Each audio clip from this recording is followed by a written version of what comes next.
Hello everyone, welcome to the another video on CA Final Auditing RRB batch for the May 22 examination students, and it is also applicable for the November 22 examination students. So as you all know that we have previously completed so many other topics on the revision. So today I'm going to take up a very important topic for the revision, that is called audit under fiscal laws.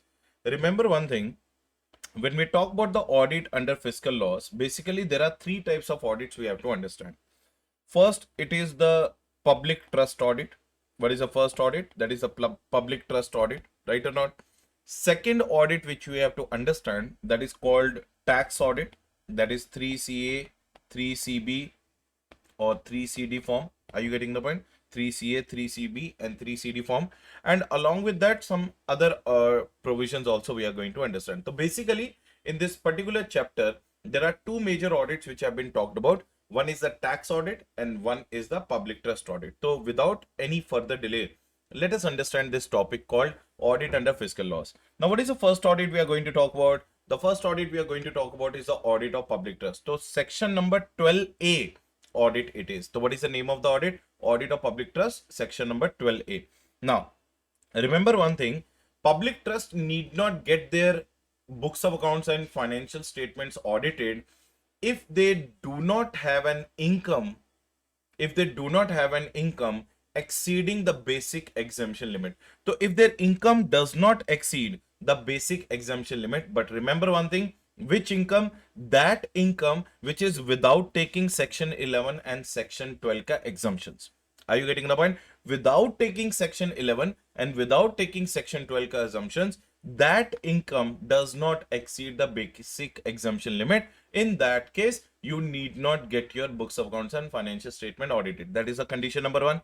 Condition number two, you must have applied to the Commissioner of Income Tax within 1 year from the creation of the trust. If you have applied to the Commissioner of Income Tax within 1 year from the creation of the trust and without taking any exemption under section number 11 and section number 12, your total income does not exceed the basic exemption limit, you need not get your books of accounts audited. But if your total income without taking section number 11 exemption and without taking section number 12 exemptions exceeds the basic exemption limit of the Income Tax Act 1961, then in that case you need to get your books of accounts and financial statement audited by a practicing chartered accountant. Next point, sir, when we are going to do the audit of the public trust, basically what we are going to do the audit is basically classified into four parts. What is the part number one? Preliminary checks. What is the part number two? Routine checking. What is the part number three? Accounting principles. And what is the part number four? Others. Now, what do you mean by the first part? Preliminary checks. In the preliminary checks, what we have to understand, same thing which we do in the normal audit. There's nothing extraordinary you have to understand over here. I will make sure that whether the resolution copy has been given to me or not. Means what? Whenever a chartered accountant in practice, whenever the auditor is going to be appointed for the public trust, basically in the normal company also, what do we check? Ki bhaiya resolution copy for my appointment is made or not, which is defining my scope and objective. So I will first obtain the resolution copy from the public trust, which is relating to my appointment, which is relating to my determination of scope and objective. Next thing, I'm also going to take the appointment letter from the public trust, whether I'm suitably appointed or not. Next thing, I'm going to take a certificate on opening and closing balances of the public trust. Obviously, this is the starting point. Certificate on opening and closing balances of the public trust and assets and liabilities. Next one, I will also obtain the list of books of accounts. Next one, I'll also obtain the certificate of accounting system and internal control system, which is applicable in that public trust. And I'll also obtain the copy of the trust deed. So these are the first preliminary checks which you have to do when you start doing the audit of a public trust. So what are the preliminary checks you are doing? Point number one, I'm taking the resolution copy, which is talking about my scope, my objective and my appointment. I'm also taking the appointment letter. I'm also taking the list of list of books of accounts which are maintained by the trust. I'm also taking the certificate on the opening and closing balances of the assets and liabilities of the trust. I'm also taking a certificate on their accounting system and internal control system. And I'm also taking the copy of their trust deed. So these are the preliminary things which you have to do when you're doing the audit of a trust. Now, what is the routine checking you're going to do in the trust? Well, it comes to the routine checking. I will tell you to simplify it in a very simplified manner. Now see, tell me one thing. First of all, what takes place? First of all, bhaiya, transactions takes place. What takes place? Transaction takes place. Transactions are later on converted into what? Books of accounts. Books of accounts are later on converted into what? Trial balance. Trial balance is later on converted into what? Financial statement. So are you understanding the point? So we are going to verify 4 routine checkings in the public trust. What are the 4 routine checkings? So bhaiya, transactions. We are going to check books of accounts. We are going to check trial balance, and we are going to check the financial statement. So see, what is the first thing we are going to do? We are going to watch the transactions within the ambit or not. So first of all, what you are going to check is that the transaction carried out by the public trust must be within its ambit. Sir, what do you mean by must be within its ambit? Within its scope and objective. Next one, whether the transactions done by the public trust are authorized or not. Next one, income is properly accounted or not. Expenditures are properly recorded or not. Funds are properly applied for the objects of the trust or not. So these are the various types of vouching of transactions we are going to do. So first of all, we have to understand transaction ka routine checking. Then we have to do the books of account ka routine checking. Then we have to do the trial balance ka routine checking. And then we have to do the assets and liabilities ka routine checking. So in the transaction, what we did, whether the transaction within the ambit of the trust or not, whether the incomes are properly accounted or not, whether the expenditures are properly recorded or not, whether the transactions are carried out in a proper authorized manner or not, and whether the funds are applied for the objectives of the trust or not. Now vouching of the transaction is over. Now we will come to the books of accounts. We are going to check the books of accounts and other records. Now we'll come to the trial balance. Obtain the trial balance on the closing date of the company, and most importantly in the balance sheet and P&L, obtain the copy of the both balance sheet and P&L and see whether it is matching with the trial balance or not. This is what you basically check in the routine checking of the audit of the public trust. Now, what is the next thing we are going to do in the audit of the public trust? Accounting principle. So, bhaiya, accounting principle are nothing but we are going to check the assertions. Am I correct or not? तो assets में क्या verify करेंगे कि assets are properly existing or not, properly owned or not, properly valued or not. And assets में also we are going to check whether they are properly valued or not. Liabilities में क्या check करेंगे कि भैया properly nature and extent is properly accounted in the financial statement or not. Investments in the balance sheet में क्या check करेंगे कि properly classified or not and properly valued or not. Debtor के केस में क्या check करेंगे कि भैया properly outstanding debtors are properly accounted or not and adequate provision has been made or not. So these are the following items in the balance sheet of the public trust we are going to check. And last में बच गया others में क्या करेंगे? We will also obtain the list of persons under section 13 subsection 3, that is trustee certified. What do you mean by this point? So bhaiya, we are going to go to the public trust, and to the public trust we are going to say that ki please give us the list of those people who have made the donations to you more than 50,000. So those people ka list is known as section number 13 subsection 3 ka list. So we are going to take that list from the public trust, but make sure that that list must be certified by the trustee of that public trust. Next one, explanatory and supporting documents also we are going to check. Next one, if there is a no list under section 13 subsection 3 provided by the trustee, then make a note against the section number 1, section number 2 and section number 3. तो अगर आपको उन्होंने trust की list नहीं दी, if they are not provided you the list of those people which are covered under section number 13 subsection 3, then in that case you are going to make a note against the section number 2 and section number 3 and make sure that audit report of the public trust is always given in form number 10B. So this is what all about the audit of public trust. So हमने क्या पढ़ा sir? How to do the audit of public trust? First of all, the audit of public trust is covered under section number 12 capital A. Now, a public trust need not get its books of accounts and financial statement audited if the total income without taking the exemption under section 11 and under section 12 is not exceeding the basic exemption limit. But at the same point of time, you have to make sure that you have already made the application to the Commissioner of Income Tax within the 1 year of its creation. What is the audit program? Basically, we designed to do the audit of the public trust. There are total 4 things we are going to check. Preliminary checks we are going to do. Then we are going to do routine checking. We are going to check the accounting principles and we are going to check the others. Preliminary checks में क्या करेंगे, I will obtain the resolution copy which is defining my appointment, which is defining my objective, which is defining my scope. फिर उनसे appointment letter also I will take. I will also take the certificate on the opening and closing balances. I will also take the list of the books of accounts they are maintaining. I will also take the certificate on their accounting system and internal control system. And at the same point of time, I will take the certificate, or I will take the copy of that trust deed. So from the copy of the trust deed, you will come to know about the various terms and conditions within which that trust is being created. Next point. Next routine checking में what we are going to do, we are going to first verify the transactions, then we'll verify the books of accounts, then we'll verify the trial balance, then we'll verify the financial statement. तो पहले transaction में क्या check करेंगे कि भैया transaction must be within the ambit of the trust. What are the second thing we are going to check कि transaction must be authorised. What are the third thing we are going to check, incomes are properly accounted. What are the fourth things we are going to check, funds are properly applied within the objects of the trust. Point number 5, expenses are properly accounted and recorded. Next point, transactions are over. Next, books of accounts. Books of accounts में what we are going to check, in the books of accounts we are going to check whether the proper books of accounts are maintained or not, and we'll check the other records. उसके बाद trial balance में, well, we will take the trial balance on the balance sheet date, and with the trial balance we'll match their financial statement whether the financial statement are in agreement with the trial balance or not.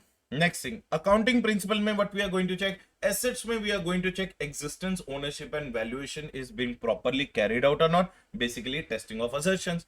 Liabilities में we are going to check whether liabilities are properly accounted, properly nature and extent is properly defined or not. Investments में what we are going to check, properly classified and properly valued. Debtors में what we are going to check, account outstanding balances of the debtors are properly accounted and the provision for doubtful debt is made. Next one, we are going to obtain the list of the persons under section 13 subsection 3. If they will give the list, it is well and filed, but make sure that the list which is provided by them should be trustee certified. If they do not give you the list, then make a note against the section number 2 and section number 3. And most importantly, also check their various explanatory and documentary evidences, and audit report of the public trust is required to be given in form number 10B. So these are the various things you have to do while doing the audit of a public trust. And at the same point of time, this is the one MCQ question which they may ask you relating to audit form of the public trust. I hope all of you understood. Yes or no? Yes. Now, the next audit we are going to do, audit of the accounts with respect to section number 35D and 35E. First of all, this is a very small audit. This is a very small section given somewhere in your icai notebook. Now, what do you mean by section 35D? Section 35D बोलता है preliminary expenditures के ऊपर. Those preliminary expenditures which the company has incurred before commencement of its business.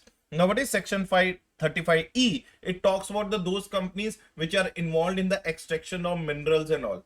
Right or not? Now see, what is 35D? 35 talks about the preliminary expenditures which the company has incurred before the commencement of business activity, allowed to be amortized when the business is commenced. So, matlab, if you have incurred any preliminary expenditure before the commencement of the business, then in that case you are allowed to amortize these expenditures once the business is commenced. Now, what is section number 35E? Section number 35E relating to the entities which are involved in the extraction of oils, minerals and various other products from the mining activity. Manner in which the deduction are allowed on the expenditure on operations relating to certain specified minerals. So, इनको जो whatever the expansion, whatever the deductions they get, that is dependent upon the what kind of minerals they are extracting. But there is nothing relevant in this whole section number 35D and section number 35E. There is only one thing relevant you have to understand, that they are going to get audited under the audit report form number 3AE. What is the form number, everyone? 3AE. So tell me the audit report form number of the public trust. The audit report form number of the public trust is section 10B. Are you getting? Sorry, form number 10B. And audit report form number for the section 35D and 35E ka company is 3AE. Is it clear, everyone? Now we are going to expend, or we are going to spend almost the next 1 hour on this section number 44AB ka audit. Now, what do you mean by section number 44AB ka audit? It is known as tax audit. Before moving into the form number 3CA, 3CB and 3CD, there are so many other things also in the section number 44AB tax audit you have to understand. I know that You might be aware about all the provisions relating to section number 44AB, but today I'm going to tell you something new about the section number 44AB. Some things I will tell you new about the section number 44AB, which you might not have heard earlier. Now see, now first of all section number 44AB क्या बोलता है? क्या बोलता है कि भैया, if you are a business, if you are doing a business and your sales or gross revenue or gross turnover exceeds 1 crore rupees, अगर आपका gross receipts or gross turnover exceeds 1 crore rupees, then in that case, and you are doing a business, then in that case tax audit under section 44AB will become what? Compulsory. So are you understanding the point? So if you are doing a business and your gross turnover or the gross receipt exceeds more than 1 crore, then in that case tax audit is compulsory. But what is the recent amendment? Recent amendment में क्या हुआ? Income Tax Act 1961 has increased this 1 crore limit to 10 crore limit. मतलब now your tax audit will only happen when your gross turnover exceeds 10 crore. But there is also one condition. What is the condition? Your 95%, minimum 95% of the transactions done under the business must be done through the banking channels. Only the maximum 5% of the transactions are carried out in the cash or other cash equivalent manner. Are you getting the point? If your maximum 5% of the transactions are done in the cash manner and 95% of the transaction of your total business are being carried out. Now, when I'm talking about the 95% and the 5%, I'm talking about the outflow and inflow. Both I'm talking about. Cash receipts and cash payments shall not be more than 5% of the total receipts and total payments which have taken place during the previous year. अगर आपका cash payment and cash receipt put together is not more than 5% of the total receipt and payment which has taken place during the financial year, then in that case your tax audit limit from 1 crore will increase to what? 10 crore. So आपको 10 crores की limit पे cross होने के बाद ही tax audit करवाना पड़ेगा. तो you need to get your books of accounts audited, you need to get your tax audit done only when your gross turnover or gross receipt exceeds 10 crores. But what is the condition? Minimum 95% of your total receipts and total payments must have been carried out through the banking channel. Or if you want to say in another manner, maximum 5% of the cash receipts and cash payments must have taken place through the cash manner. Otherwise, the limit of 1 crore only will be applicable. Let's say, for example, you have done 6% of the total cash receipts and cash. You have done the total of 6% of the cash receipts and cash payments in the form of cash. Then in that case, this 10 crore wala limit will not be applicable to you. Then in that case, only 1 crore wala limit will be applicable to you. But if your total cash payments and cash receipts are not exceeding 5% of the total cash payments, total receipts and payments during the financial year, then in that case, your 1 crore ka limit has been increased to 10 crore. Is it crystal clear? So other way around, what I'm trying to tell, 95% of your business transactions, 95% of your receipts and payments must have been carried out through the banking channels, through the banking ways like UPI or IMPS, NEFT or RTGS. Crystal clear? So this is the first thing you have to understand. Second thing, if you are involved into any profession, then in that case, if your gross receipts are exceeding 50 lakhs, तो आपको tax audit under section 44AB becomes what? Compulsory. Next one, 44AE. 44AE में क्या बोलता है? When the 44AE will be applicable? 44AE basically covers the three sections. What are the three sections? 44AE, 44BB, 44BBB. What is 44BB? Relating to NRIs which are into the business of extraction of minerals. What is 44BBB? Relating to foreign company which is into the civil construction. Now see, इनको 44AB के अंदर audit कब करवाना है? If these sections में, if 44AE, 44BB, 44BBB में you are opting a presumptive scheme that is 8% or 6%, then 44AB audit is not required.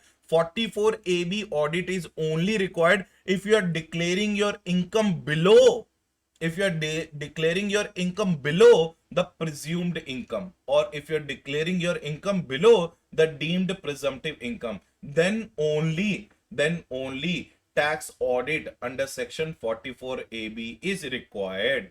So if you are covered under 44AE, if you are covered under 44BB, if you are covered under 44BBB, then in that case, if you are opting for the presumptive basis wala income ka criteria, then in that case you can continue with that. No audit under 44AB is required, but audit under 44AB is required when you are not following this criteria of presumptive income and you are declaring your income below the deemed presumptive income. Are you getting the point? Even if your turnover does not exceed 1 crore, then also 44AB audit is required. Say for example, your turnover is 80 lakhs and you are not opting the presumptive income, तो भैया income tax department क्या बोलता है कि 8% और 6% पे मामला settle कर दो. Do the settlement at the 8% or 6%. Tell us that your income is either 8% or 6%. But you are declaring that no, my income is less than 8% or 6%. Then the income tax department is saying you need to get your books of accounts and financial statement audited under tax audit. तो तुम्हारा tax audit होगा. Are you getting the point? Even if your turnover does not exceed 1 crore. Did you all understand the very important point here? Yes. Now, if you are under section 44ADA and if you claimed your income lower than the deemed income, then if the income is more than what? Basic exemption limit, then also you have to get your tax audit done. तो समझ में आ रहा sir? तो आपको tax audit कब करवाना पड़ेगा? In case you are under section 44ADA and you are declaring the income lower than the deemed income, plus your income is more than the basic exemption limit, then in that case 44AB का audit is going to take place. 44AD very important. 44AD क्या बोलता है? 44AD is also talking about the presumptive income. Now 44AD says that if you have once opted for the presumptive income, you have to better opt it for continuously 5 years.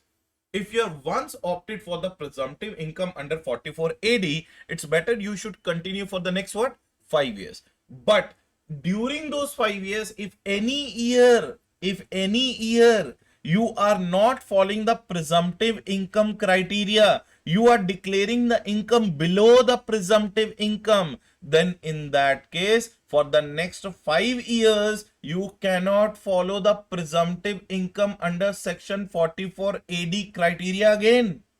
Are you getting the point or not? What I'm trying to tell that 44AD ka criteria you have to opt for 5 years. But in case during those 5 years you have declared the income below the presumptive income and you have broken the chain of that 5 years, then income tax department says that we will not allow you to again follow 44AB for the next 5 years. So see what they are saying. If claimed in some years and then does not cover under 44AD, can't opt 44AD again for the next 5 years. तो भैया अगले 5 साल तक 44AD भूल जाओ.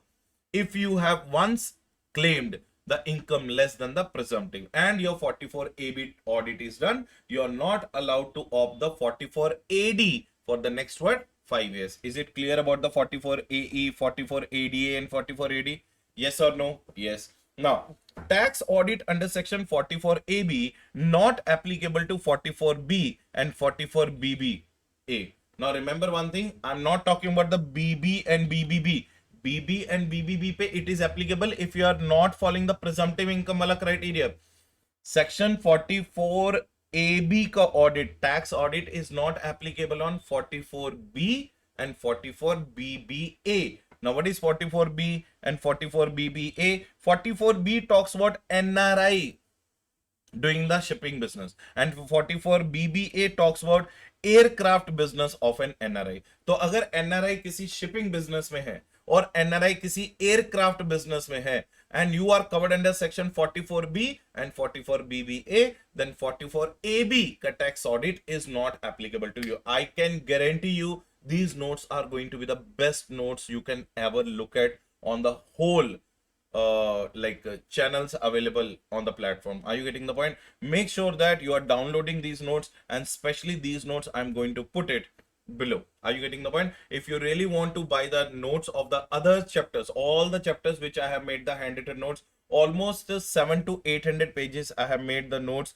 handwritten notes like this only. If you really want, I will put the description below. You can contact that particular number and the notes will be made available to you. Obviously a minimal amount of some charge we are going to take for obtaining these notes. That is for your benefit and our benefit also, because it takes a lot of pain, lot of whatever hard work to make these kind of notes. So if you really are looking for these notes, you have to make a little bit of payment for these particular handwritten notes. But let me tell you one thing, these handwritten notes are not less than 100%. Everything is going to be covered in these handwritten notes. Is it clear up to this point? Yes sir, we are clear up to this point. Now 44AB also applies to individual HUF and partnership firm other than LLP. Does not apply to the commission income unless the turnover is greater than 1 crore. So what they are saying that 44AB individual के ऊपर भी apply होता है, HUF के ऊपर भी apply होता है, and partnership firm also gets covered other than LLP, and it does not apply to the commission income. It does not apply to the commission income unless the turnover exceeds 1 crore. If the turnover exceeds 1 crore, then in that case, this is going to be applicable. Then definitely in that case, this is going to be applicable. But normal commission income के case में 44AB tax audit is not at all applicable. Is it clear to all of you? Yes, sir. Next point. Those companies which have taken the special deductions under section 80 IA, IB, IC. Again repeating, those companies which have taken the special deduction under section 80 IA, 80 IB, 80 IC, then assessees claiming these deductions under section under these particular sections, on them 44AB is applicable. Already the tax audit is applicable. But remember one thing, if you are claiming the deduction under section 80 IA, IB, IC, then a separate additional audit report is also required to claim such deduction. Matlab, those companies which are following the section number, which are claiming the deduction under section number 80 IA, 80 IB, 80 IC, on them the tax audit is already applicable, but they also have to get the audit done separately to claim that 80 IA, IB, IC ka deduction. Did you all understand this point? Yes, very, very important. And why I wrote these points in this manner, so that you can understand this from the MCQ point of view also. So tax audit, audit under fiscal loss with so many MCQ. People, majorly focus upon the 44 clauses. I do agree with you. All the 44 clauses are very important, and we are going to understand each and every clause in a very simplified manner. But at the end of the day, you also have to understand that these are the other relevant areas also in the section 44 AB ka tax audit, which may also come in your examination. So I hope this video is going to be very, very useful to you. Make sure that you should share this video with your friends, and make sure that make it available to your each and every friend. And in case they are looking for the regular classes, those who are writing in the November 22 or those who are writing in the May 23, the fresh recorded classes are available for both November 2022 students and May 23 students. And RRB videos, rapid revision batch videos, are also applicable. The fresh full regular batch of 170 to 180 hours, where I'm going to provide you the 3 modules of the material, along with that 800 pages of handwritten materials, along with that 180 hours with 2 views I'm going to provide you at a very nominal fees. So I will also leave the contact number in the description. Make sure that you are approaching for the classes by dialing that number, and you will be getting the full information on those particular details. So fresh recordings are available for the CA Final Advanced Auditing, CA Inter का Law, CA Inter का Auditing, and CA Final का Final Auditing. Right, everyone? Now, who is going to be the tax auditor, everyone? So remember one thing, tax audit can only and only be done by a chartered accountant in practice. वहाँ पे specially लिखा हुआ है, only the chartered accountant in practice can do the tax audit. But remember one thing, when a chartered accountant in practice is doing the tax audit, he also has to undergo through various disqualification under section 141 subsection 3. Let me tell you one thing, same disqualifications which we have done under section 141 subsection 3 relating to the statutory auditor, all those disqualifications are equally applicable to the tax auditor under section 141 subsection 3. But do you remember that goods and services का in-depthness वाला? Do you remember the guarantees and securities का in-depthness वाला point? And do you remember the securities held by the वाला point? In these 3 points, you have to do little bit extra. Relatives may hold the securities up to rupees 1 lakh of face value. That तो equally applicable to whom? Equally applicable to the cost, equally applicable to the statutory auditor. At the same point of time, relative indebtedness is also greater than equals, relative indebtedness also should not be exceeding what? 1 crore in case of tax audit. If your relative is indebted to the client for more than 1 crore, sorry, 1 lakh, if your relative is indebted to the client for more than 1 lakh rupees, then in that case, tax audit you can't do. You are disqualified to do the tax audit. And in case your relative has given any guarantee or security on the behalf of your client or to your client more than 1 lakh, so then also you are disqualified to do the tax audit. So these are the 3 extra points you have to understand in the tax audit ka disqualification. Rest remaining all the disqualifications are same. Relative shall not hold the securities more than 1 lakh of face value. Relative shall not be indebted to a client for more than 1 lakh. Relative shall not be indebted to a client for guarantees and securities for more than 1 lakh. So this is what you have to understand here. So who can only be the tax auditor? Only the chartered accountant in practice can be the tax auditor. Is it clear, everyone? Yes.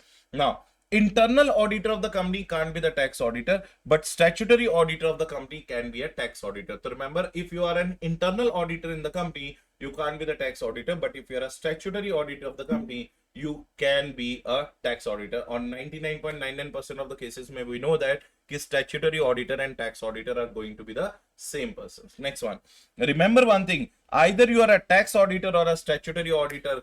811 Clause 8, Para 1, Schedule 1 of Chartered Accountants Act 1949, Code of Ethics, Professional Ethics में हमने क्या पढ़ा कि whenever the new auditor comes as an auditor, as a member in practice, it is your responsibility to communicate with the which auditor? Previous auditor. तो भैया same provisions are applicable to the tax auditor also. So tax auditor has to make sure that he should communicate with whom? He should communicate with the previous auditor. Are you getting the point? To identify the reasons of replacement. कि भैया उसे क्यों replace किया? Why you have replaced that person? Why I was brought in? Because remember one thing, as per clause number 8, part 1, schedule 1, you have also read that if the suppose if the last auditor's undisputed audit fees has not been paid, or if the last auditors wanted to give a modified report, or if the last auditor was not removed as per section number 140 and you were not appointed as an auditor under section 139, then in that case these are the various reasons where you should not join, where you should not take up the assignment. So you would like to know the reasons of replacement. That's why this one point is being added. Next one, appointed by the board of directors. So bhaiya, tax auditor is not appointed by the shareholders in the AGM. That is statutory auditor under section 139 subsection 6.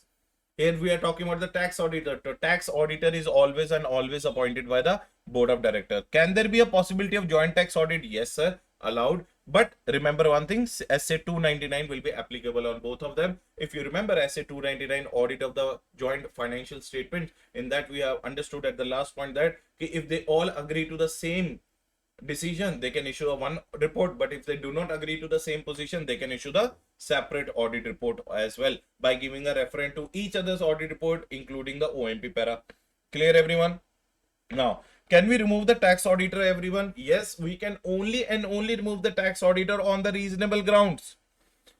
Sir, can you please give the example of any reasonable grounds? Yes, I can give you the example of the reasonable grounds. Suppose he has delayed in submitting his tax audit report, due to which the company suffered a penalty. Are you getting the point? So this can be the reasonable ground. Next point, you cannot remove if you wanted to give the adverse report. So as I already know, in the code of ethics, we have already discussed, you cannot remove an auditor if he or she is trying to give you the qualified or modified report. If that is the reason, then in that case, that removal will be completely unjustified and ethical standard board will interfere in this case. Crystal clear, everyone? Yes. Next point, अपने tax audit का ceiling limit कितना है sir? अपने tax audit का ceiling limit है 60 tax audits per practicing CA.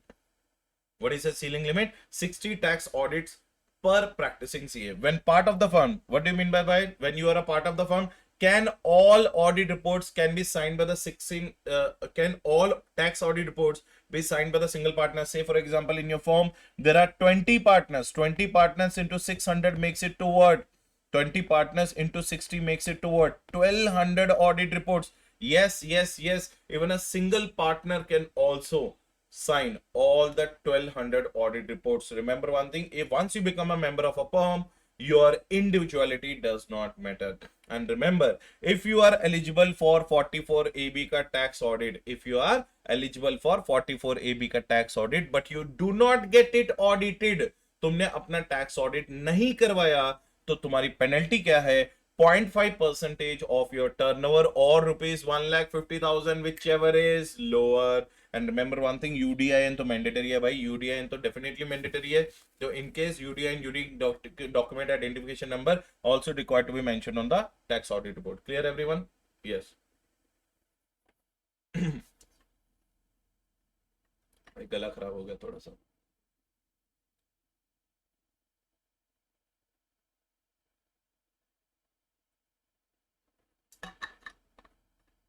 I hope all of you are understanding whatever the points I'm taking here. Yes. फिर उसके बाद one question they also may ask you कि sir, what is the definition of turnover here? We have just now understood that turnover should exceed 1 crore, turnover should exceed, gross receipt should exceed 50 lakhs, all that point. So what is the definition of the turnover? Now, definition of the turnover is very, very simple. If you will listen to me for the next 2 minutes very carefully, I will make sure that 100% this definition will get permanent cemented in your head. Now, what is the definition of turnover? Remember one thing. If in the question you will find discount allowed point, which allowed point? Discount allowed point. Which allowed? Discount allowed point on the turnover. Make sure that if it is given in the sales invoice, अगर वो sales invoice के ऊपर mentioned है, if it is given in the sales invoice and what is written? Discount allowed, you have to subtract this particular thing from the turnover. Next thing, generally cash discounts we do not subtract, but as per the 44 AB का tax audit के purpose के लिए, make sure that if the cash discount allowed in cash memo or sales invoice, then it has to be deducted. Next point, turnover discount. Turnover discount you only have to deduct if you are seeing that ki turnover discount is very much equivalent to trade discount. So if it is equivalent to trade discount, then only you have to deduct. Next one, special rebate or discount. Special rebate or special discount also you have to deduct if it is in the nature of, again, which one? Trade discount. So remember one thing, if the discount allowed is given or if the cash discount is given, you have to check that it is should be mentioned on the sales invoice. Then only you are allowed to deduct. Otherwise, do not deduct it. Next point, you have to check that if it is a turnover discount or if it is a special rate or rebate or special discount, then in that case, you have to check that in the nature of trade discount, it is being provided. Next one, sales return. Sales return के case में, remember one thing, it doesn't matter for which year sales they are getting returned. Say for example, the sales of 17-18 financial year is getting returned in 22-23 financial year. So remember one thing, in the 22-23 financial year ka, while calculating the turnover, you can deduct that sale. Are you getting the point? So sale of any year may belong to, it can be deducted. So what are the 5 things you have to deduct? Discount allowed you have to deduct if it is mentioned on the sales invoice. Cash discount you have to deduct if it is mentioned on the sales invoice. Turnover discount you have to deduct if it is in the nature of trade discount. Then special discount and special rebate you have to deduct if it is in the nature of the trade discount. Next one, sales return belonging to any year you have to deduct. Next one, special turnover. What do you mean by special turnover? Means what? If you have a turnover relating to sales of any shares, securities or fixed assets, it is not required to be considered in your turnover. अगर आपका cell of shares है, cell of securities और cell of fixed assets का turnover है, that turnover is not going to be added in the 44 AB ka turnover. But if that shares, if that securities, if that fixed assets, you were holding it as a stock in trade, if you're holding these 3 things as what? Stock in trade, then in that case it will be treated as a turnover. Which turnover? Special turnover. Is it crystal clear to all of you? Yes or no? Yes. And in case of speculative business or speculative transaction, only the difference between the buying and selling price is going to be treated as your turnover.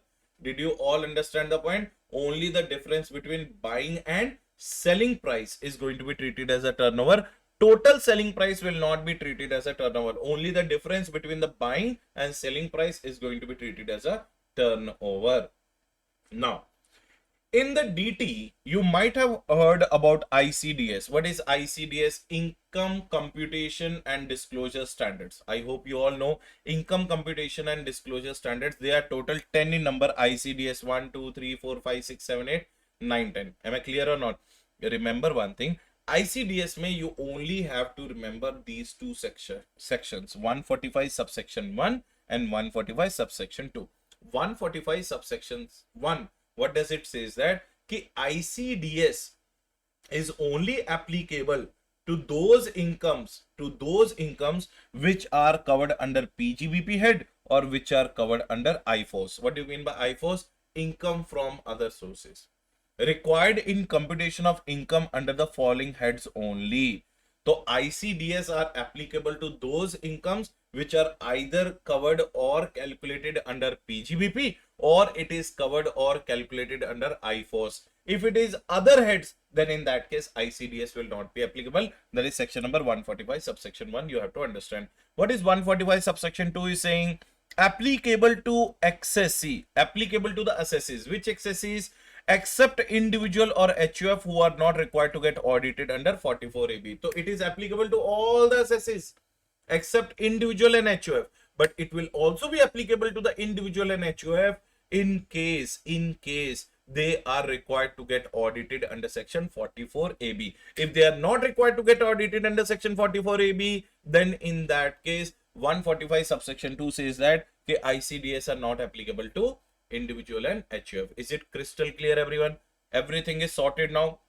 Next point. What is a major stress? What is a major focus of ICDS? ICDS stresses or focus is on method of computation, not the method of accounting. This is also one of the MCQ they may ask you. कि ICDS का focus क्या है? What is the purpose behind introducing income computation and disclosure standards?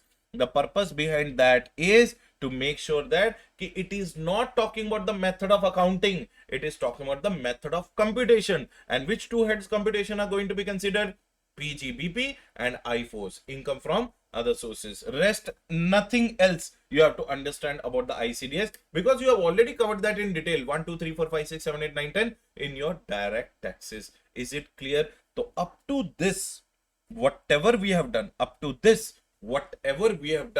that is called the MCQ part. That is called the very, very important part relating to audit under the fiscal laws. Is it clear, everyone? Yes or no? Is it clear, everyone? 100% clear? Yes or no? Yes. So this is what brings an end to your ICDS. Clear, everyone? Now, अभी अपना main tax audit report start होगा. What is our main tax audit report? In the main tax audit report, what do we see? 3 CA, 3 CB, and 3 CD.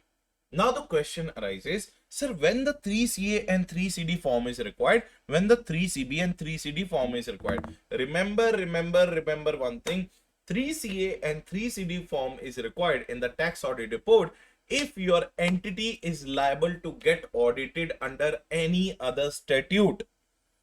If it is not liable to get audited under any other statute, then 3 CB and 3 CD will be applicable. So 3 CA and 3 CD will be applicable when the taxpayer is carrying on any business or profession and already got his accounts audited under any other law. But if the taxpayer is not getting any books of accounts or financial statement audited under any other law, then in that case 3 CB and 3 CD will be there. Now look at the major point here. 3 CA may we are going to attach statutory auditor's report. Why? Because statutory auditor has already done the audit. So that statutory auditor report we are going to attach with the 3 CA. And 3 CD too, you all know that various 44 clauses ka certification of facts. 3CB is required when everyone 3CB is required when the taxpayer does not get its books of accounts or financial statement audited under any other law. It means in the 3CB, tax auditor only has to do the statutory audit as well as the tax audit. What is the meaning of 3CB? 3CB means that tax auditor now will do the two assignments. He will only do the statutory audit and he will only do the tax audit, because the audit is this taxpayer has not got it audited under any other law. So there is no available audit report which we can attach like in the 3CA. So in the 3CA we can attach the statutory audit report, but that is not available here na. Why? Because in the 3CB the taxpayer did not get it audited under any other law. When he did not get it audited under any other law, it means what? It means कि 3CB में tax auditor has to do the statutory audit also as well as the tax audit also. Is it crystal clear to all of you? Yes. Now, sir, 3CA क्या है? 3CA is simply a audit report. Sir, 3CB क्या है? 3CB is also an audit report, but here the tax auditor does that audit. Are you getting the point? But in the 3CA के case में, we can attach the statutory auditors का report. That is what the meaning of 3CA and 3CB. और sir, 3CD क्या है? Most of the people say that कि 3CD is a separate audit report. No, 3CD is an annexure to 3CA and 3CB. So 3CA and 3CB are the audit reports where the truthness and fairness will be talked about. Whereas the 3CD is a certification of the facts wala report. Therefore, the words used are true and correct instead of true and fair. So what are the words we use in 3CA and 3CB? True and fair. What are the words we use in 3CB? True and correct. And remember, it is an annexure. This is required to be attached with the 3CA and required to be attached with the 3CB. It is not a separate audit report. Like Caro is not a separate audit report. Same way, this is also not a separate audit report. Is it clear, everyone? Yes or no? Crystal clear to all of you? Yes or no? Yes. So, next one. Along with the 3CA, attach the copy of audited financial statement and audit report given by the statutory auditor. Right or not? Now, listen to this point very, very, very, very carefully. Now see. In case of more than one business, if the tax auditor is called upon to give his report only in respect of one or more business and the books of accounts of the other business are not produced, the tax auditor shall mention the fact that audit has not been conducted for those books of accounts which have not been produced. Let's say for example, भैया मेरे 3 business थे, business A, business B, business C. So this taxpayer has appointed me for doing the audit of A and B only. So he did not produce me the books of C. So when he did not appoint me for C business, when he did not produce me the books of the C business, then I have to mention that fact that my audit report is limited to what? My audit report is limited to tax audit of A business and tax audit of B business. My audit report does not include which business? C business, for which the books of accounts has not been produced to me. Is it clear, everyone? Yes. But while checking the financial statements, if I find out that C business is also included in such financial statements for which books of accounts are not produced to the tax auditor, in that case I will qualify my 3CB report. Are you getting the point? I will qualify my 3CB report. So are you understanding the point? If A, B and C businesses are there, he only appointed me for A and B business. So I will mention in my tax audit report that my tax audit report is limited to the A and B business only, because C business ka books of accounts have not been produced to me. Then why should I give the opinion? Why should I give the truthness and correctness opinion on that particular C business? But while checking the financial statement, if you come to know that this taxpayer is doing some gadbad, is this taxpayer is trying to do some fishy activity by not giving you the books of accounts of C, but in the financial statement C's turnover is also included, then in that case you will simply going to qualify your audit report, that is disclaim your audit report accordingly in the form number 3CB. Did you all understand this point very carefully? Yes or no? Yes, sir. Up two exceptional cases where the 3CB is required to be attached. Now, listen to this point very, very, very, very carefully. अब इसको ध्यान से सुनना. Say for example, my accounting year is January to December, and my financial year is April to March. So I am doing the audit of the tax audit as per April to March. But financial statements available to me are from January to December. It means January, February, March, these 3 months ka audit has not taken place. Are you getting the point? Because I needed it up to 31st March, but I was provided up to 31st December. So 3 months ka audit is not done. So when the 3 months ka audit is not done, when the statutory audit is not done, there is one point coming to my mind. Therefore, tax auditor only has to do the statutory audit as well as the tax audit. So iska matlab, in this case, even though its audit is done from Jan to December, even though the statutory audit is done from Jan to December, generally 3CA is required, but here tax auditor will file 3CB. Sir, why 3CB? क्योंकि भैया January, February and March का audit tax auditor has to do, because accounting year is getting ended on 31/12 and financial year is getting ended on 31/3. So suppose 31/12/2021 तक का audit is already done, but tax audit तो 31/3/2022 का होगा ना. So it means January month, February month and March month का audit is not taken place. But sir, December तक तो audit हो गया ना, but that is incomplete audit ना. Jan, February, March का audit तो we have to do. So it means instead of 3CA in that case, I have to give what? 3CB in this case. Are you understanding my point? Yes or no? So 3CB is specially required in this case in place of what? 3CA. Did you all understand the point? Very, very important point, everyone. Very, very, very, very, very, very important.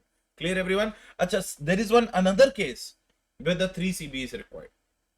Say, for example, statutory auditor was doing the audit. Abhi statutory audit will be completed, then only the tax audit can be done or not. Do you all agree with me? First, what audit takes place? Statutory audit. Then what audit takes place? Tax audit. So, bhaiya, if the statutory audit is done, then only the tax audit will be applicable. Yes, sir, you are saying 100% correct. So, if the statutory audit is not yet completed and statutory auditor is saying, bhaiya, mereko 2-3 months aur lagenge, I will not be able to complete the statutory audit on time. So, but as a tax auditor, you have a deadline. As a tax auditor, you to have a deadline. You have to complete your audit on time. So, bhaiya, you are going to take the responsibility of doing the statutory audit plus tax audit, because you to have to complete the audit on time na. तो statutory auditor ने तो बोल दिया phone करके, sir मेरे को तो 2-3 months extra लगेंगे, अगर आपको ऑडिट करना है तो कर लो. तो I will do the statutory audit and I will do the tax audit. And when the tax auditor does the both statutory audit and tax audit, so instead of 3CA, we will give 3CB form number. Did you get the point? So these are the two cases where the 3CB is required to be given specifically. Did you get the point? Yes. Next point. So what if the tax auditor is different from the statutory auditor? अगर tax auditor is different from the statutory auditor, तो SS 600 का compliance आएगा. Very simple. Using the work of the another auditor. Cross reference. तो भैया where the two clauses are talking on the same subject, mention the cross referred clause here. What do you mean by that? कि suppose say for example total 44 clauses है tax audit 3CD report में. Suppose clause number 17 में there is something and clause number 44 में there is something. So they are talking about the same thing but at the two different places. So while reporting under clause number 17, we'll mention the clause number 44, and while reporting the clause number 44, we'll mention the clause number 17. Are you getting the point? So if the two clauses are talking about the same subject matter, mention the cross reference clauses there. Did you get the point? Difference in opinion between difference in opinion between tax auditor and assessee. अगर tax auditor और assessee की opinion match नहीं होते तो tax auditor को क्या करना है? तो income tax act 1961 says that कि auditor shall state both the point of views and let the authority decide who is right. Auditor will not only mention his point of view, he will write both the points of view and let the authority decide who is right. Next point, clause not applicable. अगर कोई भी clause applicable नहीं होता तो make sure that you use the word not applicable there in the 3CD form. If no particular clause is applicable to that entity, use the word NA over there. Next one, applicable law. Audit is to be done as per the relevant year applicable law, even though the form of audit report is not amended. So even though the form of the audit report is relating to previous law or previous year, but this year so many amendments have come. But remember one thing, just because the form is not updated, it doesn't mean that you will not do the audit in an updated way. You will do the audit only and only in a which way? Updated way. Is it clear, everyone? Yes or no? Yes. Missing information. What do you mean by information is missing? In case of the missing information, auditor shall not withhold the total audit, rather qualify his report and proceed. So, bhaiya, there is one information which is not available to me.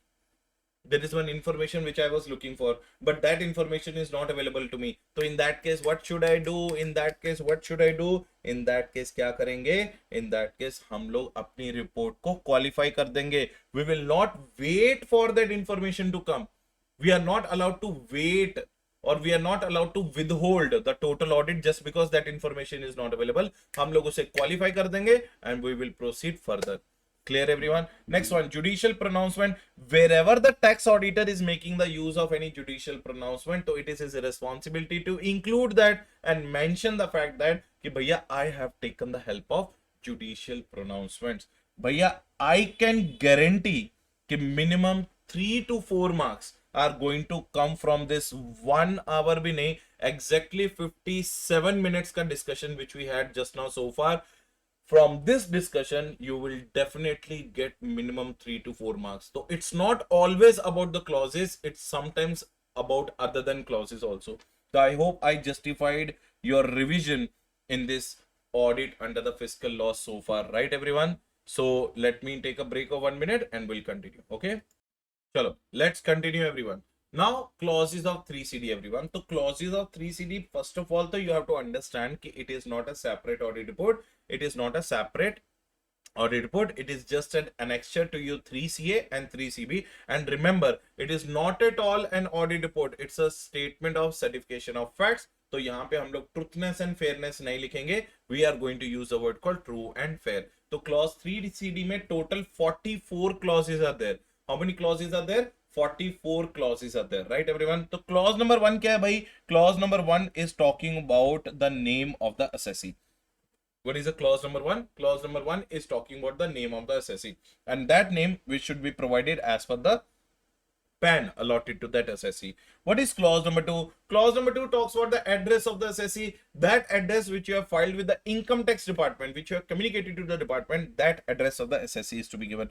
Clause number 3 talks about your PAN number. What is PAN number? Permanent account number, which is allotted to you by the income tax authority. So first वाला clause होगा name of assessee, second हो गया address of the assessee, third होगा permanent account number.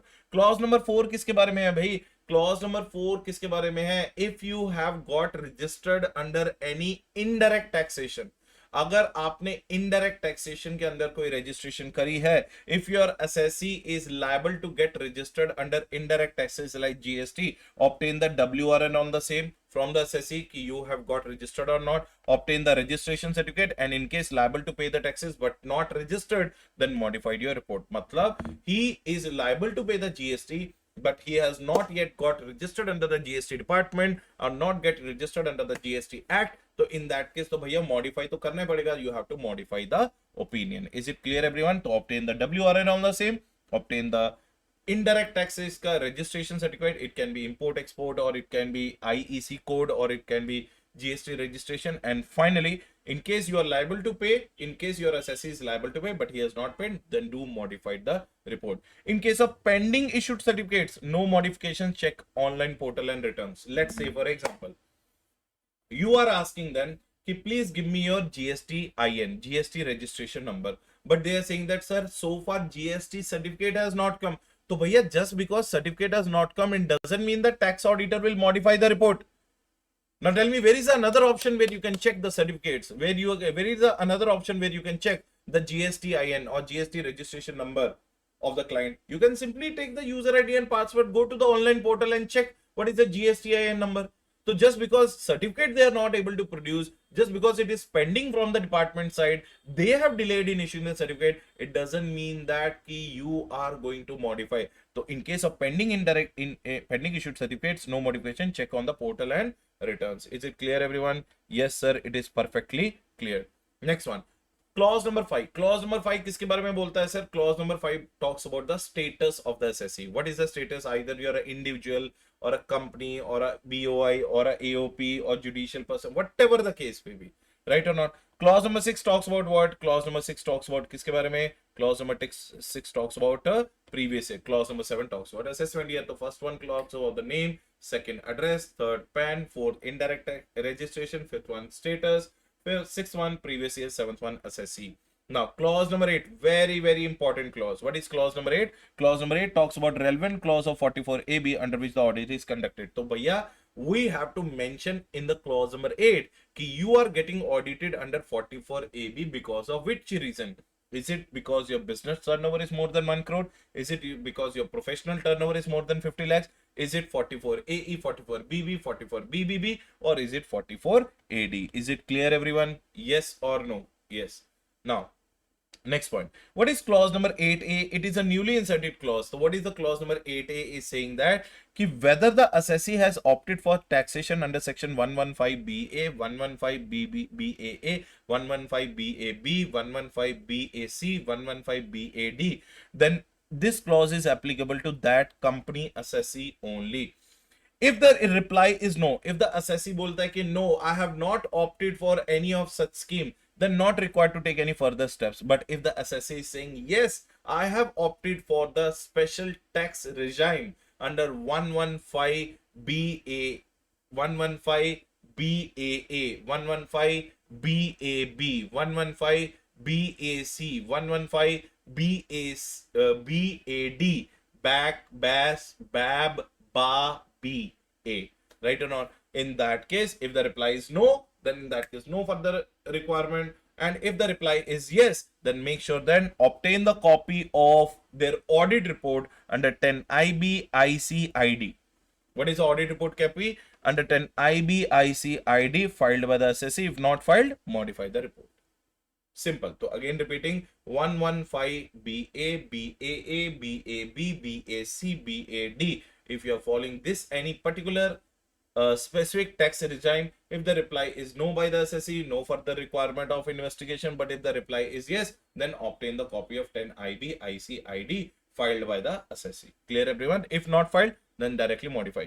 Clause number 9 talks about what? If the assessee is a partnership or AOP, अगर तुम्हारा assessee partnership firm है और AOP है, obtain the name of the partners and members of that partnership firm or AOP, and any changes in the member partners or profit sharing ratio, and obtain information on such changes. So obtain the name of your partners and members and profit sharing ratio, and if there is any change in their membership, if there is any change in the members, partners or profit sharing ratio, obtain the information on that changes. Clause number 10, nature of business. So bhaiya, how many types and how many number of businesses you are entered into, how many businesses and how many professions you are engaged into, any changes in such business or profession as compared to the last year. This is what clause number 10. Is it clear, everyone? So this is what up to clause number 10. So 10 gone, 34 to go, right? Next clause number 11. Clause number 11 किसके बारे में है भैया? Books of accounts के बारे में है. तो हमें 3 क्वेश्चंस कंपनी को पूछने हैं, हमें 3 क्वेश्चन एसएससी को पूछने हैं कि whether you maintain the books of account and whether where it is kept,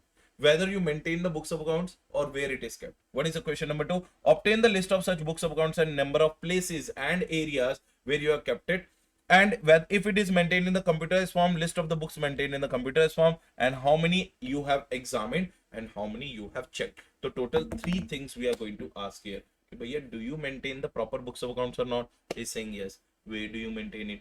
Obtain the list of such books of accounts and obtain the list of those places where such books of accounts are being kept. If the books of accounts are maintained in the computerized form, obtain the list of all the books of accounts which he has maintained in the books computerized form, and also comment how many you have checked and how many you have examined. Next point. Clause number 12 किसके बारे में है? Clause number 12 talks about the presumptive income schemes. Which schemes, everyone?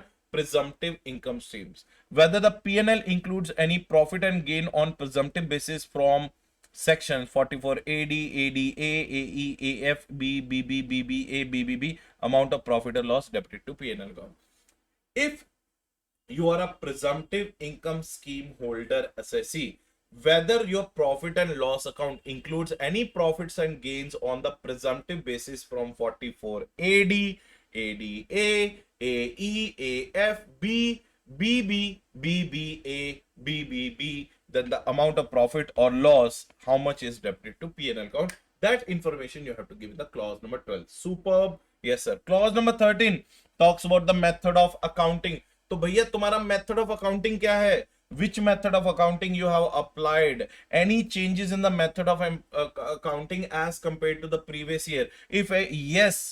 If yes, what is the impact of such change in the P&L account? And show the impact in increase in profit basis or decrease in the profit. Whether there is any adjustment to ICDS you have done.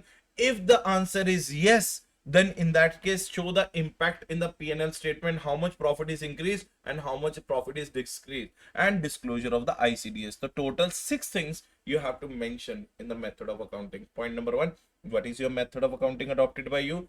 Any changes relating to previous year? Point number 3 में if the answer is yes, impact on P&L, decrease or increase in profit. Point number 4, did you make any modifications in ICDS?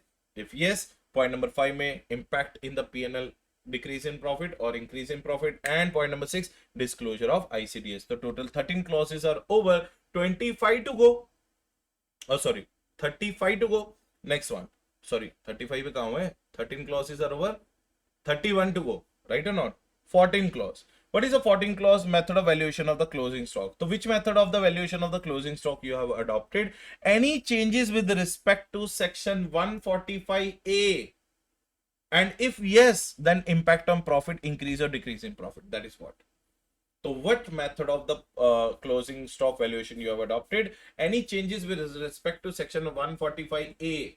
Then if yes, then what is the impact of increase or decrease in the profit due to the change in the method of valuation of closing stock? Clause number 14 is also over. भैया clause number 15 किसके बारे में है? Clause number 15 उसके बारे में है, details of those capital assets which you have converted into stock in trade. So you were having some capital assets, but later on you converted those capital assets into what? Stock in trade. So say for example मेरे पास 20 properties थी which were my capital asset, but later on I'll change that capital asset into what? Stock in trade. Now, description of those capital assets you have to give, date of acquisition of those capital assets you have to give, cost of acquisition you have to give, and amount at which it is converted into stock in trade. अब बताओ easy लग रहा है या बहुत easy लग रहा है? It might be looking very very easy for you. तो भैया no fear when Rohit sir is here. Clear everyone? So clause number 15, details of the capital assets converted in stock in trade, description of capital assets, date of acquisition, cost of acquisition, and amount at which it is converted into stock in trade. Next point, clause number 16. Clause number 16 का इसके बारे में है, amounts not credited to P&L statement. तो भैया amounts not credited to P&L statement के बारे में, those amounts which should be credited to P&L statement but not credited to P&L statement, that can be 5 types of amount. What are those 5 types of amount? Items which are falling under section number 28 but you have not credited to P&L account. Credits, duty, drawbacks, refunds by the appropriate authority but you have not credited to P&L account. Escalation claims which are accepted as per the agreement but you are not credited to P&L account. Next one, any other items of income which you have not credited to P&L account. Capital receipts which you have received but you are not credited to P&L account. So if any of these 5 types of incomes which you have not credited to P&L account, please mention those details. Clause number 16 is over. Clause number 17, very very important clause, very important clause. Suppose you have sold some land and building as an assessee, you have sold some land and building below the stamp duty value which is considered by the government authorities. So government authorities have calculated some stamp duty value. You have sold your land and building below that stamp duty value, which is calculated by the state government authority and in compliance with section number 43 CA and section number 50 C. So what are the details you have to give? Details of such property, consideration received or accrued, value assessed or adopted, that is SDV, stamp duty value, whether provision of 43 CA and 56 subsection 2 clause 10 is being considered or not, applicability of 43 CA relating to second proviso and applicability of 56 subsection 2 clause 10 relating to fourth proviso. Did you add the point? Now, clause number 17, very easy, everyone. If you have transferred any land or building below the which value? Below the standard stamp duty value, which is determined by the state government authorities in compliance with section number 43 CA and 50 C. So these four details you have to give: details, consideration, details of the property, consideration received or accrued, value assessed or adopted, whether provision of 43 CA and 56 to capital 10 is being followed or not. Particulars of depreciation allowable. Agar this clause is completely dedicated to depreciation. What is the description of assets and block of assets? What is the rate of depreciation you are putting? What is the actual cost of WDV? Now, actual cost of WDV, how you will calculate? Adjustment made to WDV under section 115 BAC BAD for the 21-22 assessment year only. Adjustment made to WDV or intangible assets due to what? Exclusion of what? Goodwill and adjusted WDV. These are the three things you have to remember. So what are the three things? Adjustment to the WDV made due to 21-22 assessment year for 115 BAC and BAD.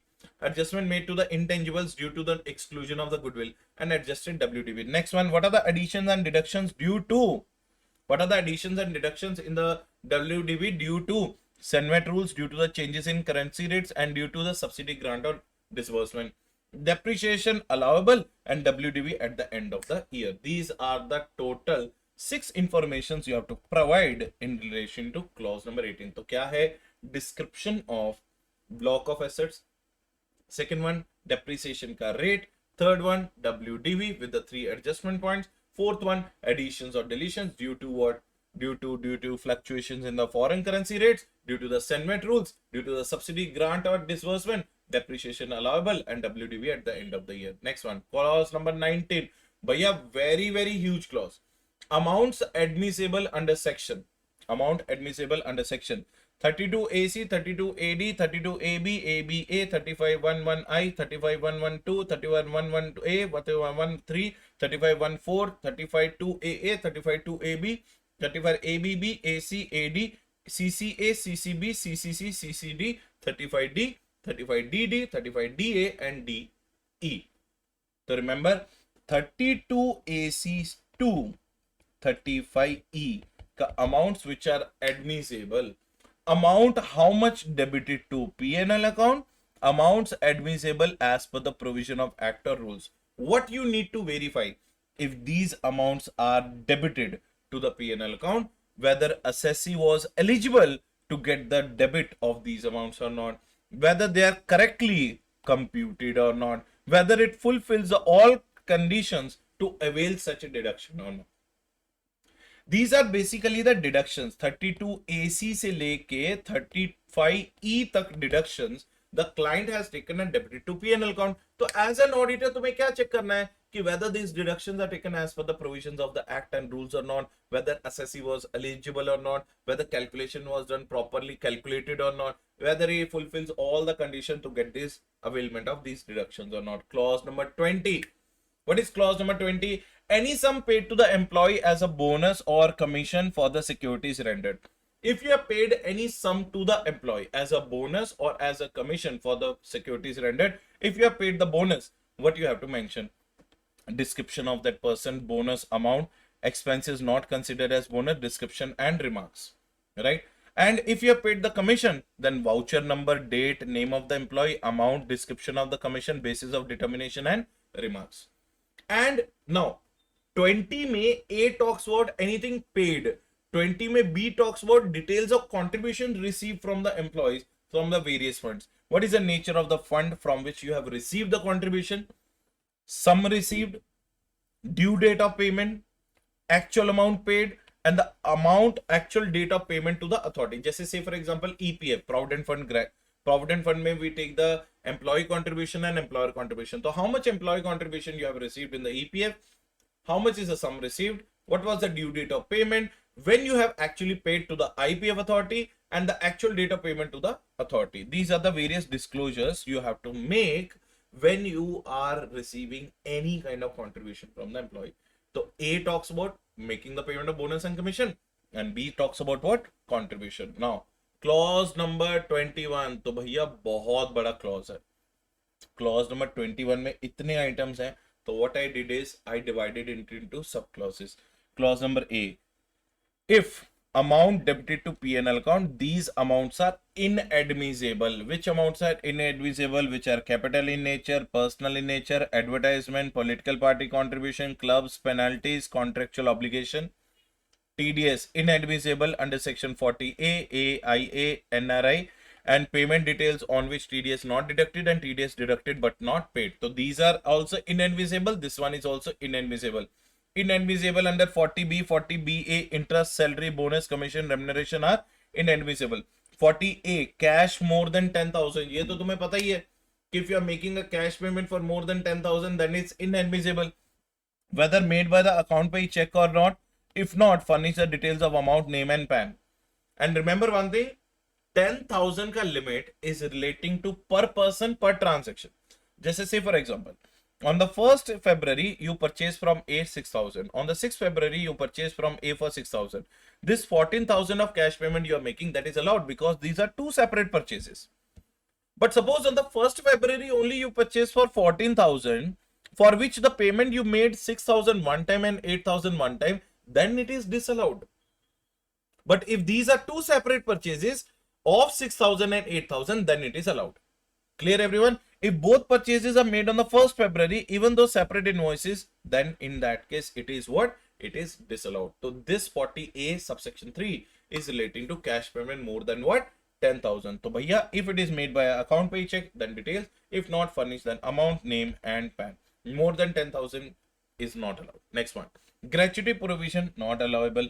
Contingent liability not allowable. Disallowed under section 14A. Expenditures on incorporation which is not a part of total income. Now there is one residual part which I have kept, that is called others. What is others? Expenses prohibited by law, payment to opening creditors, contribution to unrecognized provident fund, employee fund, interest on capital borrowed. So these are the various things which are disallowed under clause number 21. Now clause number 22, interest to MSME. If the amount, if you have paid any interest, if you have paid any interest or payable any interest to the MSME, amount is inadmissible under section 23 of MSME, Micro, Small and Medium Enterprises Development Act 2006. Clear everyone? 2006. Next one, payment to specified person, that is called relative. अब सुनना ध्यान से, यहाँ पे हो क्या रहा है कि if you have made any payment to your wife, your husband means your spouse, brother, sister, any lenient ascendant or lenient descendant, if you make any payment to any of these relatives, then in that case what we are going to do, we are going to check. I am not going to check, assessing officer is going to check, is it excessive payment or not, is it unreasonable payment or not. If the assessee officer thinks that it is excessive payment or it is unreasonable payment, then in that case he will assess that particular thing, whether it is excessive or whether it is unreasonable or not. He will check it on the three parameters. What are the three parameters? Fair market value of the goods which you have received, for which you have made the payment. Suppose I received 500 kg of rice, ठीक है, for which I paid 20 lakh rupees का payment. अब तो मुझे बताओ 500 kgs of rice का 20 lakhs payment होता है, it is excessive and unreasonable or not? Yes. Fair market value of the goods. Legitimate needs of the business and profession. So assessee will also check कि whatever you are making the payment to your relatives, are they required for the particular needs of the business and profession or not? And benefits derived. What do you mean by benefits derived? How much benefit you have actually derived in such kind of sale. Next one, clause number 24, deemed profits or gains under section 32 AC, 32 AB, ABA. Now, no deduction is allowed under section 33 AC from the assessment year 18-19 onwards. Section 32 AC allows deduction at the rate of 15% in respect of investment made in the new plant and machinery for the manufacturer if breached deemed profit. They are saying that, ki bhaiya, if you have bought the plant and machinery as a manufacturer, on that plant and machinery, 15% is allowed as a deduction. अगर आप 15% से above deduction you are taking, then it is inadmissible. You are not allowed to take more than 15%. If you have taken the deduction for a new plant and machinery bought for the manufacturing purpose, you did the investment in the new plant and machinery for the manufacturing purpose, and if you have taken the deduction more than 15%, then that deduction will be reversed and will be treated as your deemed profit. That is what clause number 24. Clause number 25, profit under section 41. What they are saying, any remission, cessation of trading liability or recovery of already allowed deduction. So say for example, some deductions you have already taken in 1 year. In some year, you already have taken the deductions. Are you getting the point? Just bad debt hai. And suddenly in this year, you got the bad debt recovery. So when you have already taken the deduction in that year, it means you have saved your tax in that year. So this year, when the bad debt recovery has happened, it is going to be added in your income. So any expenditure deduction allowed in any previous year, thereafter liability has been waived out. That is bad debt recovered, reversal, or right of creditor, sale of fixed assets used in, used in and generation of power used in the let me just make you understand this. Yes, any sale of fixed asset used in asset and generation of power. So if you have already taken the deduction, then in that case, if you got any income in this year, you have to include it as a profit in the this year. Section number 26, 43B liability. What they are saying that 43B liability, इसको ध्यान से सुनना. Now listen. You all know that there is one section number 43B liability. What do you mean by that? There are some statutory dues which you have to pay by the end of the financial year. But even if you are not paying, you are allowed to make the payment up to the date of the filing of the return. Till that time, you can take the deduction. Now, suppose 19-20 financial year का 43B का payment I made, but I did not get the deduction in that year. So when I did not get the deduction in that year, that payment is standing as an opening payment in the current year. So obviously, when I did not get the deduction in the last year, I will definitely take that deduction in the current year. So how much deduction, how much pre-existed on the first day of previous year but was not allowed in the assessment year, how much was paid during the year and how much is not paid during the year. So say for example, 5 lakhs ka, say for example, 5 lakhs ka deduction was relating to 19-20 financial year, and right now 2021 financial year is going on. So obviously the 19-20 financial year ka deduction which I did not take in 19-20 will take it in 2021. So it is standing as a pre-existed on the first day of previous year. Out of that, how much you have paid? Suppose my total was 5 lakhs. Out of which 3 lakhs I paid in the 2021 financial year, and how much I did not pay? 2 lakhs. So 3 lakhs will come here and 2 lakhs will come here.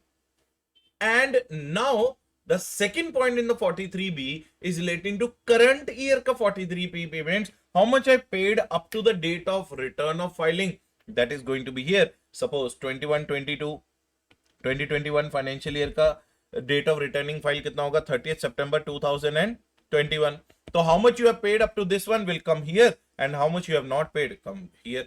Remember one thing, ये जो left side वाला point है ना, it is relating to the deduction relating to previous year which you have not claimed in that year, but total you are not allowed to disclose here.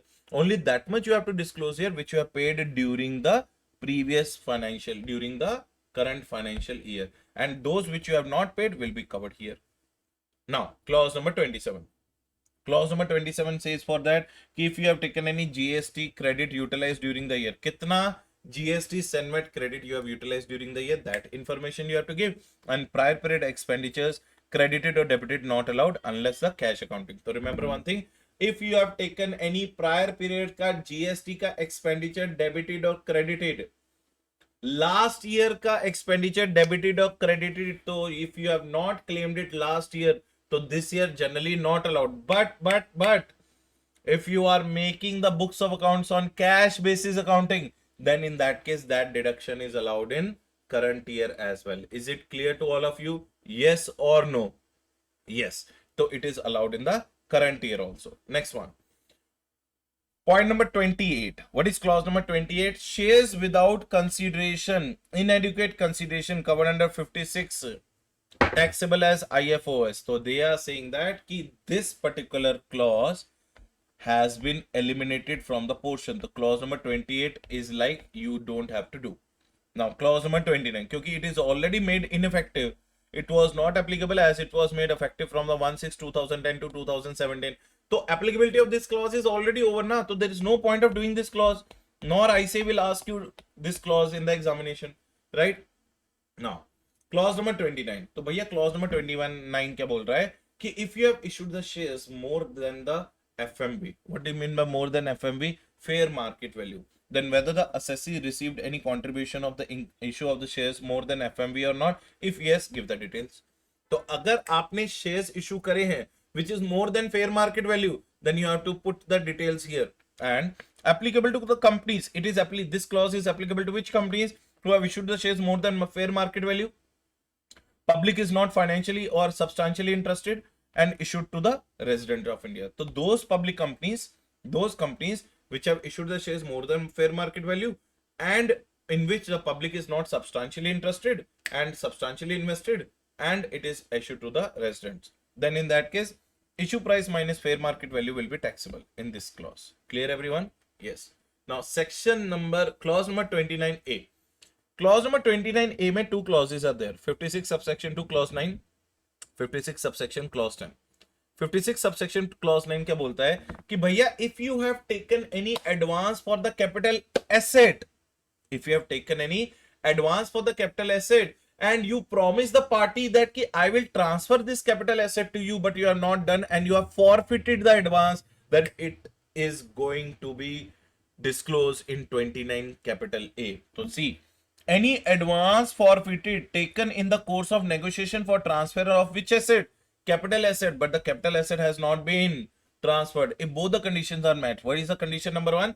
Advance को forfeit भी कर लिया, you have forfeited the advance also and you have not transferred the capital asset also. If both the conditions are matched, reported only in case of forfeiture, then whether any such amount forfeited, then such amount shall be chargeable under the IFRS and furnish the income and amount. They are saying that advance will be treated as your income under income from the other sources, and as a tax auditor you have to furnish the amount and you have to furnish the income over there.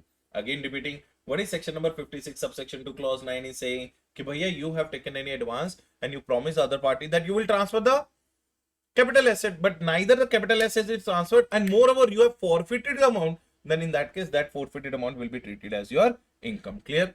Now clause number 29B. Clause number 29B is very similar to clause number 17. Do you remember the clause number 17 where you have sold your land and building below, where you have sold your land and building below the stamp duty value? यहाँ पे क्या है? If you have bought any land and building, that was selling, it wasn't buying.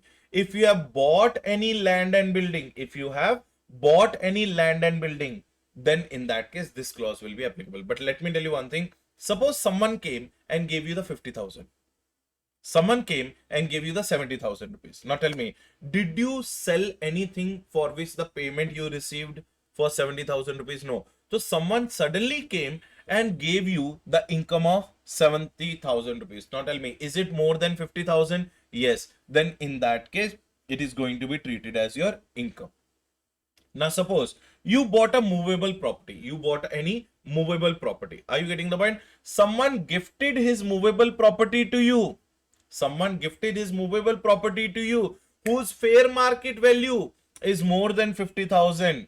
Someone is gifted you a movable property. जैसे मेरा friend है, oh no, US shift हो गया, and while shifting the US he told me that भाई मेरा Ola scooter तू रख ले. Now Ola scooter का market value, if I'll sell that Ola scooter S1 Pro in the market today, so I'm going to face the 75,000 rupees. Did I pay any money to my friend? No. But is this benefit more than 50,000? Yes. So it will be disclosed here. But if I have paid any benefit, if I paid any money, मैंने अपने friend को 10,000 दिया. I told him, भैया, I am Rohit Grover. I will not take anything for free. I will give you 10,000 for your Ola scooter. But I paid 10,000. What is the fair market value? 85,000. Let's say, for example, I paid 10,000. What is the fair market value? 85,000. So fair market value minus consideration which I paid, 75,000. So 75,000 is more than 50,000 na. So then also it will come here. Now see, if the fair market value minus consideration is more than 50,000, then also this point will come here.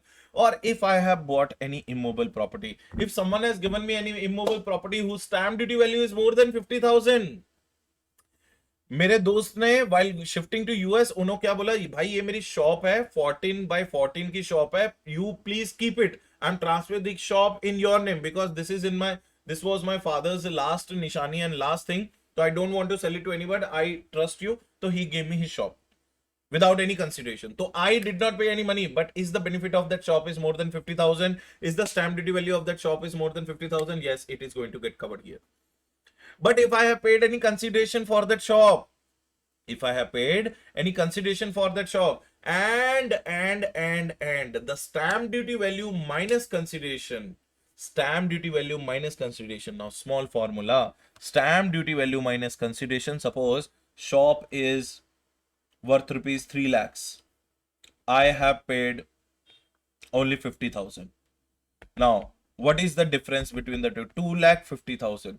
So amount is higher than that 2,50,000 which I got is higher than 50,000 or 110% of the consideration. How much I paid?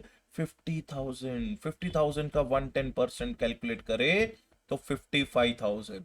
55,000 को किसके साथ compare करा? We are going to compare it with the 50,000. Whichever is higher.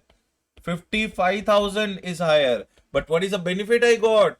2,50,000. Is 2,50,000 more than 55,000? Yes. Again repeating. I bought the shop by paying 1 lakh rupee.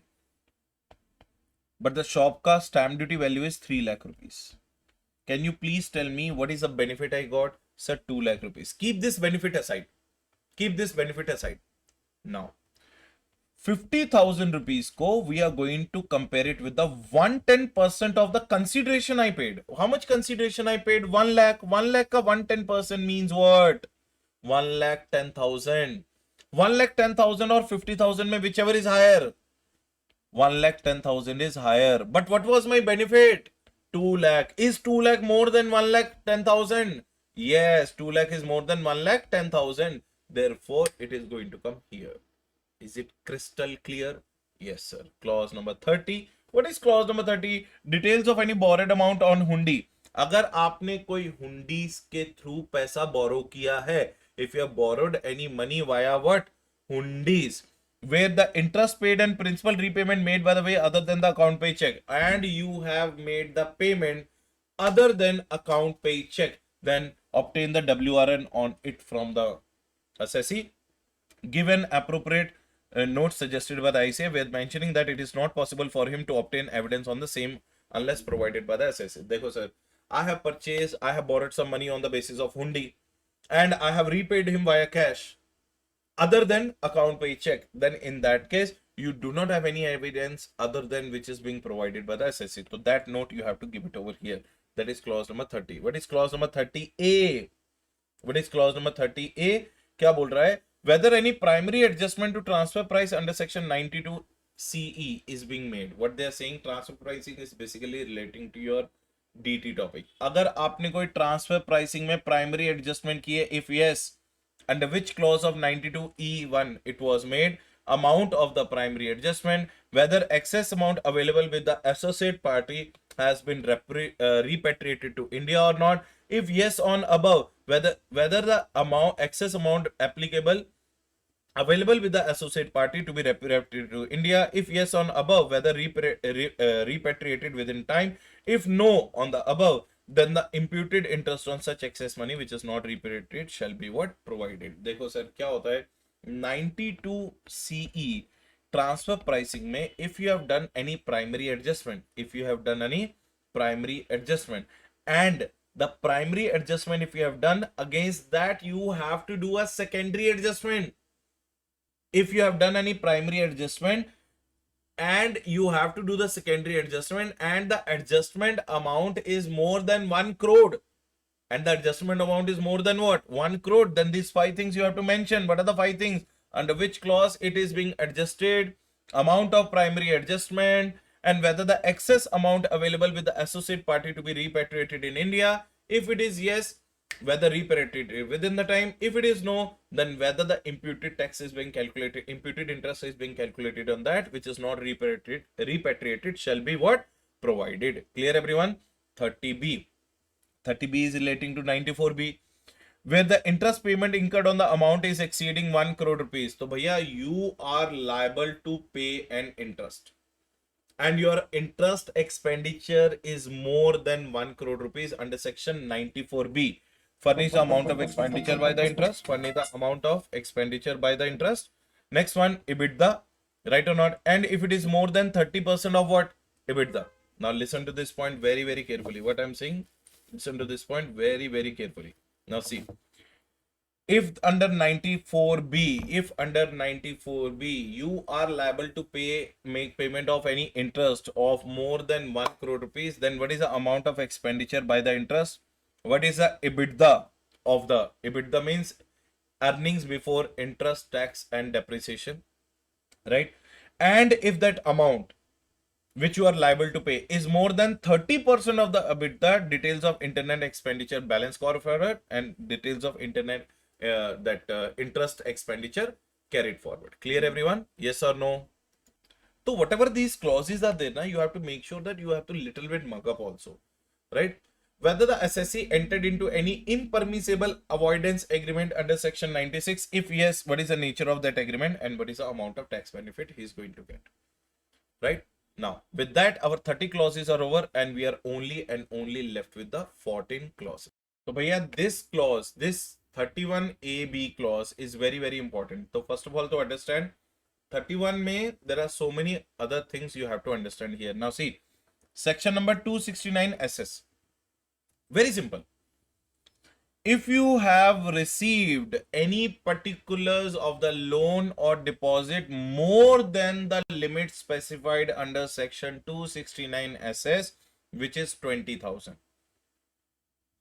If you have received any deposit exceeding the limit specified under section 269 SS, तो भैया name and address and PAN, whether squared up or not, maximum amount outstanding, whether taken or accepted by the check or bank, whether same was taken by the account pay check or account pay DD or not, and what is the limit of that section 269 SS. Particulars, what is the point number B? Particulars of specified sum exceeding the limit specified under 269. So what is the difference between this point and this point is, here the amount is particulars of loan or deposit received. Here, what is the word used? Specified amount. What do you mean by specified sum? Amount related to transfer of immovable property. So this point is non-immovable property related point, and this point is immovable property related point. Are you getting the point? But in both the cases, if you have received anything more than the specified limit under section 269 SS, which is 20,000, then you have to report it here. Clear? Now, what is 269 ST? 269 ST को अपन 4 parts में divide करेंगे. BA, BB, BC, BD clauses है. BA, BB, BC, BD. BA and BB talks about receipt side. BA, BC and BD talks about the payment side. Now see, particulars of receipt exceeding 269 ST. 269 ST का limit कितना है? 2 lakh rupees. If you have received any amount exceeding 269 ST otherwise than by check, bank draft or ECS. If you have received the amount otherwise than by, means other than bank draft, other than check or ECS, and the limit is limit is 2 lakhs. If you have received any amount more than 2 lakh rupees other than this check, bank draft or ECS, then it is to be reported under BA. Particulars of receipt exceeding 269 ST by check BD but otherwise other than account pay check. So here, so you are not receiving via check. Here you are receiving the payment via check, but it is other than account pay check or account pay DD. What is the difference you found? Here also you are receiving the amount more than 269 ST. Here also you are receiving the amount more than 269 ST. Here you are receiving other than bank draft, other than account pay, other than check, and other than ECS. Here you are issuing via, here you are also receiving via bank draft, ECS and check, but other than account pay check and other than account pay DD. Did you get the point? Now, if you have made any payment, under section 269 ST, the amount which you have received, you have to make the return, you have to make the repayment also. If you have made the repayment other than via check or bank draft or ECS, then it is to be reported under BC. If you have made a payment via check, via draft or via ECS, but other than account pay check and account pay DD, then it is to be reported here. So what is the difference between this point and this point? You received it without check, and the second point may you received it with check but other than account pay check. What is the difference between this one and this one? You made the payment other than check and you made the payment via check but other than account pay check. Clear everyone? Yes or no? This is the main point you have to remember. Otherwise this is something the icai is going to trouble you about. So 269 SS mein kya tha? Any amount received more than the specified limit, which is 20,000. Any amount received as a specified amount more than the specified limit, then specified amount is relating to transfer relating to the immobile property, amount relating to the immobile property. 269 ST mein 2 points are relating to receipt, 2 points are relating to payment. Here you are receiving by the way other than, you are receiving exceeding the limit other than via check, other than via bank or ECS. Here you are receiving it via check or ECS but other than account pay check. And payment ke case mein you are making the payment without check and you are making the payment with check but other than account pay check. This is what the difference between them. 269 ST, 269 ST ho gaya, 269 SS is over 269 T. Now, and remember one thing, 269 SS mein limit is 20,000 and 269 ST mein limit is 2 lakh rupees. Now, 269 T, particulars of repayment of the loan exceeding in any manner. Are you getting the point? Particulars of the repayment of loan exceeding in any manner. Matlab, you made the repayment of loan exceeding the limit. Means exceeding the limit again what? 2,000. But in any manner, via check or demand draft or any case, the name and address of that person, amount paid, and whether squared up or not, and maximum amount outstanding. Particulars of the repayment exceeding the limit of which amount received was via bank draft or check. And particulars of the repayment exceeding limit where the amount is received via check or bank draft but not account pay. So this is, you made the payment by any manner. You made the payment but received the amount via check, but that was not an account pay check. Here you made the repayment exceeding the limit but received the amount via check, which was other than account pay check. Did you get the point or not? Yes or no? See, here you are making the payment in any manner. Here you are making the repayment exceeding the limit, but you received that amount earlier via method other than bank check or other than bank draft. And here you are making the repayment exceeding the limit where you have received the amount via bank or via DD but account pay. तो यहाँ पे normal other than account pay, यहाँ पे account pay, यहाँ पे other than banks and check, and यहाँ पे other than what? Account pay. And here you are making the payment in any manner. Here also the limit is what? 20,000 rupees. Did you all get the point or not? Yes. Now 32A. 32A is A is brought forward losses or depreciation allowed. This is not allowed under 115 BAA, BAC and BAD. If you have any brought forward losses or depreciation allowance details, then in that case you have to give it in 32A. What is 32B? Whether there is any change in the shareholding came from the last year to the current year, which is more than 49%. If yes, deductions are not allowed to be taken, which means at least 51% of the voting shares shall be in the both years to claim deduction. अगर आप कोई deduction claim करते हो, तो make sure that from the last year to this year, your change in the shareholding pattern should not be more than 49%. If it is more than 49%, then in that case, there are some certain deductions which you are not allowed to claim. What is 32C? 32C relating to details of speculation, loss if any furnished. Then details of any specified business or loss incurred in such a specified business under 73A to be furnished. तो ये speculation loss के बारे में, this is relating to specified business. In case of company, whether it is carrying speculative business, if yes, whether they suffer any speculation loss during the year. तो यहाँ पे it was only relating to speculation loss. Here the company is doing the speculation business and suffering a speculation loss. That is 32E and that is 32C. Now, 33. Details of deductions admissible under Chapter 6.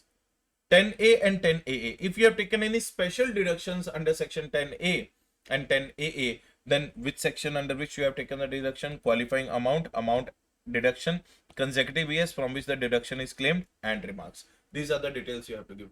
34 A, B, C is relating to TDS point. Now see, details of TDS deducted and collected. Whether the assessee is required to furnish the statement of tax deducted and statement of tax collected. Whether the assessee is liable to pay the interest under Section 201(1)(a) and 206(6)(7) late submission of tax to the government authorities. So that all things relating to TDS is going to get covered under 34A, B, C. Details of TDS received, collected and deducted. Whether the assessee is required to furnish the statement of TDS deducted and collected. And if the assessee has not furnished the details or not filed the return with the central government, whether he is liable to pay any penalty or not. Next one, 35A talks about quantitative details in case you are a trading concern. What are the quantitative details? Opening, purchase, sales, closing and shortage. Quantitative details in case you are a manufacturing concern. Manufacturing concern में two details you have to give. Raw material consumed and finished goods produced. Raw material consumed के case में opening stock of raw material, purchase of raw material, consumption of raw material, sales of raw material, closing stock of raw material, yield of finished goods, percentage of yield and shortage or excess. And in case of finished goods, opening stock of finished goods, closing stock of finished goods, purchase of finished goods, quantity manufactured and sales during the previous year, and closing stock and shortages if any. Next point. Clause number 36. Clause number 36 is omitted. Clause number 36A क्या बोलता है? If the assessee has received any amount in the form of dividend under Section 2, subsection 22, Clause E of IT Act, if yes, furnish the details. 37 क्या बोलता है? कि cost audit has happened or not. If the cost audit has taken place, give the details of any disqualification or the remarks given by the cost auditor. And the focus here is not कि whether the cost audit I'm going to do as a tax auditor or not. Focus is just to ask the management whether cost audit has taken place or not, and focus is on any modifications or reservations or observations kept by the cost auditor. That is clause number 37. Clause number 38, details of excise audit if any has taken place. So 37 क्या था? Cost audit. 38 क्या है? Excise audit. As you all know, excise audit is completely abolished. Next one, 39, details of any audit taken place under Section 72 capital A on valuation of taxable services and the disqualification or disagreements if any kept by the auditor. So this one is relating to cost audit, excise audit and audit under Section 72A. 40, details of turnover, GP, NP, etc. in the following ratios. What are the ratios? Total turnover, gross profit by turnover, net profit by turnover, stock in trade by turnover, material consumed by the finished goods.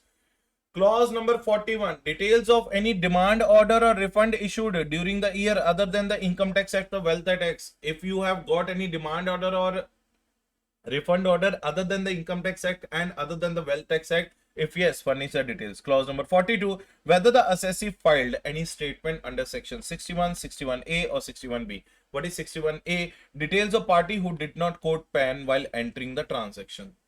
61A, any issue of bonds or securities buyback by the listed entity. And what is 61B? Due diligence carried out by the assessee. If yes, any furnish the details. 43, if the assessee or its parent entity or its alternate entity is liable to furnish CBCR. What is CBCR? Country by country report. What is CBCR? Country by country report under the Finance Act 2016. Then if yes, name of the parent party who is furnishing this report, name of the alternate reporting entity who is furnishing this report, and date of furnishing the report. Under section 286, any international group requires to furnish a CBCR report in India. Tax auditor shall verify whether the tax whose parent is a non-resident has filed form number 3CA 3CEAC or not, right? And 44th clause, breakup of expenditures of entities registered or not registered under the GST Act. Now, what are the total information you have to give under 44? Let me tell you one thing. This is very revolutionary clause, and it is supposed to start from 1/4/2022. It means by the time I'm making this video, it has already started. It means from this year, this financial year onwards, when the tax audit will take place next year, you have to give the breakup of all the expenditures of the entities, whether you are registered under GST or not registered. What are the details you have to give? Total amount of expenditure, how much is relating to goods and services under GST, how much is relating to entity under the composite scheme, how much is relating to other registered entities, and how much is the total payment to the registered entities, and expenditures in respect of entities not registered. So this is what clause number 1 to clause number 44. I hope I made your journey a little bit easy. It was a contributory video towards your thing. And thank you so much everyone for lending your patient ears. I'll see you guys in the next video. So enjoy and conquer audit with CA Rohit Grover. So do subscribe the channel if you have not subscribed it. Do share this, like, comment and share. Tell me your thoughts, what you think about this video, and do let me know if you are looking for, if your friends are looking for any kind of classes, right or not. Freshly recorded November 22 and May 23 for CA final auditing batch classes are available. My face-to-face batch is also planned in the first week of June in the Hyderabad. So those who want to attend, they can come to the Hyderabad and attend those classes as well. RRB also classes are available. So thank you so much everyone for lending your patient ears. Thanks a lot for patiently listening to this video. I hope I made it a little bit contributory towards the end. And make sure that if you really want to buy these handwritten notes, which was a complete hard work did by me, almost 700 to 800 pages of every chapter almost. So you can contact in the description below. The number will be given. So thank you so much everyone. Bye bye. Take care. Hello everyone. How are you all? This is CA Rohit Grover, your CA final faculty for the paper number 3, Advanced Auditing and Professional Ethics. So today we are going to understand another very important chapter, that is called Audit of Public Sector Undertakings. Everyone, so what we have to learn in this particular audit, we have to learn that if you remember in your intermediate level also the same chapter was there. Sir, where we got this chapter? If you remember in the intermediate level, you had one chapter called Audit of Different Entities, right or not? And in the IPCC level, in the old syllabus, in the intermediate level also, you had this chapter called Government Audit. So in the Audit of Different Entities, there was one concept called Government Audit, where we have understood something about the C and AG. If you remember, government audits are always required to be carried out by this thing called Comptroller and Auditor General of India. So Comptroller and Auditor General of India, and at the same point of time, if I'm not wrong, we have done the audit of expenditures, audit of receipts, audit of stores and spares, audit of commercial undertakings, and all these relevant audits under that performance and proprietary audit, all that thing we have done in an intermediate level. So 50% of the intermediate level is still copy pasted at your final level also. But the name of the chapter, instead of calling it as a government audit, we are going to call it as an audit of public sector undertakings. Now, question arises, sir, what we have to understand in this chapter? In this particular chapter, we are going to understand, sir, who is C&AG, what is his coverage of doing the audit, which entities he is going to do the audit. After that, what are the various committees of Parliament and State Legislative Assembly. We are going to talk about various audit boards, and we are going to talk about the different types of audits. If I have to tell you, the overall scope is going to be comprehensive audit, financial audit, compliance audit, performance audit, propriety audit, right? So let us understand first of all framework. Now in the framework, what we have to understand is, sir, when we talk about the government audit, when we really talk about the government audit, in the government audit there are basically three types of audit: government company audits, government corporation audit, government departments audit. Now question is, sir, what do you mean by government company? A government company is the one in which at least 51% of the paid up share capital is either held by central government or state government or combinedly by both. Then, sir, how government company is different from the government corporation? Government corporations are those organizations which are either set up under the state legislative assembly or the parliamentary act. Then what is the third one? The third one is known as government departments. Sir, what do you mean by government departments? Government departments are those departments which are created by the central government or the state government relatively only for the purpose of the government operations only. Like if you will say that Indian Railways is there, Indian Postal Service is there, all that comes under the government departments. And if I have to give you the example of government company, we have so many. ONGC is there, SAIL is there, Coal India Limited is there. And government corporations, you can take the example of UTA and LIC, right? So when we talk about the government audit, these are the three types of audits we have to talk about. Next one, objective and scope. We'll understand what is the objective of the government audit, what is the scope of government audit.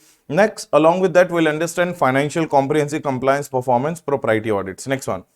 Now, what do you mean by government audit? As I already told you, what do you mean by government company? A company in which 51% of the paid up share capital or voting right is either held by the central government or state government or combinedly by both, like SAIL and ONGC. What do you mean by government department audit? Ministerial departments like Indian Railways and Postal Services. And what do you mean by government corporation? The government corporation audits are the audits like those kind of organization which are either made under parliamentary act or state legislative act. Say for example, ICA also. If you'll carefully analyze the material, the study material which is being provided by the ICA, you will find it over there. It is written that it is set up under the Act of Parliament, right? So all that comes under the government corporation. Next one, who carries out the audit of these government organizations? Government organizations ka audit is carried out by the C&AG and IAAD. Sir, what is IAAD? Indian Audit and Accounts Department. Are you getting the point? Now C&AG has one IAAD, Indian Audit and Accounts Department. Via that, the PSU audits will be carried out. Now question is, who is C&AG? Remember one thing, Comptroller and Auditor General of India has not been defined anywhere in our Companies Act. But yes, there is one Comptroller and Auditor General Rules Act 1971, and there are some regulation or article number 148 to 151 in the Constitution of India which talks about this person called C&AG. Now let us understand what do you mean by C&AG and what are the qualifications of C&AG. If we will talk about the qualification of C&AG, there is no particular qualification for the C&AG. Sir, what are you trying to tell? It means when I am saying that there is no particular qualification, a C&AG is a person who is well qualified and well deserved candidate. Again repeating, a C&AG is a person who is a well qualified and well deserved candidate, a person of high integrity and high ability. Now, who is the present C&AG of India? Shri Girish Kumar Murmu. If I'm not wrong, he is the present C&AG of India. You can Google it also. So, when you actually see the biodata, when you actually see the resume and the experience cycle of the C&AG, you will find that they are not particularly relating to accounting field or law field or economic field or any other field. A person of high integrity, a person of high ability who can watch the India from the macro level is the eligible candidate to become a C&AG. Next point. Sir, who does the appointment of C&AG? C&AG is always appointed by the President of India. Are you getting the point? He is always appointed by the President of India. So, what is the salaries and allowances of C&AG? Salaries and allowances of C&AG are equivalent to CJI, Chief Justice of India. His salaries and allowances are exactly 100% same as CJI, Chief Justice of India, and Chief Justice of India. What do you mean by Chief Justice of India? The one who is the judge of the Supreme Court. Next one. Sir, can C&AG also give a resignation? Yes, he can give the resignation, but his resignation is subject to the approval by whom? President of India. Sir, can we remove the C&AG? Yes. There are various grounds for removal of the C&AG. Remember one thing, there can be a misconduct, there can be a proven misbehavior, or if he gets incapacitated. These are the various grounds under which he can be removed. But not only that, you have to pass the 2/3 of the voting in the both houses of parliament, after which he will be standing removed. Next one. So what is the role of C&AG? C&AG plays a very important role. You know that. And yeah, tenure. Yeah, I forgot to tell you about the tenure. Yes, C&AG is having a tenure of 6 years or attaining the age of 65 years, whichever is earlier. Next, sir, what is the role of C&AG? Obviously, role we already know, 139 subsection 7 and 139 subsection 5. C&AG is the one who appoints the first auditors of the government company, as well as he also appoints the subsequent auditors of the government company. Next one, sir, what are the powers of C&AG? Powers of the C&AG, if I have to tell you, he is a limitless person. He can investigate any public entity. Again, repeating, any public entity, any public servant, and can ask any information at any point of time. There are no limitations and boundaries on this person called C&AG. Next point. So what are the duties of the C&AG? You all know the duties of the C&AG. Sir, duties of the C&AG is to compile the financial statements and to compile the books of accounts of the central government, state government, and the union territories. If it is a central government related audit report, financial statement, and books of accounts, it will be laid down in the front of Parliament. After that, President of India. If it is a state government, will be laid down in the state legislative assembly. After that, to the governor of the state. And if it is a union territory related books of accounts and financial statement, it will be laid down in front of the chief administrator of union territories. Clear, everyone? These are the duties of the C&AG. Now, what is the audit of government company? You all know that government company is the one in which 51% of the paid up share capital is either held by the central government or state government or combinedly by both. But sometimes you might have seen that recently amendment has come. Okay, sometimes they use a word called at least 51% of what? Voting rights. Now, this is a major area where most of the students are unable to understand, sir, when to use a word called paid up share capital and when to use a word called voting rights. Let me tell you one thing. If that central government has issued equity shares with differential rights, then you have to test it on the voting right basis. Otherwise, you have to test it on the paid up share capital basis. Right now, sir, who does the audit of these government organizations? These government organizations called government companies are going to be audited by a practicing chartered accountant, forms of practicing chartered accountant, which are empaneled with whom? Which are empaneled with C&AG. Sir, whether the C&AG allocates the audit to us? Yes, like a bank audit, C&AG also allocates the audit to you, and accordingly only you will carry out the audit. Accordingly only you will carry out the audit. Clear, everyone? And remember, C&AG has also right to give you the directions while doing the audit. You have to do the audit as per the directions of C&AG only, and after the completion of the audit, you have to send the report to the C&AG. And if the C&AG thinks that okay, there's one particular area where more clarifications and more information is required, then C&AG may ask you, C&AG may definitely ask you to conduct a section number 143 subsection 6 supplementary audit or section number 143 subsection 7 test audit. Clear, everyone? Now, one of the unique feature of the audit conducted by IAAD. What is IAAD? I already told you, C&AG has one particular department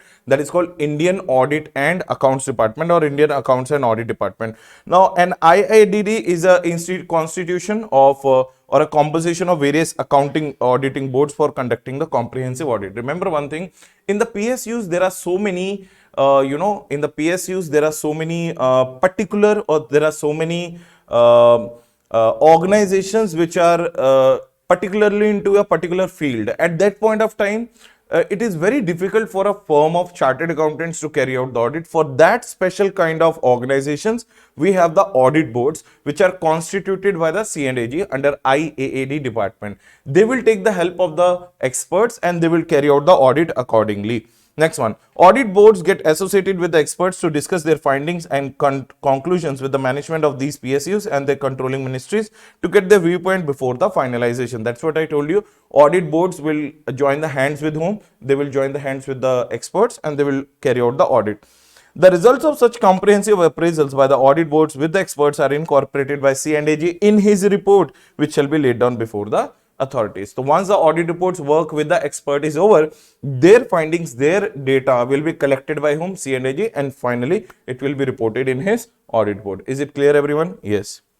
Next one, such audit boards have no separate entity and they work under the direct supervision of what? Direct supervision review of whom? C&AG. Right, everyone? Now, action on the audit reports. As Parliament and assemblies are occupied with the excessive workloads, these reports are to be received and referred to the various committees made by the Parliament and state legislature. Remember one thing, Parliaments and state legislatives are occupied with so many other functions when it comes to India level and state level. So that is why they have made some special committees. Now audit reports and C&AG reports are forwarded to these committees. These committees will analyze these reports and accordingly they will perform their function. So when we talk about the audit of PSUs, may everyone, there are total 3 types of committees. How many types of committees? 3 types of committee. Committee number 1, that is known as a PAC, Public Accounts Committee. Committee number 2, that is known as EC, Estimates Committee. Committee number 3, that is known as COPU, that is called Committee on Public Undertakings. Now, sir, question arises, sir, what does the PAC do? PAC ka duty kya hai? You can check that. What is the duty of the PAC? PAC is basically concerned with money disbursement.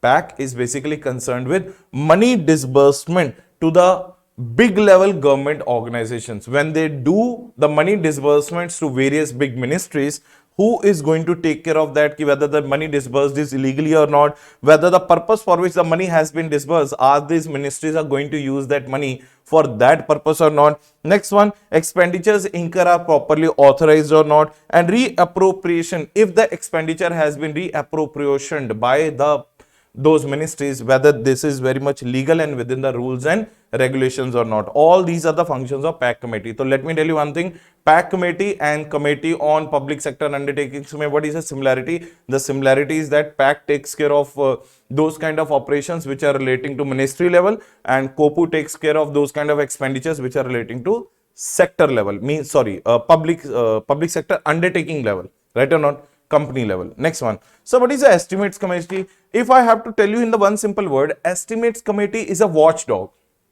Estimates committee watches that whenever you want to get any proposal for particular expenditure, estimate committee helps you in forwarding that proposal to the parliament and to the state legislative assembly. Estimates committee is the one which tells you the format within which you have to make a proposal and forward that proposal to whom? Parliament. Now see, what is estimates committee? Report on EEE of the parliamentary policies on the projects undertaken. What do you mean by EEE? Economy, efficiency and effectiveness. Again repeating, triple E means what? Economy, efficiency and effectiveness.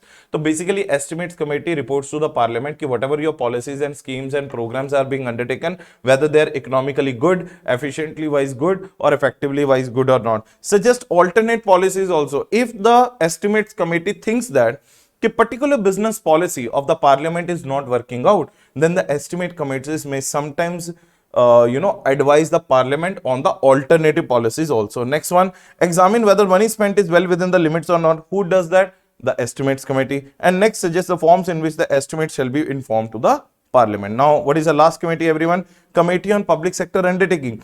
Bhaiya, Committee on Public Sector Undertaking means what? This is a committee, same work what the PAC does. Same work what the PAC does, but at a PAC does it at the broader level like ministry level. This is going to be done at a undertaking level. Now, examine the reports and accounts of PSUs. You can see that this examine the reports and accounts of ministries. This one examine the reports and accounts of PSUs. Next one, to examine the reports of C&AG on PSUs, obviously. To examine the efficiency of what? PSUs. To check whether the PSUs are running in the sound ways or not. And remember, those functions which sometimes, suppose, let's say for example, PAC is very busy, or let's say for example, estimates committee is very busy. Then in that case, their functions, if they are unable to do because of their busy schedule, some of the functions of the PAC and some of the functions of the estimates committee can be forwarded to the COPU. What is COPU? Committee on Public Undertakings. Clear, everyone? The major difference between the PAC and COPU is PAC keeps the check on government departments, COPU keeps the check on PSUs in the same way. Focus of these examination, these committees is an examination not only on individual irregularities but also on the system irregularities. And remember, if the PAC, if the estimates committee, if the committee on public sector undertaking comes to know that government ka policies are not doing well, and they need some improvement and alternative measures, then they will not think twice before suggesting it to the government. So it is not only a fault finding machine, it is also giving the relief, alternatives reliefs for the wrong done by these particular projects and all. Now, what is C&AG's role in the PSU audits? Remember one thing, when it comes to the public sector undertakings, the most of the people thinks that C&AG does the audit. No. C&AG never does the audit. C and AG never does the audit. C and AG get the audit done by the practicing CS. C and AG sits with these committees actually. If you'll see that these three committees like PAC is there, EC is there, COPU is there, CNDG sits with them and act as a friend philosopher and the guide to them. If the committees are not able to understand anything, C and AG will help them in understanding. Now, C and AG act as a friend, philosopher and guide to committees in the PSU audits. His reports form basis for the committees but does not exclude other workings of the committee. Remember one thing, he is not performing the functions of the committee. Don't get confused. He is not performing the functions of the committee, but yes, he is helping the committees in some areas where he thinks that committees are unable to understand a particular aspect. He scrutinizes the notes which the ministries have submitted to them. Say for example, ministries have submitted estimates, some facts and figures to the parliament to get the approval of one particular project. But remember one thing, before going it in the hands of ministry, C and AG will scrutinize those projects, will scrutinize the facts, will scrutinize the figures, will scrutinize the reasonability of and estimates which are given in that particular report. If the C and AG gives the green signal, then only it will be forwarded to the committees to take care and carry on it forward to the parliament, right? It helps the committee in presenting their reports to the parliament, state legislative assembly. C and AG does not perform functions of the committee. That's what I told you. Just works as a philosopher in helping manner. Now, sir, what are the purpose? What is the objective and scope of doing the PSU audit? The objective of the PSU audit is to make sure that we can regularize the government entities. Because when we talk about the audit of the government entities, now the biggest problem is not that government entities work properly or not. The biggest problem, why the most of the government entities are declared as sick unit? They have men, they have machine, they have material, they have money. The biggest M which is missing in these entities is known as management. What is the biggest M missing, everyone? Management. That is the reason we need to regularize the public sector undertakings, right or not? Now, when we talk about the scope of PSUs, I already told you there are total 5 types of audits which we can conduct on public sector undertakings. One is called financial audit, that is given in front of you. Second one is called compliance audit, I'll discuss in detail. Third one, propriety audit, I'll discuss in detail. Fourth one, comprehensive audit, I'll discuss in very much detail. And fifth one is the most important audit, that is called performance audit. The first 5 scope and objective which are written, I will not discuss it here because anyways we are going to discuss it in a separate manner in the further upcoming minutes, right? Next one, 6th point onwards, let us discuss. To ensure that organization decisions shall be taken by the competent authorities. Basically, the idea behind doing the PSU audit is कि CNDG wants to be assured that कि decisions relating to expenditures, decisions relating to disbursements, decisions relating to estimates, decisions relating to public expenditure should be taken up by the expert committees or should be taken up by the appropriate committees. Next one, helping the government to improve the efficiency and effectiveness.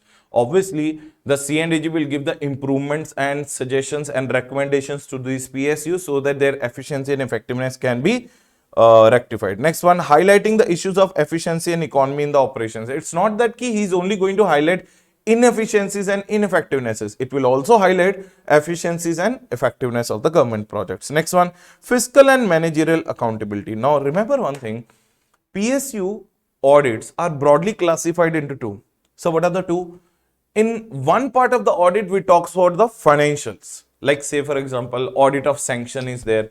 Audit of provisioning of funds are there, audit of you can say compliances is there, or you can say propriety audit where we check that was that expenditure done by the public entity was needful or needless. So where the money is involved, that is called fiscal audits. But other than fiscal audits, there are total major 3 areas in which PSU audit we concentrate. Sir, what are those 3 areas? EEE. Sir, what is EEE? Efficiency, economy and effectiveness of the PSUs. Now, what are the elements of the PSU? Remember one thing, PSU audit mein always 3 parties are involved. Sir, how many parties are involved? 3 parties are involved. One is called auditor, one is called responsible party and one is called intended user. You can see it on the left side. What is the first party, everyone? The first party is known as auditor, second one responsible party, third one is known as intended user. So what is the meaning of this thing? Auditor is the one who carries out the audit. Am I correct or not? Who carries out the audit? In India, we have a SIA, Supreme Institution of Audit. Oh, sorry, SAI, Supreme Audit Institution. Supreme Audit Institution. Under that, we have C&AG. Under the C&AG, we have IAAD, Indian Audit and Accounts Department. So they are known as the basic auditors of the PSU audit. Now question is, sir, who is the responsible party? Responsible party is the management and TCWG of that PSU. Responsible party is the management and TCWG of that PSU. And sir, who is the intended user? Intended user is the Parliament, State Legislative Assembly, President of India. For them, we do this audit. So in the PSU audit, there are three parties. First one is auditor, the one who does it. Second one is the responsible party, those who are going to address the issues and also going to welcome the recommendations given by the C&AG, that is called management and TCW. And the third one is known as intended users. Next one.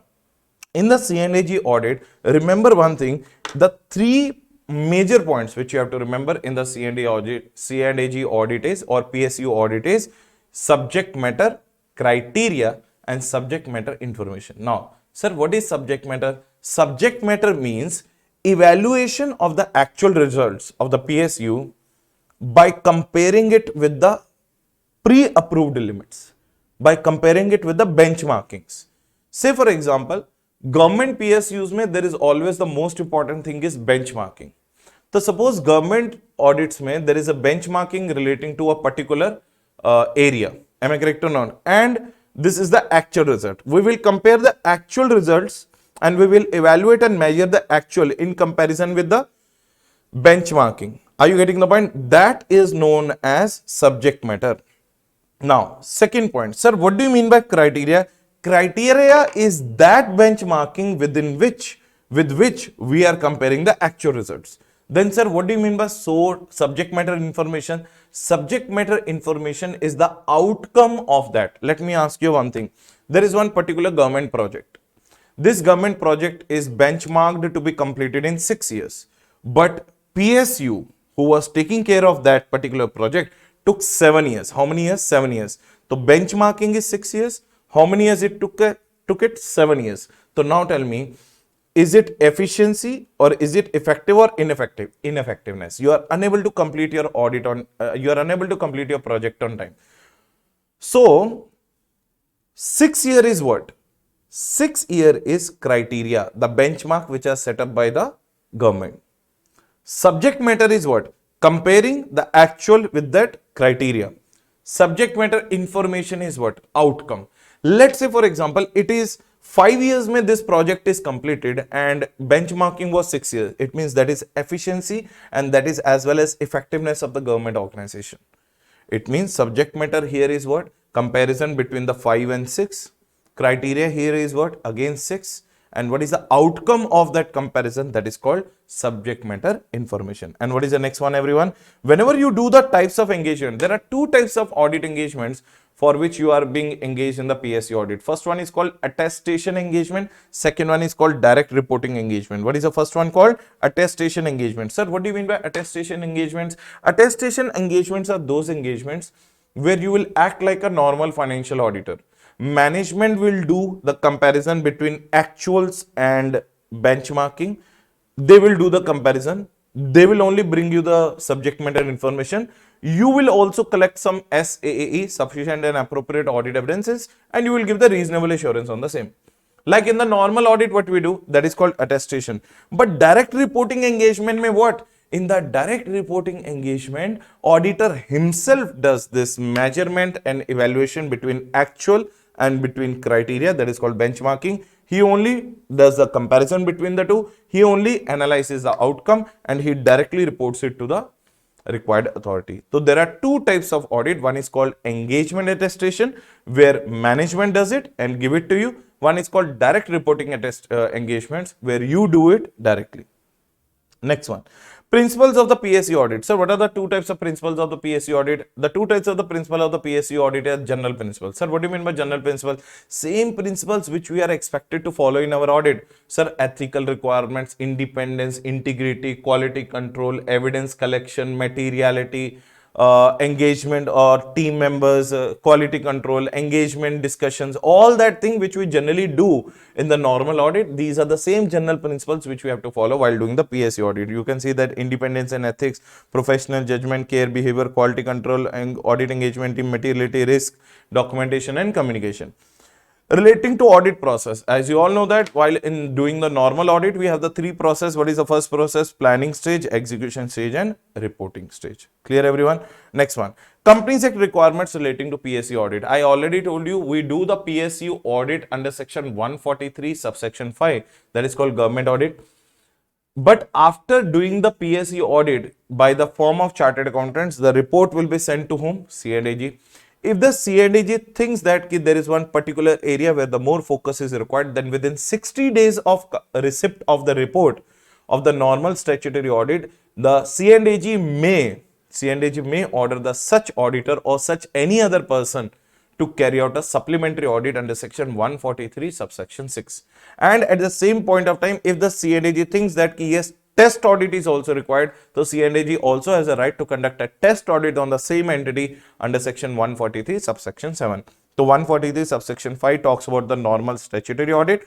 After that, within 60 days of that report, he may direct that auditor to do the supplementary audit and also the test audit. So supplementary audit is covered under subsection 6 and test audit is covered under subsection 7.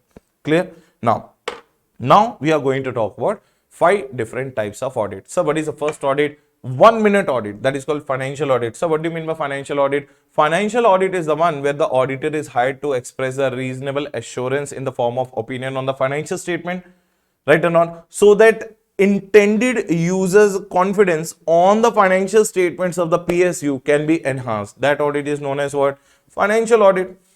And here the auditor is going to express an opinion whether financial statements are prepared as per AFRF or not. What is AFRF? Applicable Financial Reporting Framework. And are they representing true and fair meaning or not? True and fair view or not. That is called which audit, everyone? Financial audit. So in the financial audit, you don't have to worry about. Financial audit of the PSU is like a normal audit.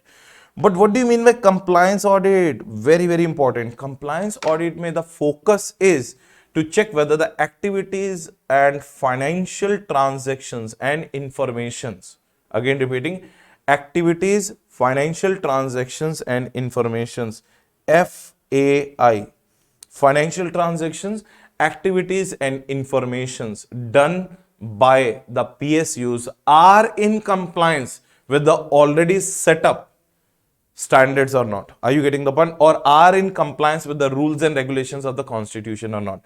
See, remember one thing, you are a PSU, public sector undertaking. So you are bound by the rules set up by the parliament.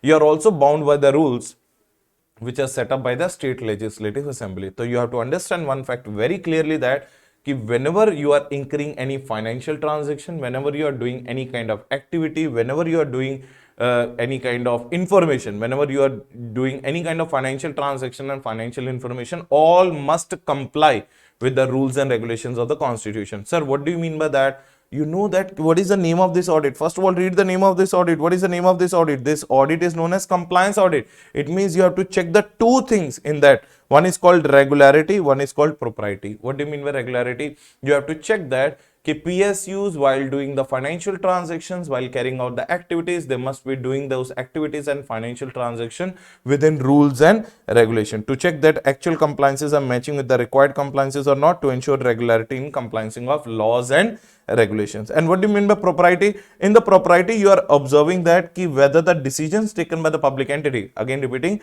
whether the decision taken by the public entity was as per the sound financial management and by ethical conduct. Remember one thing, whenever the PSUs are going to incur the expenditure, whenever the PSUs are going to take the decision, the public interest should be the topmost priority. That is called propriety.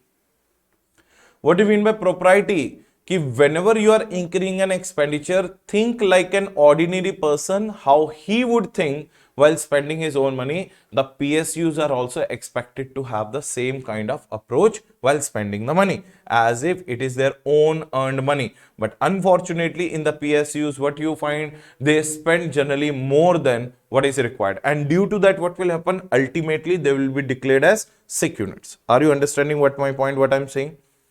Clear? Now see, in the PSU audit, again I'm telling you, there are two things in the compliance audit you are going to check: regularity and propriety.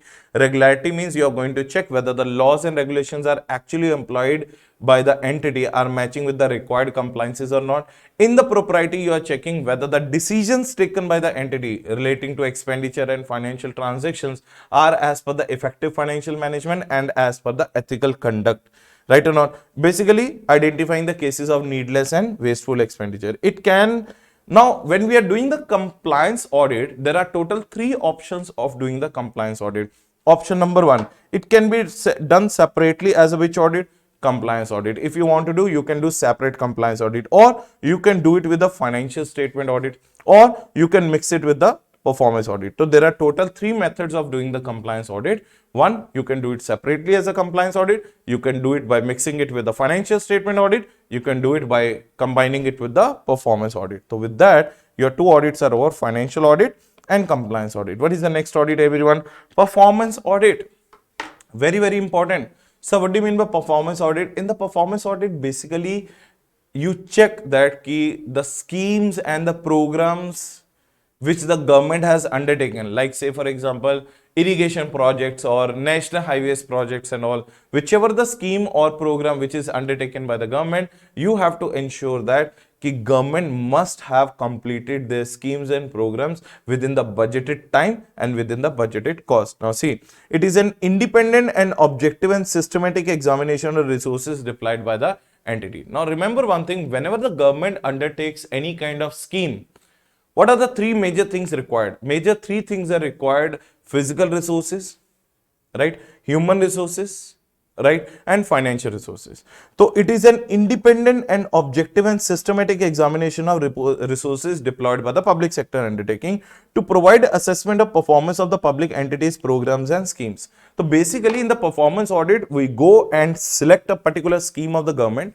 We assess that particular scheme. Right or not? After assessment of that particular scheme, so as to suggest them the improvements on the same. If you think that this scheme is meeting the criteria of EEE, what is EEE? Economy wise, efficiency wise, effectiveness, then there is no such improvement required to be done. You are doing so good.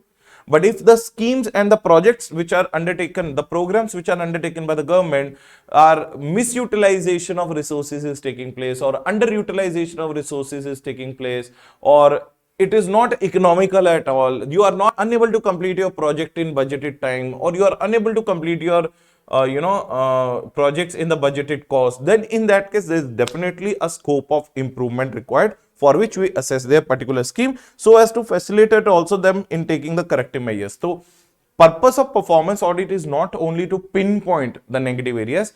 Purpose of the performance audit is also to give you the alternatives for improvement, and at the same point of time helping you in implementing those improvements in the undertaken projects and scheme. Now, who conducts this? Obviously, it's a PSU audit. So who will conduct it? CADG. Conducted by the CADG through the various subordinate officers of IAAD. You all know what is IAAD, Indian Audit and Accounts Department.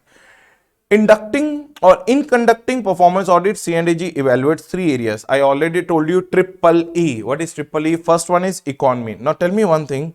To run a business organization, do we need physical resources? Yes, sir. Do we need financial resources? Yes, sir. Do we need a human resources? Yes, sir. Would you like to acquire these resources at highest cost or lowest cost? Sir, lowest cost. But at the same point of time, by compromising the quality or without compromising? Sir, without compromising the quality. And at the same point of time, to be delivered little bit late or to be delivered on time? To be delivered on time. Therefore, getting the best quality material or getting the best quality resources at a least cost at a true time is known as economy audit. Now, what do you mean by economy audit? It evaluates how to minimize the cost of the resources by getting the best prices but keeping appropriate quantity, proper quality and delivery in due time. What are the three things you are asking? Appropriate quantity should be there, proper quality should be there, delivery in the due time. That is what do you mean by checking what? Economy in the PSU audits. So what is the next thing? Efficiency. Now in the efficiency, let me give you a very simple example. Suppose there is one PSU which is undertaking a particular scheme, and in that particular scheme, what is required in that particular scheme? One plant and machinery is required, and the actual utilization capacity of that plant and machinery is to run for 16 hours in a day. But you are using that plant and machinery only for 6 hours in a day. For the remaining 10 hours in a day, you are keeping that idle. It means, are you making the efficient use of the resources? Answer is no. You already have taken the loan from the bank for a particular project. Say for example 5,000 crores of loan you have taken from the financial institution at the rate of 10% of the rate of interest. But you started utilizing that money after 6 months. But remember one thing, you are using the money after 6 months, but the bank will not stop charging the interest. Bank will keep on charging you what? Interest. Are you getting that? Again, it is inefficiency. You hired a particular civil engineer to construct, to make a plan for a particular metro rail project. Are you getting the point? But that civil engineer was hired in the January, but his services are being undertaken from the month of July. It means from January to June, you have paid him a salary free of cost. That is again inefficiency. Keeping the resources idle is known as inefficiency. So that is what inefficiencies or efficiency audit. It evaluates how to maximize the output, that is input output, by appropriate procurement practices. What do you mean by appropriate procurement practices? Now tell me one thing. You all know that in the big government projects, we need to acquire a big source of raw material. Right or not? Now, when we talk about the raw material, the first thing comes to our mind is raw material must be invited by a tender invitation system. That is called best procurement. Resources should be protected and maintained. So, it is a government's responsibility to ensure that after acquisition of resources, they should be protected and maintained. Efficient management should take place. Efficient operation procedures should take place. And at the same point of time, optimum utilization of resources should take place. What should take place? Optimum utilization of resources, reducing the overall cost. Now, the third most important E, which we check in the performance audit, is known as effectiveness audit. What is the name of the audit, everyone? Effectiveness audit. Now, what do you mean by effectiveness audit? Effectiveness audit is also about checking the budgeted time and budgeted cost. Means what? Basically, in the effectiveness audit, we are checking that the organization, the PSU, which has undertaken a particular scheme or a project, makes sure that they should complete their project in a budgeted time within the budgeted cost. Right or not? For that, we have to evaluate so many things to check out their effectiveness. Now, what are the areas we have to analyze to check out their effectiveness?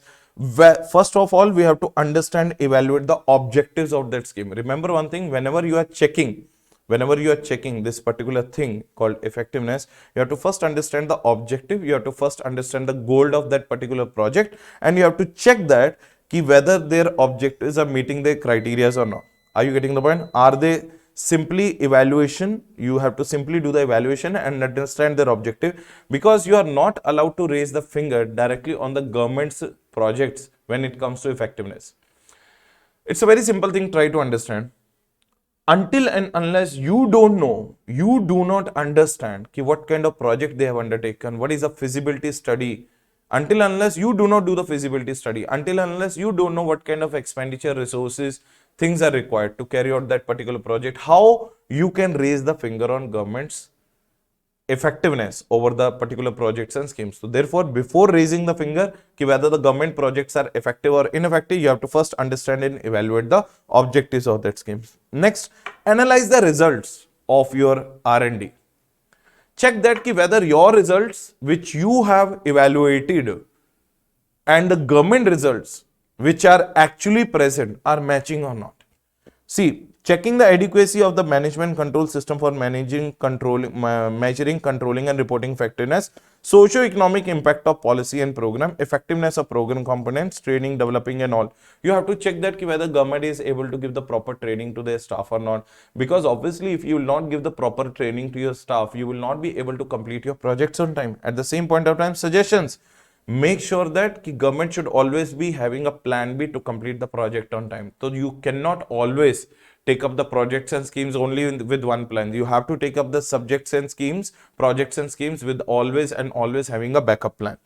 Now, factors to be considered while planning the performance audit. So, I hope you all understood the performance audit. Performance audit mein triple E we have to check economy of the government, PSUs, efficiencies, decisions relating to PSUs, and effectiveness of PSUs. Next one, factors to be considered while planning the performance audit. Point number one, understand the entity, acquiring the knowledge of client's business. You have to understand it via various sources like press release, you have to check the media coverage, you have to check the documents of entity, legislative documents by which you will understand what PSU is all about. Remember, we are only talking about the 9 factors which are required to plan a performance audit, not to execute. Defining the objective and scope. Make sure that you should define your objective of that particular scope, particular audit, and you also have to understand your area of the coverage when you are then auditor of a PSU. Next one, determining audit criteria. Sir, what do you mean by determining audit criteria? Determining audit criteria means what? You have to make sure that you are setting your own benchmarks with which you would like to compare the government's actual results. Next one, deciding your audit approach. What do you mean by deciding your audit approach? Deciding your audit approach is doing various kind of surveys on the basis of which you will decide whether you have to do the RAP, and after RAP, which FAPs you have to do. RAP means risk assessment procedures and FAP means further audit procedures. Next one, developing the audit questions. Now, what do you mean by developing the audit questions? Make a checklist of those questions on which you are looking for an answer from that PS. In the planning stage only, you have to develop that particular checklist on the basis of which you would like to ask an answer from a PSU. Next one, remember one thing, while doing the PSU audit, the approach is completely different. In the PSU audits, our focus is less on financials, but more on attitudes, operations, and administrations. Are you getting the point? Less on what? Less on what? Financials, more on attitudes, operations, and administration of the government.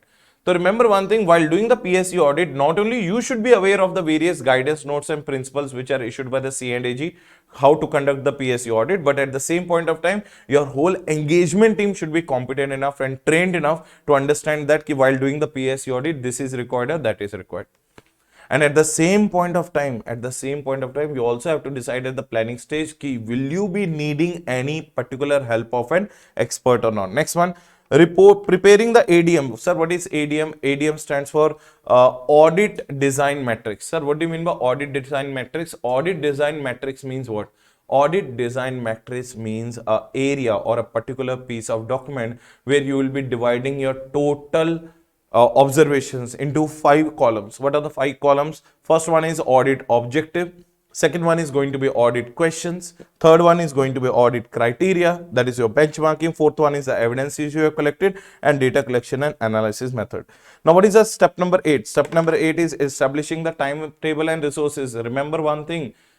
We do the audit planning as per SA 300 to do what? To complete our audit on timely basis, efficiently basis, and effectively basis. Same thing you have to do while doing the PSU audit also. Next one, intimation of your audit program to the which committee? Intimation of your audit program to the audit entities. Remember one thing, once your planning is over, make sure that you are intimating some part or the relevant or the considerable part of your program with the PSU audit, because if you want the PSU audit to be conducted on time, well in advance, or to be completed efficiently and effectively, it is very much important for the auditor to ensure that some part of the PSU audit is already being informed to entity. This is how you plan your performance audit. So everyone, performance audit is highly important part of your PSU audit. Next one. Sir, what do you mean by comprehensive audit? Sir, comprehensive audit is basically all about checking the performance and efficiency again. Basically, this audit is generally conducted on the manufacturing entities of the public sector undertakings, where the large amount of raw material, labor, and everything is involved. Right or not? It covers the areas which are already covered other than internal auditor, also known as efficiency cum performance audit, varies from entity to entity. So that's what I told you. Okay, it is not that the same comprehensive audit you can perform on one manufacturing and the same program you can apply it on another manufacturing. No, entity to entity, your comprehensive audit will vary.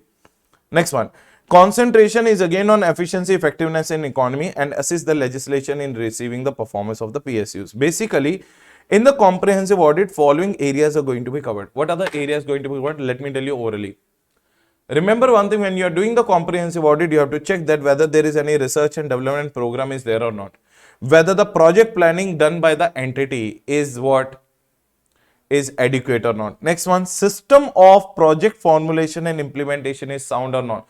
So while doing the comprehensive audit, you're going detailed into the examination of their operations.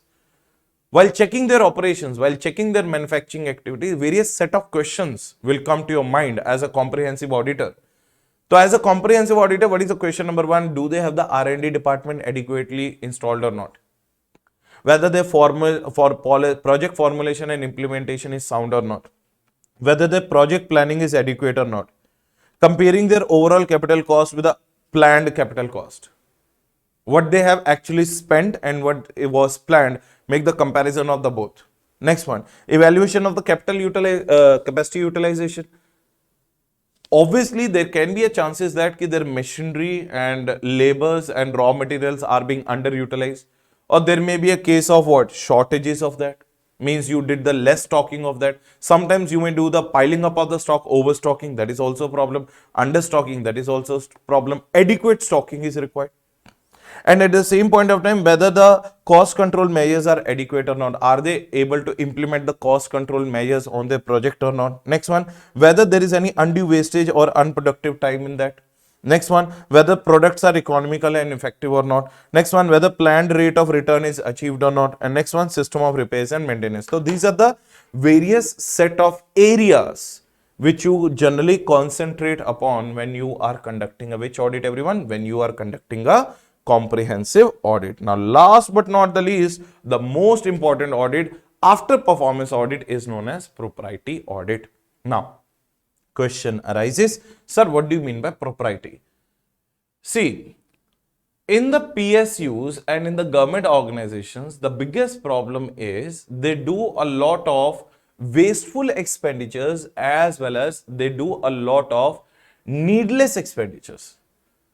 So, propriety audit concentrates, first of all, you should know that the word propriety has come from the word called proper. Now, let's say for example, I am a earning fellow, right or no? I earn by doing my duty, by teaching and by doing the practice and other sources of incomes which I have. I earn an income. I know that that is my hard-earned income. When I spend it, I think twice before spending it. But when it comes to the PSU, public sector undertakings, they may or may not be thinking twice before spending the public money. Now tell me one thing, how do they spend the money? They never take the wise decisions.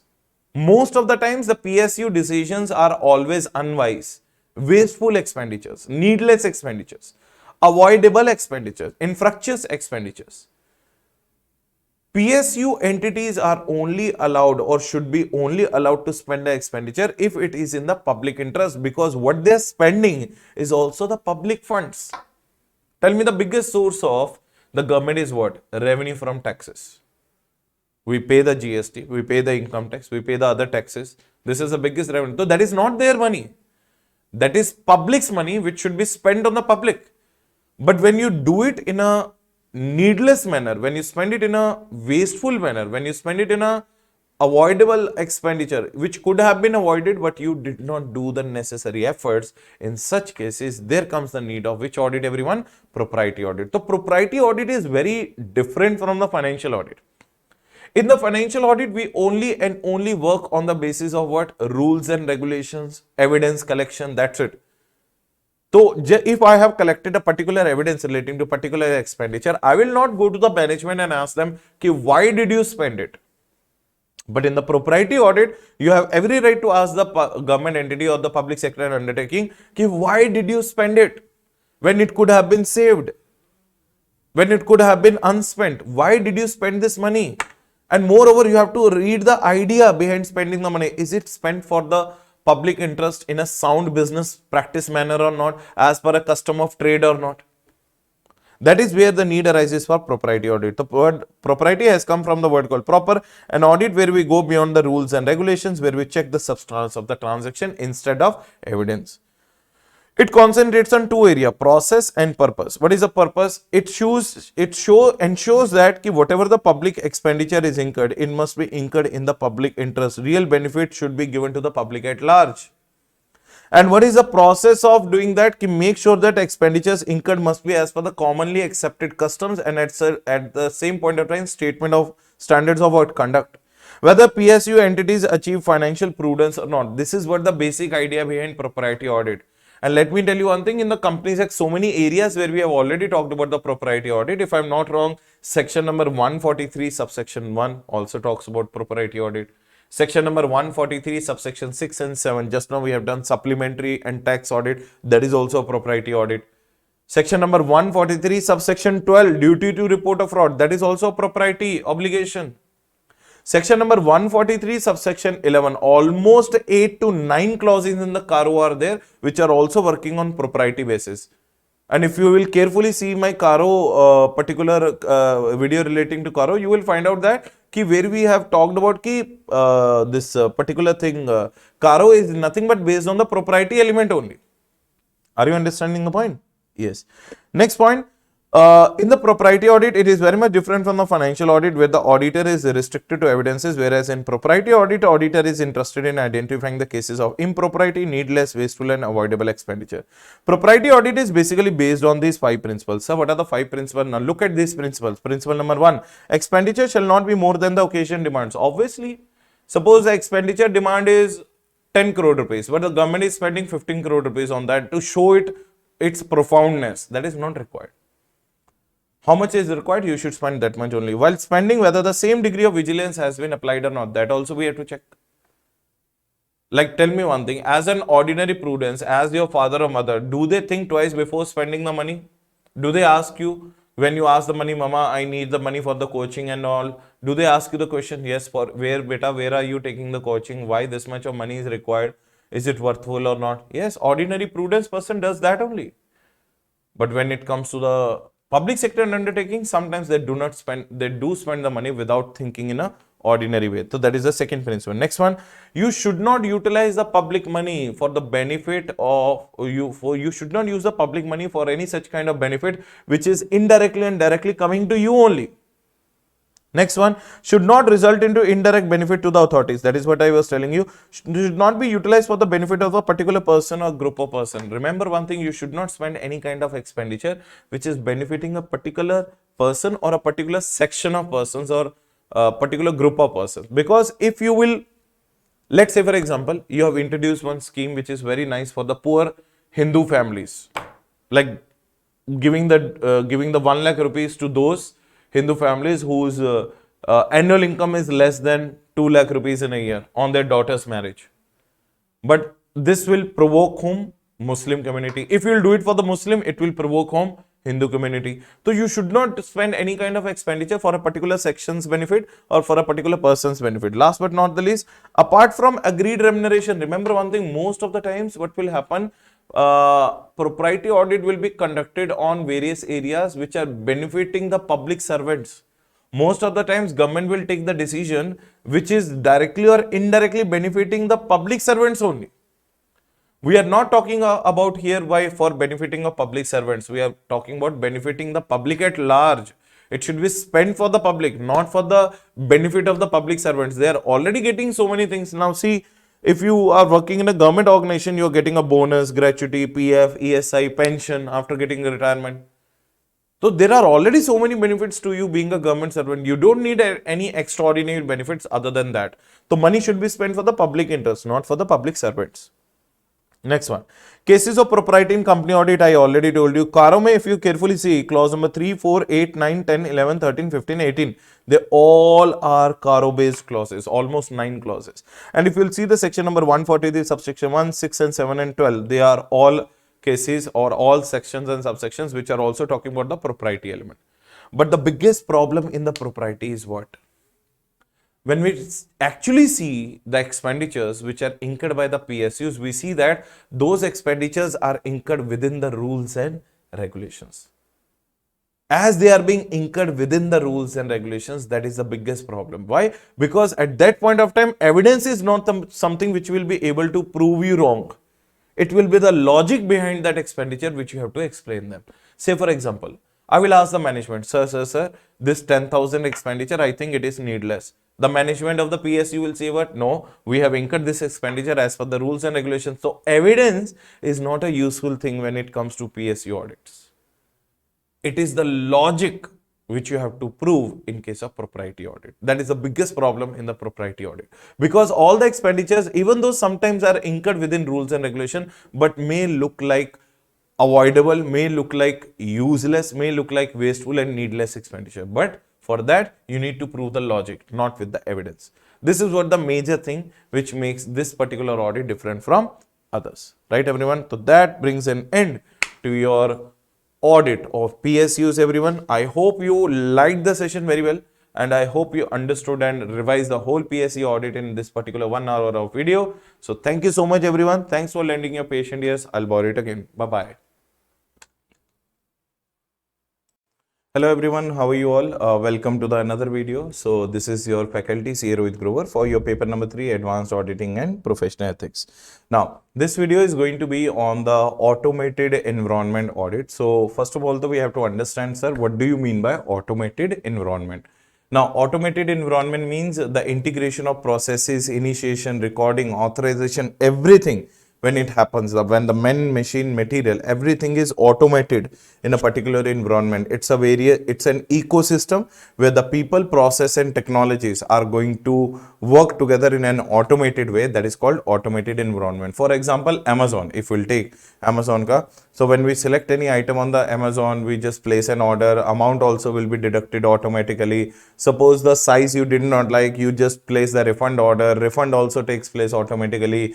Replacement order, the person from the shipping department will come and will pick up the order from your house. That is also going to take place automatically. So basically automated environment is what? The automated environment is an ecosystem. Now see, what is automated environment? It is an ecosystem that combines people, process and technology. That combines again what? People, process and technology with an overall business environment. So when your complete business is being carried out with the people, process and technology integrated in such a manner that everything is automated, that is called what?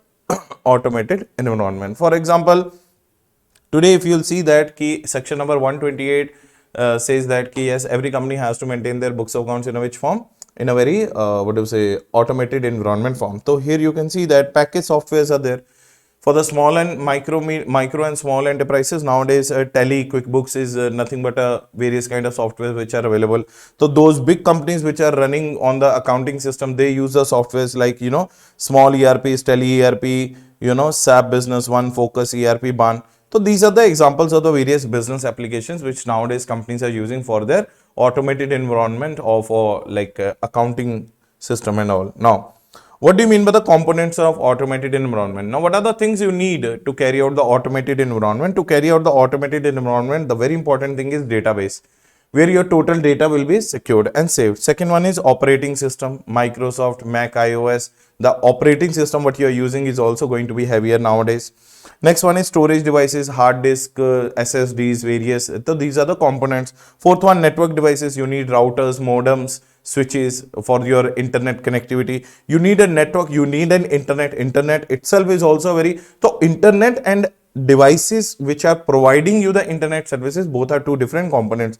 And physical environment like access to the IT facilities, CCTV cameras are required, temperature control, firefighting equipment. All these are the various things which are nothing but part of your ecosystem of automated environment. So what are the components of the automated environment, everyone? The components of the automated environment are databases, operating systems, storage devices, the internet service, as well as the physical environment. Next point. What are key concepts of auditing in the real-time environment such as e-commerce, ERP, core banking? Now, you know that in the banking system, if I have to give you the example, you go to any corner of the world, if you use your ATM or credit card or debit card, now tell me one thing, do you immediately get a message that this much of amount is debited from your account, and do you immediately be able to generate the mini statement or will you be able to immediately download the like account statement and immediately everything will be done on the spot. So that is called online real-time automated environment. What do we call it as? Online real-time automated environment. So that is what do you mean by what? Real-time environment. So real-time environment basically nowadays very much useful in the banking. So as and when you make a, say for example, you made an order on Swiggy, are you getting the point? And immediately when you made the payment, automatically when you will check your app of ICICI mobile, you will come to know that yes, the message or the deduction has already taken place. So it is not even a difference on nanosecond. This is called online real time. Real time basis, the changes are taking place. Now, a real time environment is a type of environment where the business operations and transactions are initiated, processed, and recorded immediately as they. Just give me 1 minute. So what do you mean by real-time environment, everyone? A real-time environment is a type of automated environment where the business operations and transactions are initiated, recorded, and processed immediately as and when happen without any delay. So the moment when your Swiggy payment or Zomato payment will be deducted, automatically you will get a message that your account has been debited with 200 and 500 and 600, whatever the order you have placed. That is called real environment, everyone. And it is very much popular in the e-commerce, ERP systems and core banking system nowadays, CBS, right? Now, what are the real-time environment? What are the real environment components? Now, in the real environment components, like just now we have understood in the automated environment, you need a hard disk, database and all. The same components are required in the real-time environment also. Like first, most important thing in the real-time environment is what? Applications, everyone. What is the most important thing required? Applications like ERP, SA, Oracle, R1 to core banking applications. So these are the various areas where you need the real-time environment. Next one, middleware. You need websites like Apache ATM switches and all. This is what the website is also one of the components, middleware. Networks, you need a good internet connection, LAN, WAN and internet hosting and VPNs and all. Next one, hardware. Obviously, you need the data center to store your data and backup facility, storage facility and power supply. So these are the various things you need in the real environment and its components. Next one, consideration of automated environment at each phase of the audit cycle. Remember one thing, like we normally do an audit and we do the planning, execution and reporting. In the automated environment audit also we do the planning, execution and reporting. Now see, in the planning stage, what we should know?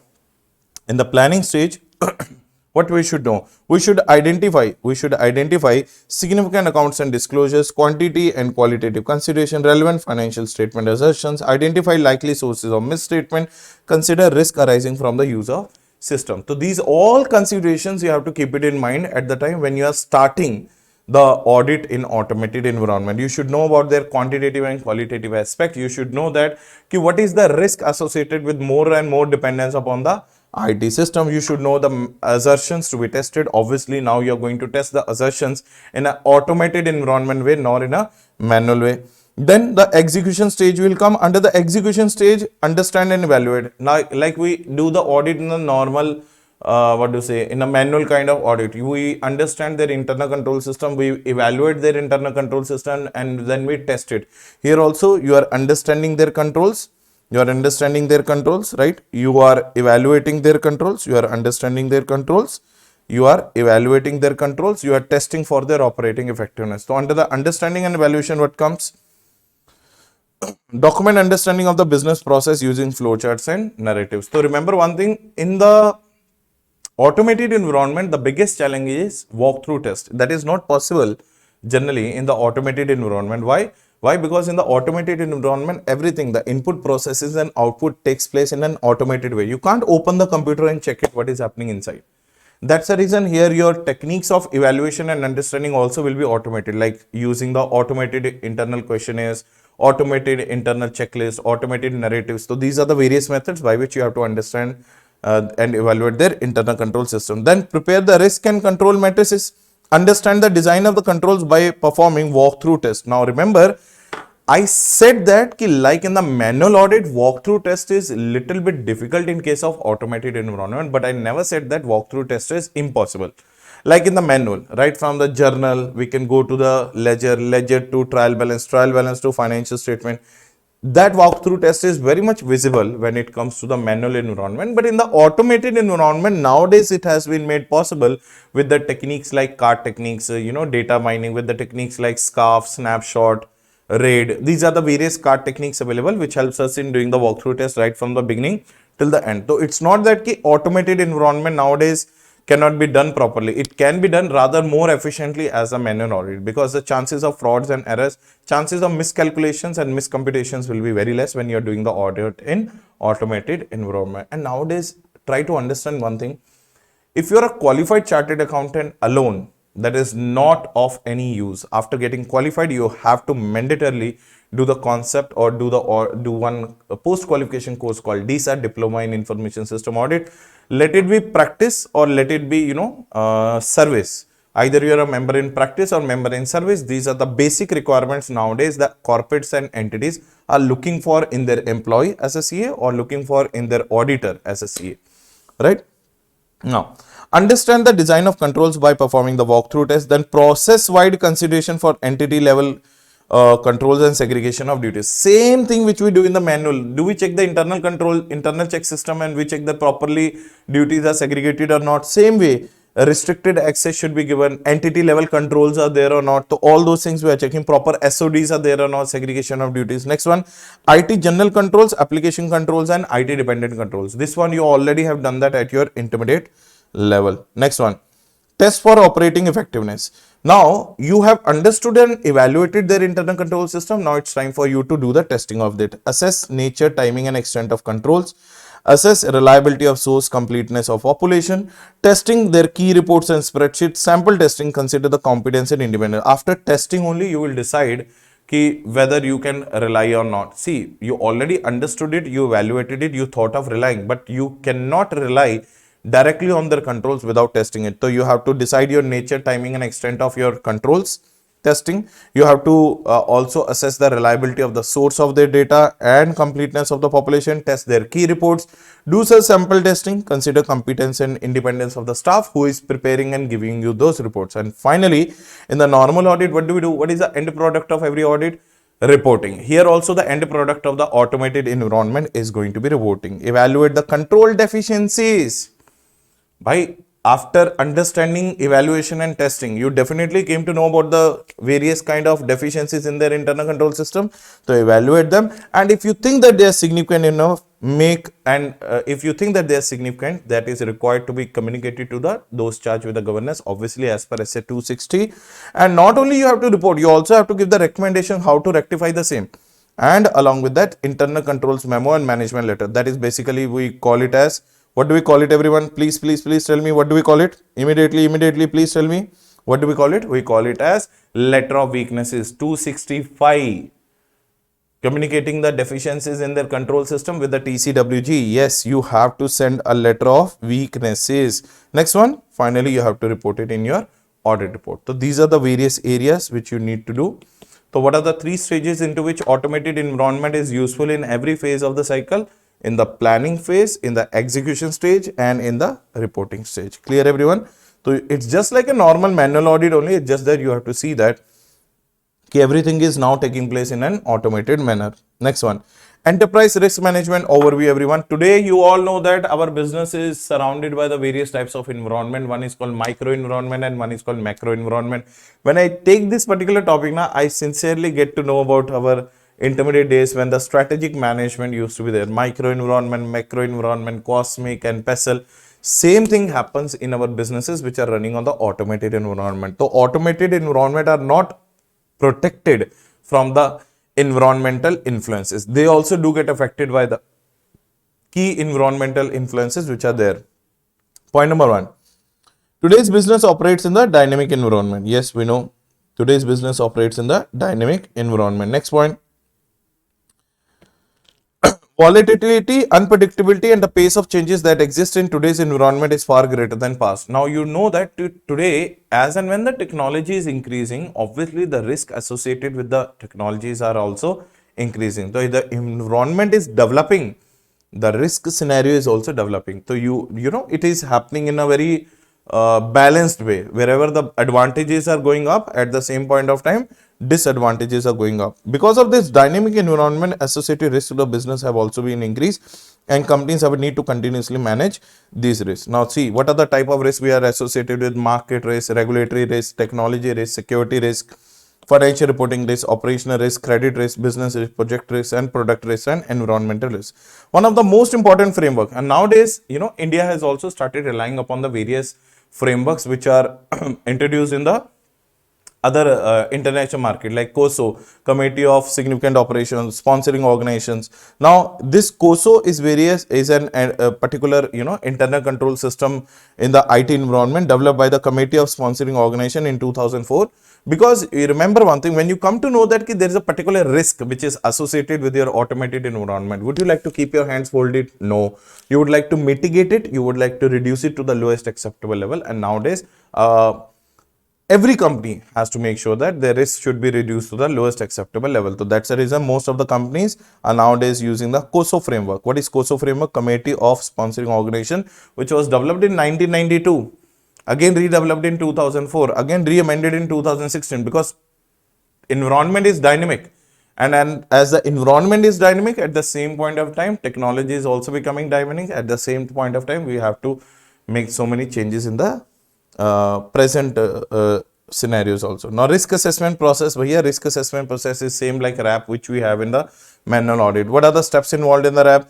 Define your business objectives and goals, identify the events that affect the business objectives, then assess the likelihood of and their impact and respond and mitigate the risk, and assess the residual risk. So this is what we do in the normal RAP risk assessment, but this is, remember, this is a RAP of the entity.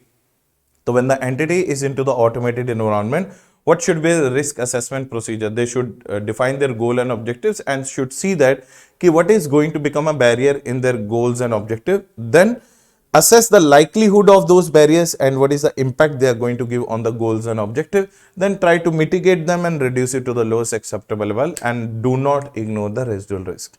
Now, when you are verifying the RAP of an entity, these are the following considerations you have to keep it in mind. Qualitative and quantitative factors. Definition of KPRIs means key performance risk indicators. Risk appetite, how much company can digest, how much company can eat the risk. And always give the score and scale and maps to your risk. Like, are the risks in your entity from 1 to 10 are on 8 level, means high level of risk, or are on 1 level, means you have reduced it to the lowest acceptable level. You were successful in that. Use of data and matrices, and always remember to set your benchmarking. So these are the various matrices, these are the various considerations you have to use while assessing your risk assessment procedure. Now, evaluating the risk and control and entity level and process level. Now remember one thing, first of all, what do you mean by entity level controls? Entity level controls are those controls which are going to take place right from the bottom level management to top level management. These are controls which are going to be present at every level. It can be at bottom level, or it can be at the top level, it can be at the management level. So see, entity level controls are such control that operates across a company at all the levels, that is from the board to the top level of management, also at the transaction level, are known as entity level controls. Now what are the features of the entity level controls? Feature number 1, also known as entity level controls are also known as pervasive controls. They are also known as which controls, everyone? Pervasive controls, since they operate at all the levels. Now see, also known as pervasive controls since they operate at all the levels. What do you mean by pervasive controls? Very important from the auditor's point of view to be examined for. Next one, part of the company's overall internal control framework and relate to internal control components other than control activities. Remember one thing, do you remember we have done the components of internal control system in our essay 315? What are the components of internal control system in essay 315? There should be a control environment, there should be monitoring activities, control activities, risk assessment process, and the information system and communication system. So other than control activities, risk entity levels are also a part of components of internal control system. So it's a part of companies. Look at this, it is a part of companies overall internal control framework and relate to the internal control components other than control activity, and subjective by nature, hence require an application of more judgment in their evaluation and testing. The auditor has to be very much more careful. His more professional judgment is required whether to understand and evaluate and test their risk or entity level controls are good or not. Now, when we talk about the entity level controls, there are basically two classifications. One are direct entity level controls and one are indirect entity level controls. Now, what do you mean by direct entity level controls? Direct entity level controls are those controls which are affecting your transaction level, which are affecting your process level, which are affecting your business level. But indirect entity controls are those which are not at all affecting your transaction level, not at all affecting your sub process level, not affecting your process of business, not affecting at any level, but they are required to be taken up by everyone. Say, for example, code of ethics and code of conduct. This is a policy which is used to be used by the everyone, but it does not affect your entity directly. But let's say, for example, internal control system. Internal control system is that entity level control which directly affects the entity. So that is what the major difference between direct ELC and indirect. So what do you mean by direct ELCs? Bhaiya, direct ELCs are those ELCs which directly affect the process level, business level, and the transaction level, which does not affect, are known as what? Indirect ELCs. Next one, testing using the relevant analytical procedure by data analytics. You all know that data analytics. What do you mean by data analytics? When we apply the data analytics on a full-fledged raw data to get a meaningful information out of that raw data, that is called data analytics. Now, in the data analytics, try to understand one thing very, very clearly. Very, very clearly. Now, see, data analytics is like a data mining. If you really want to understand now, data analytics is like a data mining. Imagine that there's a big mine in front of you. There's a big mine in front of you. Now, in the big mining, are we interested in the total mine? No, we are interested in the gold in that mine. So, that gold is known as useful information, meaningful information. So, when we apply the data mining, there's a crores and crores of transactions in front of you, but you are not at all interested in every transaction. You are interested in the meaningful information.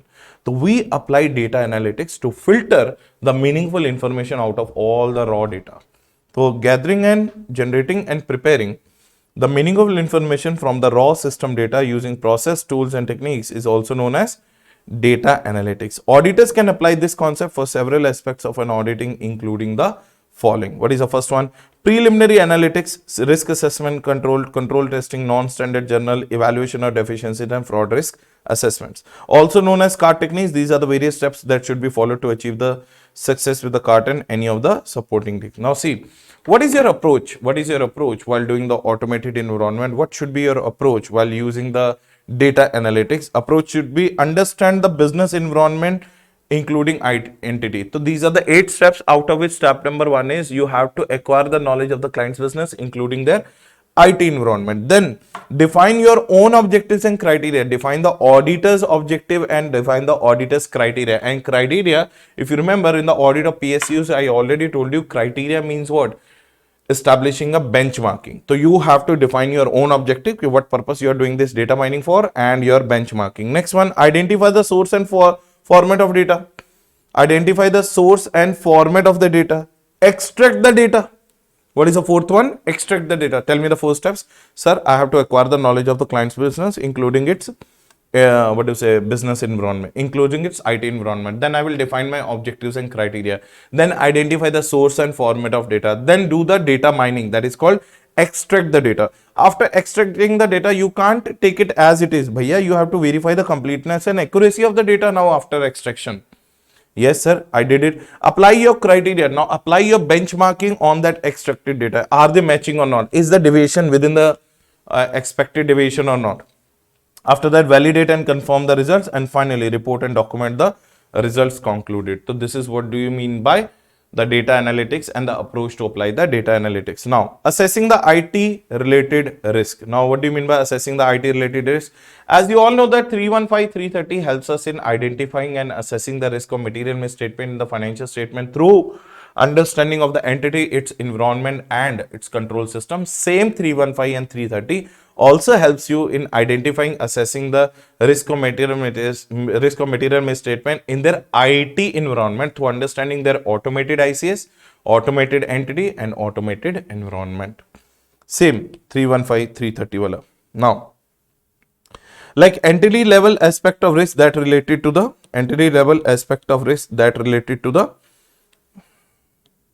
entity level risk that related to the governance, operation, and mitigation of IT, management of IT. Now, see, remember one thing, when you have finally analyzed the IT or automated environment of your client, you have to start asking yourself some set of questions. What are the set of questions you have to ask? Whether the management has established, an IT security policy or not. Okay. I asked the management, they said that yes, we have an IT policy. Next one, is it communicated to everyone in the entity? Because until unless you not communicate it to everyone in the entity, there is no use of having the IT policy. Okay, so they said that yes, we have IT policy, we communicate it to everyone. Whether relevant training is given to the staff to handle that IT controls? Yes. Fourth question, whether the management monitors those relevant standards, are they matching according to the requirements of the market or not? So what are the 4 questions I'm asking? Do you have an IT policy? Did you communicate it to everyone? Did you give them the specified training to understand that IT environment? And are they meeting your relevant standards or not? Next question, are the unauthorized changes to IT system been prevented and detected on timely basis? You remember one thing, data is the biggest important asset nowadays in the automated environment. If you will allow any unauthorized access, or if you will allow unlimited access to various computers and everything, remember one thing, you will lose your, this is the biggest loophole going to be in your IT environment. So remember one thing, your internal control system in the IT environment should be such that it will be able to prevent and detect the unauthorized access to the data. Next one, is user access to system commensurate with the role and responsibility? Remember one thing, you should allocate the segregation of duties. You should do the segregation of the duties. What do you mean by segregation of the duties? Who is going to do what work? At the levels also. Remember one thing, the access to the data, the access to the information, the access to the environment should be according to the roles and responsibilities allocated to a personnel. If the role and responsibility of the personnel is at lower level, he should not have unlimited access. He should have the limited access. But if his roles and responsibilities are at top level management, he should have an access over what? He should have an access over the, he should have more access control. So access control should be divided according to the roles and responsibilities. Small role, less access. More role, bigger role, more access. Right, everyone? Yes. What is the third point? Are the direct data changes to the database prevented? What do you mean by direct data changes to the database prevented? You should not allow anyone to have a direct access to the master file, because if you allow anyone to have a direct access to the master file, then in that case, what will happen? They can easily do the manipulation in the data. Next one, are strong passwords used in the operating system? These are the various set of questions as an auditor you have to ask when you have done the audit of their automated environment. And finally, we are going to understand using the relevant frameworks and best practices. Remember one thing, India mein, so far there are no special dedicated standards on auditing has come when it comes to doing the audit in the automated environment. So being in India, we nowadays only are following essays issued by ICA. But remember, there are some international standards which are available in the market. Like first one is ISO 27001 2013. This is called ISMS, Information System Management, Information Security Management System. So obviously this particular controls environment are available in the market, which completely ensures that your systems are properly secured, your information is properly secured. So they provide the framework guidelines for the implementing information security related controls.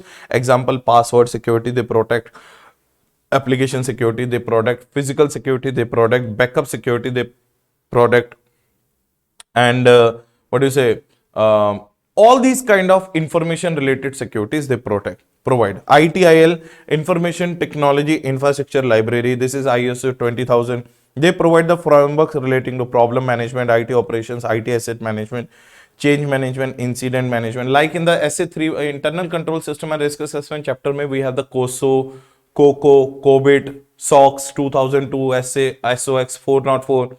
All those are same here. So in this one also, in the automated environment also, you have some international standards, especially connected to IT environment. Next one, payment card industry. Now this is what this provides a framework to those industries which are issuing you the debit card or credit card security. You all know that when you get a debit card or credit card, generally when they deliver also, they don't hand over it to anybody else other than you. You have to produce your KYC documents, then only they will give it to you, because it includes your every information, card number, CVV number, including sometimes the security pin also. So remember one thing, this is purely and purely dedicated standards, PSIs. What is PCIs? Payment card industries. These are also known as DSS, data security standards. So basically useful for those industries which are involved in the storage, retrieval and transmission or handling of debit card and credit card requires to implement security controls. Next one, AICPA, American Institute of Certified Public Accountants have issued 3 standards on that, SOC1, SOC2, SOC3. It is basically very much connected with your SA 402. So if you'll see it, you will understand it. And the last but not the least, CSF, Cyber Security Framework. Nowadays, you all know that every entity which is in the automated environment is infected with various cyber security risks. So to mitigate and reduce those risks to the minimum acceptable level, we have some international cyber security framework. So basically, you have to just remember the name. That is more important. First one, standards issued by the ICI. Second one is what the ISO 27001 2013. That is called ISMS, Information Security Management System. Then is ITFL. ITFL means what? Information Technology. IFTL. ITIL. Sorry. ITIL, that is called Information Technology Infrastructure Library. Yes. Next one we have PCA. PCA stands for Payment Card Industry. Then we have AICPA, American Institute of Certified Public Accountants, who have raised SOC, SOC2, SOC3.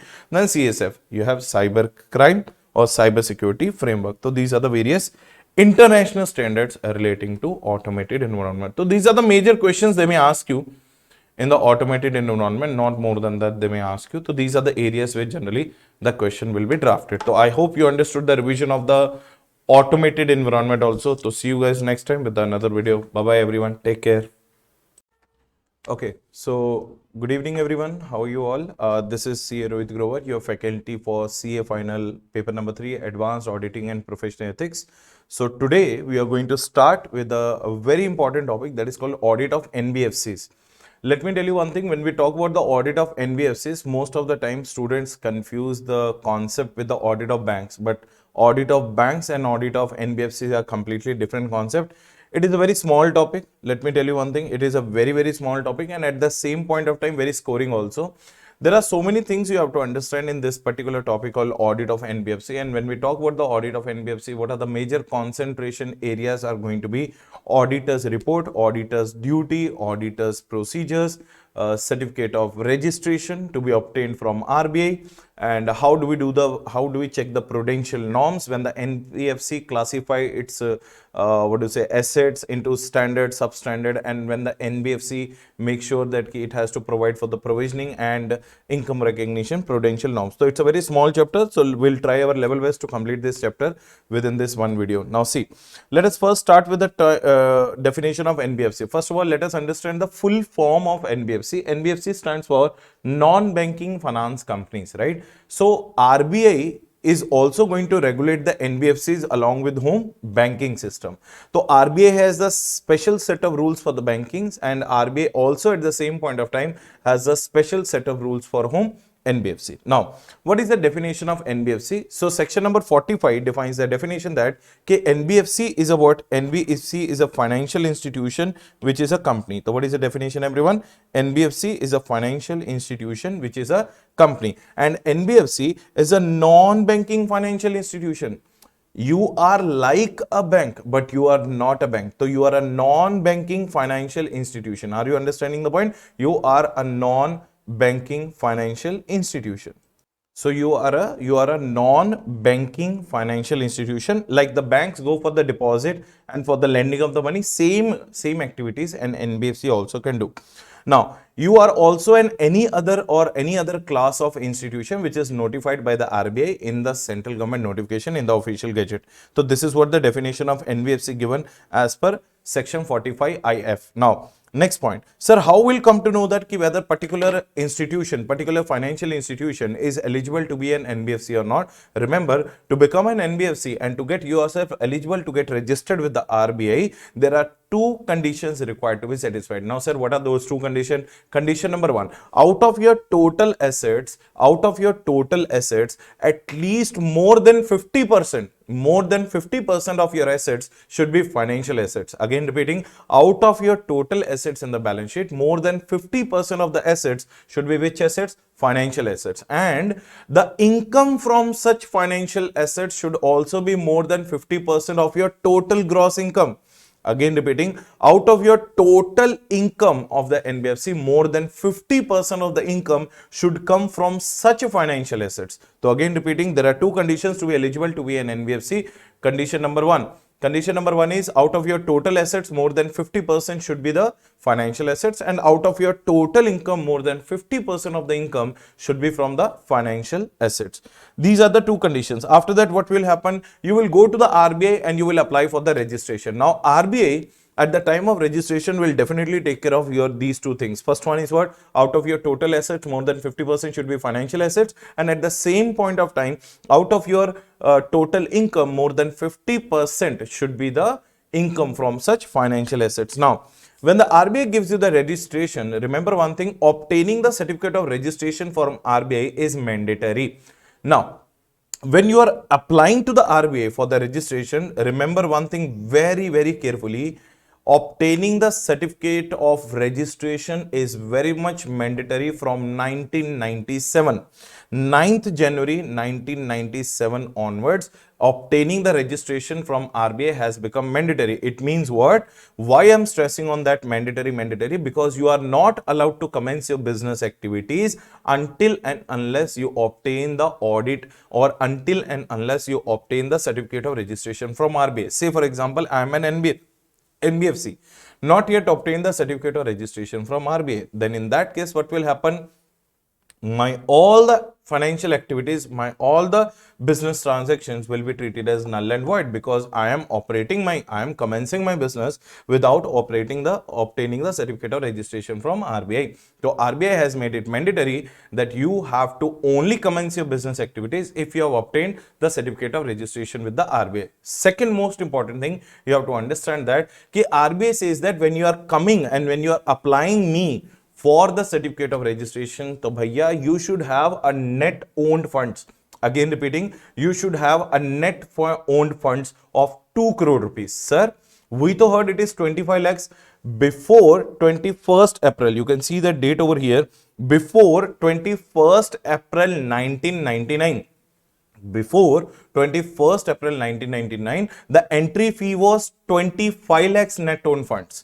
But recently 25 lakhs has been increased to 200 lakhs. It means on or after 21st April 1999, if any NBFC has got the registration, they should have net owned funds of 2 crore rupees, that is 200 lakhs. Clear everyone? Now, no NBFC is allowed to carry out its activity without obtaining the certificate of registration. And next one, companies under the Companies Act may apply to the RBI desirous of commencing the same activities. If you are a normal company but you are desiring to operate the activities which the NBFC does, you can also apply to whom? RBI for the same. Clear everyone? Next.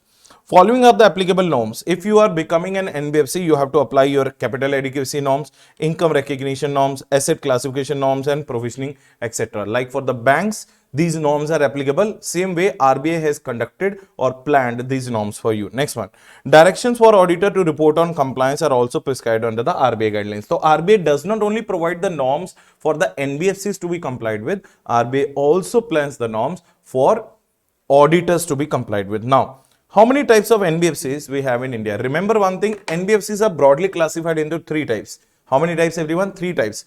Deposit taking NBFCs, non-deposit taking NBFCs. So sir, what is the first type? Either you can be a deposit taking NBFC, means what, you can accept the deposits, or you are a non-deposit taking NBFC. Second one, if you are a non-deposit taking NBFC, either you are systematically important NBFC or non-systematically important NBFC. Second classification. Third classification is on the basis of your activity. So again repeating, either you are a deposit taking NBFC or a non-deposit taking NBFC. Point number 1. Point number 2, in the non-deposit taking also there are 2. systematically important, non-systematically important. In the further, there are total 7 classifications on the basis of your activity. So broadly, deposit taking, non-deposit taking, non-deposit taking, under that systematically important, non-systematically important, and third one is on the basis of activities. On the basis of activities, you have these 7 classifications. Sir, what is ICC? It is known as Investment and Credit Company. Those NBFCs which are into the business of investment and credit. Second one, IFC, Infrastructure Finance Companies. What is IFC? Infrastructure Finance Company. What is the third one? So CIC. CIC stands for Core Investment Company. What is CIC? Core Investment Company. Sir, IDF, Infrastructure Debt Fund NBFCs. So what is MFI? Microfinance Institutions. And some of the NBFCs are categorized as NOFHSC, non-operating financial holding companies. What do you mean by non-operative financial holding company? And what is the last one? Factors. Those NBFCs which are into the business of factors. So again repeating, there are total 7 types of NBFCs when it comes to types of activities. What are the 7 types? ICC, Investment and Credit Company, then CIC, Core Investment Company, then IFC, Infrastructure Finance Companies, then IDF, Infrastructure Debt Fund Companies, then we have factors, then we have non-operative financial holding companies, and then we have MFIs. What is MFI? Microfinance Institution. Now, sir, what do you mean by ICC? What do you mean by ICC? Investment Credit Company. Actually, ICC is a new form. It is a cluster of 3 types of NBFCs. Those NBFCs which were involved into asset financing, investment and lease financing, the 3 have been clubbed together and now it is named as what? It is named as ICC. What is ICC? Investment and Credit Company. They can't do the financing for the buying its own shares. Remember one thing, you can't do the financing to someone who is ready to buy your own shares. So it will be like indirect problem in the RBI norms. So you can't finance someone who is buying your own shares, right? Next one, ND in nature. What do you mean by ND in nature? These all ICC NBFCs are non-deposit taking NBFCs. It means they are only into the financing line. They cannot accept the deposits. Next one, Infrastructure Finance Companies, IFC. IFC NBFCs are again what? Non-deposit taking, but very important point, at least 75% of their assets should be in the infra loans. Again repeating, out of the total assets, at least 75% of their loans, 75% of their assets should be infra loans. Next, they should have the net own fund of 300 crores or more. They should have a net own funds of 300 crores or more. And remember, they should have got a credit rating from the specified credit rating agency. Next one, their capital adequacy ratio, the capital requirement adequacy ratio should be at least 15%, out of which tier 1 capital should be 10%. So if you are able to maintain these 5 conditions, you will be termed as what? Infrastructure Finance NBFC companies, right? Next one, sir, what do you mean by core investment companies? From the name itself only you can understand they are called core investment companies. Core means what? Out of the total assets, 90%. Sir, what is the difference between infrastructure finance? There it was at least 75%. Here they are saying at least 90% of their assets should be in investment. 90% of their assets should be in investments in equity shares, preference shares, debentures, bonds, etc. And out of that 90%, at least 60% should be invested in the form of equity shares of the company. Again repeating, these are obviously non-deposit taking. Next one, they are systematically important. Core business is what? Investments at least 90% of its total assets are investments in the equity, debenture, preferential debentures, and out of those 90%, at least 60% of the investment is the equity in the group companies. Remember, all the NBFCs are required to invest only in the group companies. Next one, does not trade in its own securities except through the block sale or for the purpose of dilution. You are not allowed to sell your own securities, but you can sell it if you want to do it for the block sale purpose, or if you want to do for offer for sale, or if you want to go for a purpose of dilution. Remember, major thing is, if you are a CIC, your 90% of the assets should be in the investments, and out of that 90%, at least 60% of the assets should be the investment in the equity shares. Next one, it is not allowed to carry on any other activity other than these 3. You can invest in the bank deposit, money market issued in the group companies, granting of loans to the group companies, issuing of guarantees on the behalf of group companies. You can invest You can grant means you can loan it and you can give the guarantees, but only and only on the behalf of your which companies? Group companies, everyone. Clear? Now, minimum total assets. Minimum total assets should be 100 crores, everyone. Then only treated as CIC NDSI. What is CIC NDSI? Core investment company, non-deposit taking, systematically important. Right or not? The minimum total asset should be 100 crores. And remember one thing, if you are less than 100 crores and if you are less than 100 crores, you do not need any kind of registration with RBI. If you are a CIC with less than 100 crores of net assets, you do not have to go for registration with RBI. And even if you are a CIC of 100 crores or more net assets, but you are not applying for the public funds, then also you are not required to apply to the RBI for the registration. It means these CICs are exempted from applying to RBI for the registration. Without registration also, on some simple directions of the RBI, you can operate your business. Clear, everyone? But if you are a systematically important, non-deposit taking and your minimum total assets are 100 crores or more, then you have to mandatorily get the registration with whom? RBI. Next point, infrastructure debt funds. Now, what do you mean by infrastructure debt funds? Sir, again, they are the non-deposit and their net own funds are 300 crores or more. Now, infrastructure finance company or infrastructure debt fund, both should have a net own funds of 300 crores or more. Next point, they are only allowed to invest in PPP, public private participation projects. Infrastructure debt funds only and only invest in PPP projects. Sir, what do you mean by PPP projects? Public private participation projects, or the projects of which post commencement operational date has taken place. Means what? They will only and only invest in PPP and post commencement operational date projects where the 1 year of satisfactory performance has been given. Now see, completed at least 1 year of which performance? Satisfactory performance. Clear, everyone? PPP, public private participation, and PCOD, post commencement operation date. Right or not? So this is what the infrastructure debt fund. Next one, microfinance institution. Very important from the MCQ point of view. First of all, try to understand, sir, what do you mean by microfinance NBFCs? Again, they are the non-deposit. 99.99% of the NBFCs are always non-deposit taking. There are very few NBFCs which are deposit taking. For them, separate prudential norms have been framed. So, separate prudential norms for the deposit taking, non-deposit taking, systematically important, non-systematically important. Remember, systematically important and non-systematically important categorization only comes in non-deposit taking.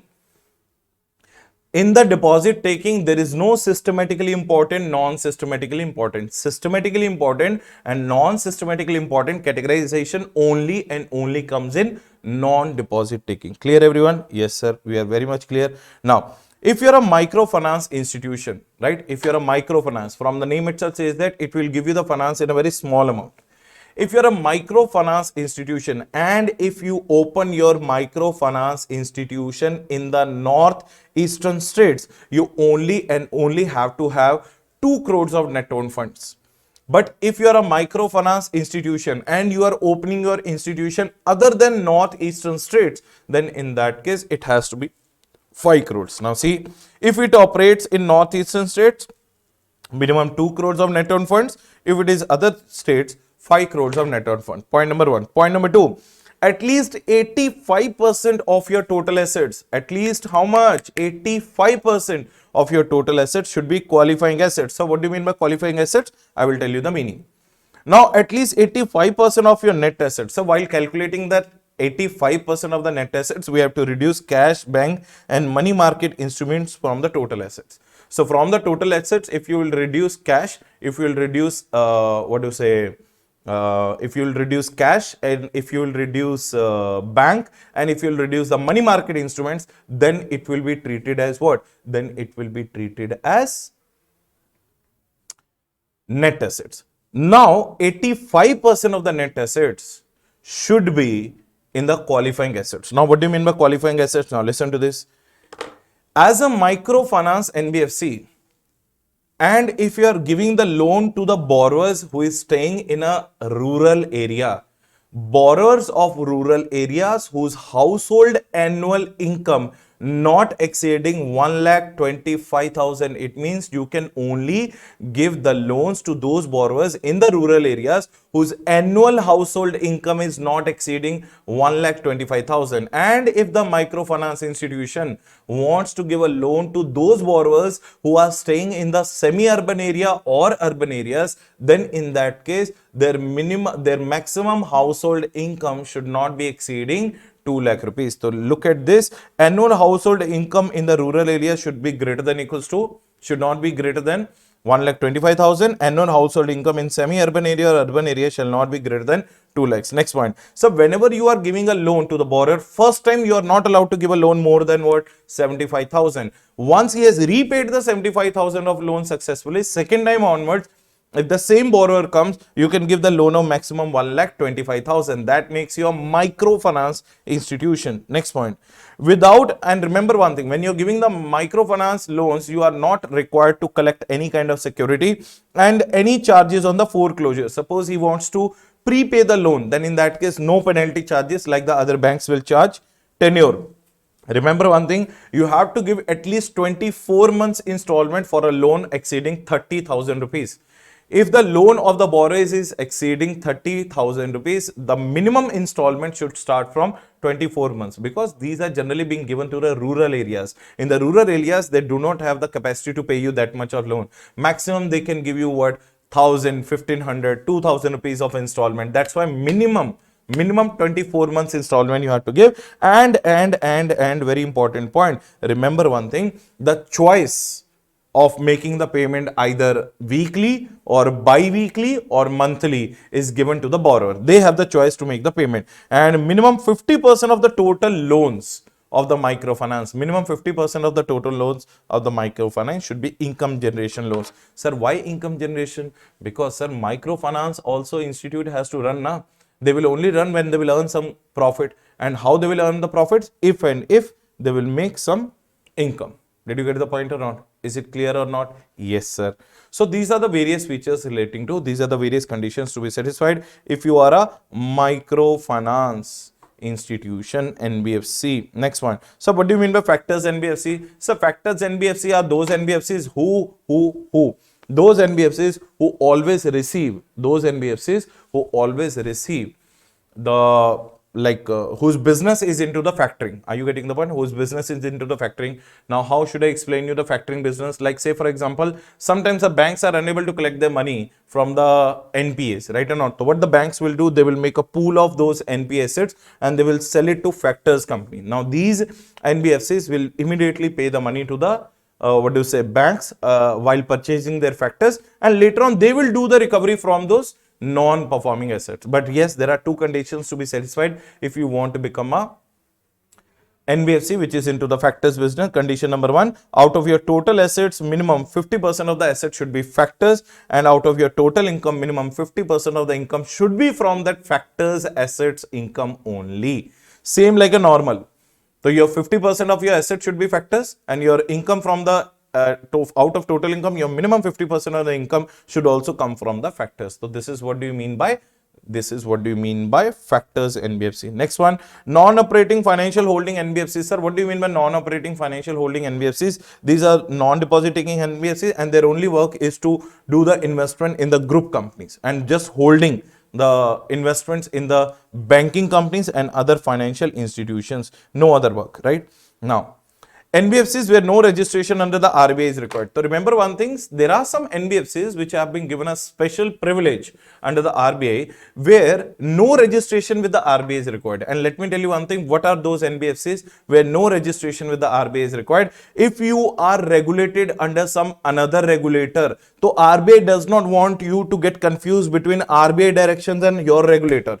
So RBI has given you the exemption. The RBI says that if you are registered under SEBI regulator, insurance IRDA regulator, or Ministry of Corporate Affairs, or any other regulator, then you need not take any kind of registration or certificate of registration under me. Then do some little bit of directions which I am going to issue and do your NBFC business. Now, the next one, stockbroker. If you are a stockbroker company, if you are a stock exchange, if you are a venture capital fund, if you are a merchant banking, they do not need any registration from RBI because they are all covered under SEBI regulator.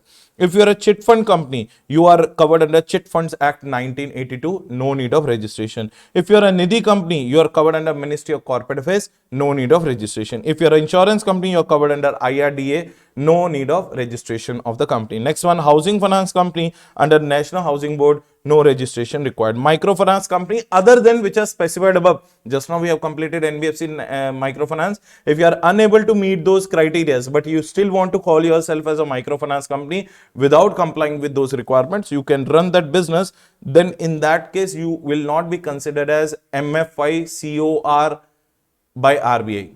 You do not have to take any certificate of registration other than those which are specified above. Alternate investment funds. If you are into a business of alternate investment fund, no certificate of registration is required. Next one, mutual benefit companies. If you are a company which is into the business of mutual benefit, no registration required. Mortgage guarantee companies, no registration required. Securitization and reconstruction companies, no registration required. If you are a NBFC, non-deposit core investment company, non-systematically important. It means if you are a NBFC, non-deposit taking, core investment company, but systematically important, then registration is mandatory. But if you are an NBFC, non-deposit taking, core investment company, non-systematically important, you do not require. So these are the following organizations which can run their NBFC business without obtaining any kind of registration from RBI. The question is why? Because RBI says that if you will be following the multi-regulations of the multi-regulators, then in that case it will be difficult and it will be the confusing thing for that particular NBFC, right? Now, what features makes the NBFC different from the banks? How NBFCs are different from the banks? Point number one, NBFC में current account and savings bank account you can't open. You can't open the demand deposits. Next point, NBFC में if you have an account, you can't draw the self-drawn checks like what we can do in the banks. Next one, NBFC is never a part of Payment and Settlement Act. Only the banks are part of the Payment and Settlement Act. There is no minimum guarantee given by DICGC. So what is DICGC? Insurance Government Guarantee Corporation, something like that is there. So there is no minimum guarantee. So say for example, if you are a bank, and as a bank, if you lose your money in the bank in the FDs and term deposits and all, then in that case bank gives you the minimum guarantee that this is what the minimum guaranteed amount will give you, but that guaranteed amount is not available in case of what? NBFCs. And next most important point, they do not have any exposure towards the priority sector. Remember one thing, in the banking we have the priority sector and public sector, two types of exposures of the loan. In NBFC, no such kind of provision. So these are the 5 points which makes the NBFC different from banks. What are the 5 points? You can't open a savings bank account, a current bank account, you can't draw the self-drawn checks, there is no minimum guarantee provided by the government under the Insurance Corporation, Guarantee Corporation, and most importantly, they are not the part of Payment and Settlement Act, and most importantly, there is no minimum requirement of any exposure to a priority sector. Like in the bank, you might have seen that they have to give some educational loans, they have to give some, that is mandatory for them to fulfill some sectors, educational loans, home loans, infrastructure loans, SC/ST loans, but that kind of priority sector is not there in case of NBFC like what we see in banks. Clear everyone? Now, what are the capital adequacy norms introduced by NBFC? Capital adequacy norms introduced by by RBI are कि if you are a systematically important, again repeating, if you are a systematically important NBFC, if you are a systematically non-deposit taking important NBFC, then you have to minimum maintain 15% CRAR. What do you mean by CRAR, everyone? CRAR is basically called capital adequacy ratio. Capital requirements and adequacy ratio. Remember one thing, you have 15%. Remember in the banking sector, we have to maintain it 9%. But here in the NBFC, minimum 15%. And out of your 15%, minimum 10% should be Tier 1 capital. Sir, ये Tier 1 capital क्या होती है? Like say for example, if any recession comes or any financial setbacks are coming or any financial bumps are coming or financial recessions are coming, in that case you should have minimum that much of capital as an NBFC, so that you can absorb more and more financial bumps and financial barriers or financial recessions and financial contingencies, right or not? So you need tier 1 capital more. So out of 15%, minimum 10% should be the tier 1 capital that is required for the non-deposit taking systematically important NBFCs. But if you're a non-deposit taking systematically important NBFC but involved in the gold loans, like Munnapuram Gold or Muthoot Finance, where the gold loans are given, your major business is gold loans, minimum 50% of your assets are gold loans, then in that case, the CRAR requirement is still 15%.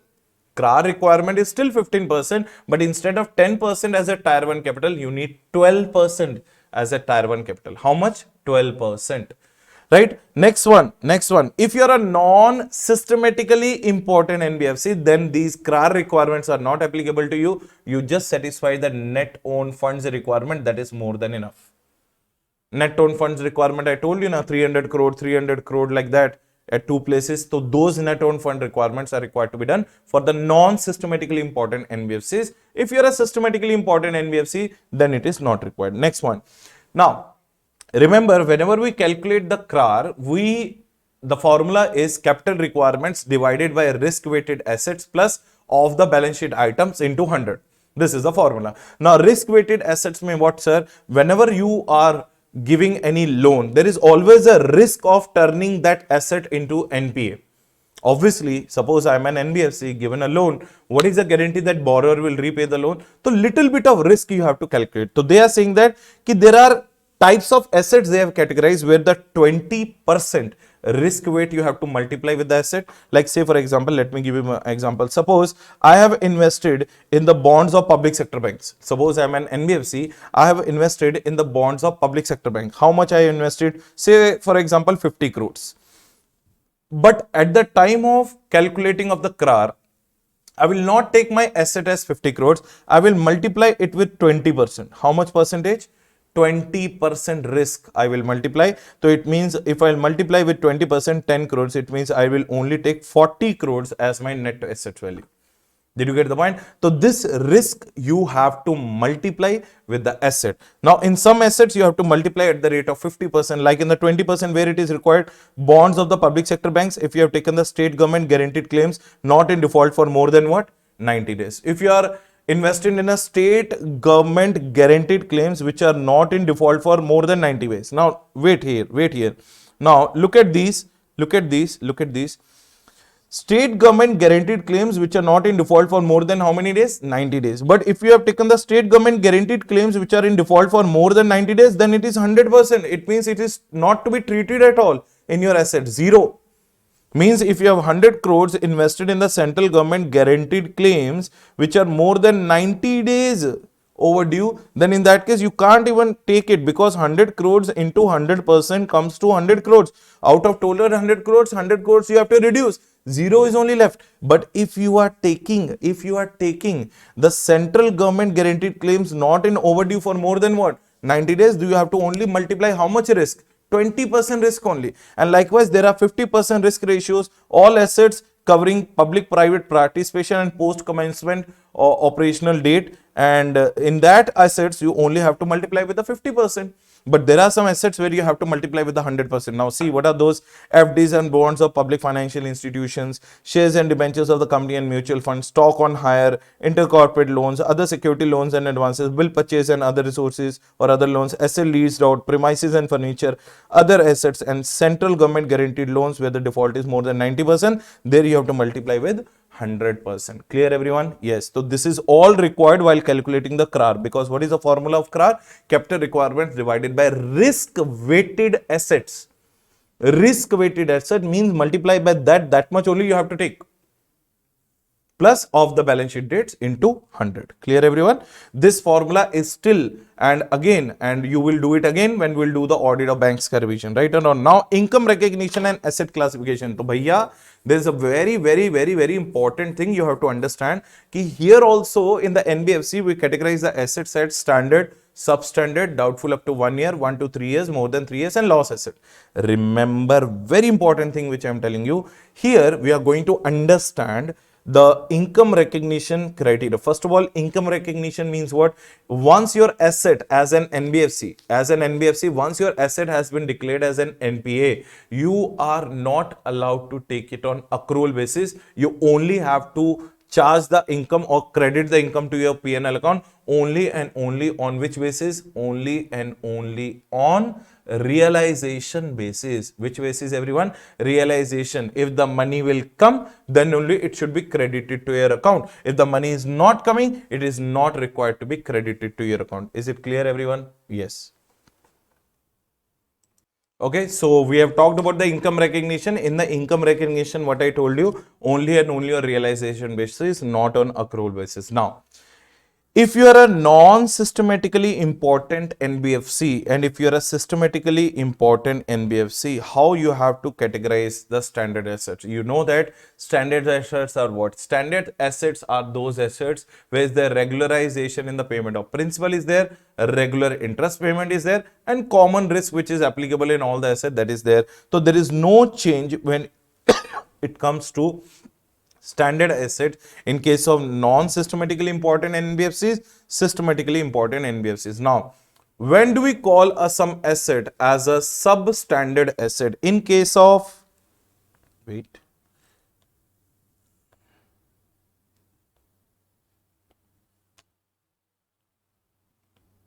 Now, in case of substandard assets, they are saying that if you are a non-systematically important NBFC. So see, on the left side, we are keeping the non-systematically important. On the right side, we are keeping the systematically important. Now, try to consume this. If you are a non-systematically important NBFC and your asset is in the NPA category for not exceeding 18 months, then you have to declare your such NPA as a substandard asset. But if you are a systematically important, that is on the right side, then 18 months will be substituted with 12 months. Again repeating, if you are in the NPA category for not exceeding 18 months, then in that case you are a substandard for the non-systematically important NBFCs. But if you are a systematically important NBFC, 18 months shall be substituted by 12 months. Next point. In case of doubtful assets, if you are in the category of substandard, for more than 18 months, then in that case you will be categorized as doubtful asset. But same for the systematically important, again 18 months shall be substituted with 12 months. Remember, there are two types of provisioning. There are two types of asset classification we are doing. One is for the non-systematically important, systematically important. Standard asset in both the sides same. Substandard for the systematically important. If you are into the NPA category for not exceeding 18 months, you will be considered as what? A substandard asset for a non-systematically important NBFC. But if you are a systematically important NBFC, it should be 12 months. And same way in the doubtful assets. If you are in the substandard category for more than 18 months, you will be treated as a doubtful asset. But 18 months again will be substituted with what? 12 months in the systematically important systematically important NBFC, right everyone? Now, loss asset. When you will be treated as a loss asset, if your internal auditor, external auditor, NBFC on its own or RBI inspection report says that this particular asset is a loss asset, you have to declare it. But this is same again in case of systematically important and non-systematically important. Now, NPA classification. NPA classification says that bhaiya, if you are a systematically important, then we have to check that if it is overdue for more than equals to 3 months. But if you are a non-systematically important, we have to check it for 6 months. Again repeating, standard, substandard and doubtful. It was 18 months for the non-systematically important. It is 12 months for the systematically important. Now I am talking about NPA classification. Generally in the banks, what do we say? If your asset is overdue for more than 90 days, that is an audit of banks. In the NBFC, rule is different. If you are a non-systematically important NBFC, and your asset is overdue for more than 6 months, then only you will be treated as an NPA. But if you are a systematically important, 6 months will be substituted with the 3 months. But if you are a lease rental asset, if your asset is a lease rental asset and hire purchase installment, then we have to check for 12 months of NPA classification in case of non-systematically important. But when it comes to systematically important, answer will remain same. It is again how many months? 3 months. Did you all understand the point? So I tried my level best to give you the best chart relating to NBFC ka classification. So on the left side we have the systematically important, on the left side, on the left side we have the systematically important, and on the right side we have the non-systematically important, and on the right side we have the systematically important. So let's do it again. Standard asset, both same in the both the case. Substandard, you are in the NPA category for not exceeding 18 months in case of non-systematically important. For the systematically important, it is 12 months. You are in the substandard category for more than 18 months. You will be doubtful asset in non-systematically, and in the systematically again 12 months. Now, next point, if you are a loss asset, it has to be accompanied by the internal auditors report or bank external auditors report or RBI inspection report or NBFC on its own. But when you are going to declare it as an NPA, you are going to declare as an NPA in the non-systematically important if your asset is overdue for more than equals to 6 months, but it is again 3 months more than equals to 3 months in case of what? Systematically important. But if it is an asset in the form of lease rentals or hire purchase installments, then you have to check it for 12 months in case of non-systematically important. But for the systematically important, it is going to be again 3 months. So this is what the standard provisions, or this is what the standard, substandard, loss and NPA classification, asset classification norms. Now, provisioning in case of NPS. So bhaiya, what they are saying, either you are a systematically important or you are a non-systematically important. In case of loss assets, you both have to do 100% only. In case of doubtful asset, they are saying for the unsecured portion, it is always 100%. But if it is doubtful up to 1 year, it is 20% on secured portion. If it is 1 to 3 years, it is 30% on secured portion. If it is more than 3 years, it is 50% on the secured portion. But for the unsecured portion, it is always 100%. In case of substandard asset, for the unsecured portion, again it is 100%, but for the secured portion, it is only 10% provisioning you have to make. But in case of standard asset, sir, standard asset ke liye bhi we need a particular kind of provision. Answer is yes. Standard asset is also having a little bit of common risk, which is applicable in non-systematically important and systematically important. But what they are saying, ki bhaiya, if you are a systematically important, make it 0.4%. But if you are a non-systematically important, 0.25% is also enough. So, provisioning में mostly on both the side it is same. But when it comes to substandard, systematically important में 0.4 and non-systematically important में 0.25%. This is what do you mean by prudential norms relating to income recognition, relating to asset classification, relating to CRAR and relating to provisioning. Clear everyone? Yes. Now, the next part which we have to start with is the audit procedures to carry out the NBFC audit. Very simple. It is broadly classified into 8 to 10 points, everyone. How to do the audit of NBFC? Point number 1. Whenever you start the audit of NBFC, like we start doing the audit of a normal company, what is the first 2 documents we always verify? The MOA and AOA of the company. They are saying the same thing. Whenever you are starting doing the audit of NBFC, always obtain what kind of business the NBFC into, because until and unless you will not understand what kind of business the NBFC into, till that point of time, you will never be able to understand what you have to check in that. Like say for example, if I'm a core investment company, NBFC, you have to check that minimum 90% of my assets are in investments. And if I'm a infrastructure financing company, you have to check that at least 75% of my loans are infrastructure loans.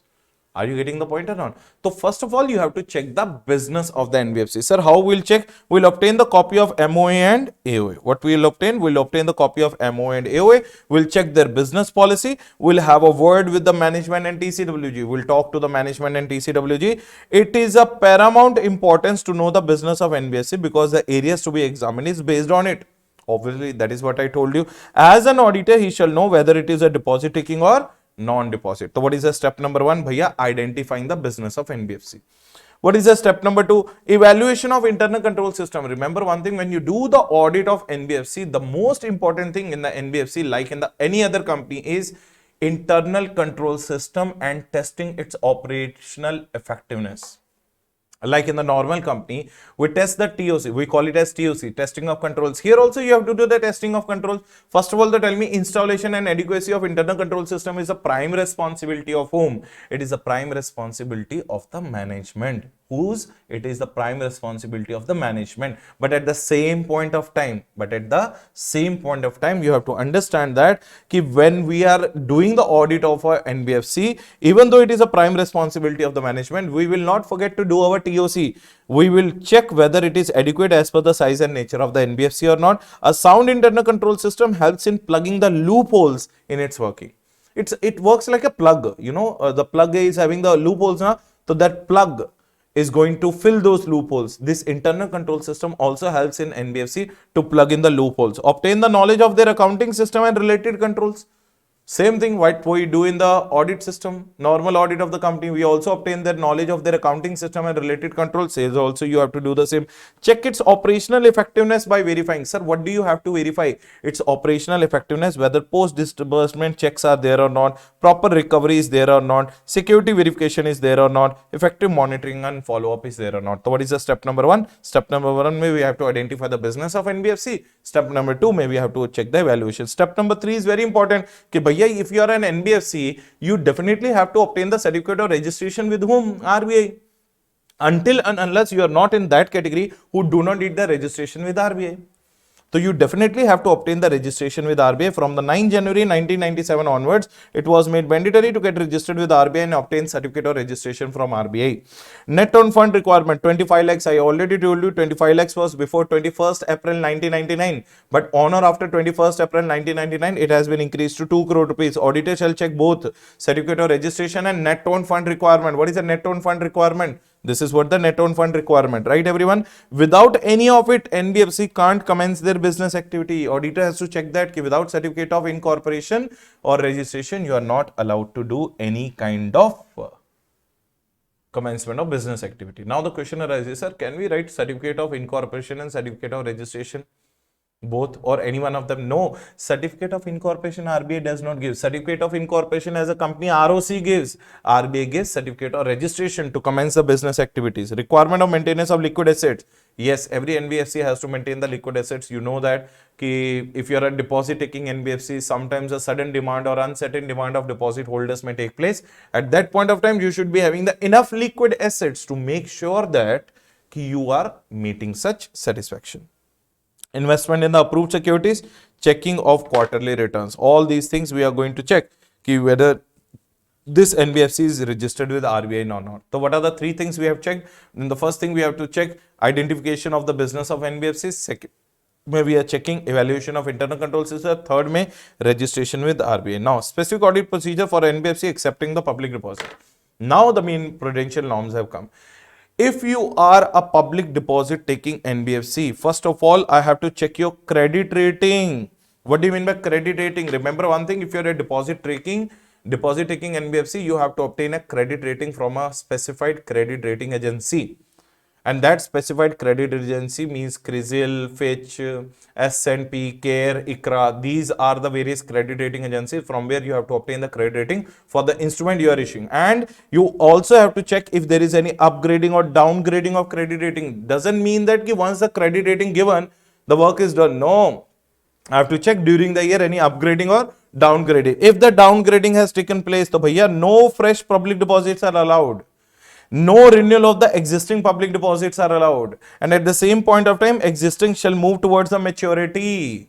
And most importantly, within 15 days, you have to inform to the RBI that there is a downgrading has taken place. Is it clear, everyone? These all are the things auditor has to check. So all the first 3 points are relating to which one? Credit rating. Next point is relating to what? Test check for any excess interest paid or excess commission paid. If you have paid more than what is required interest, or if you have paid more than what is required commission of brokerage, that is also going to be tested here.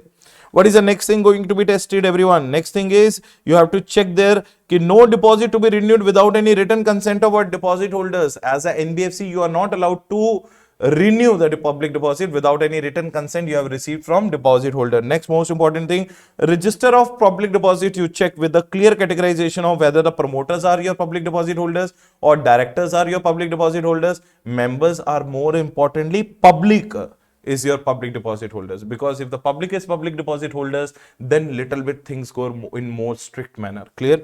Next point. As an NBFC, as I told you that if you're a deposit taking, you have to maintain some minimum liquid assets. That liquid assets shall be in the safe custody of the filing of returns on timely basis.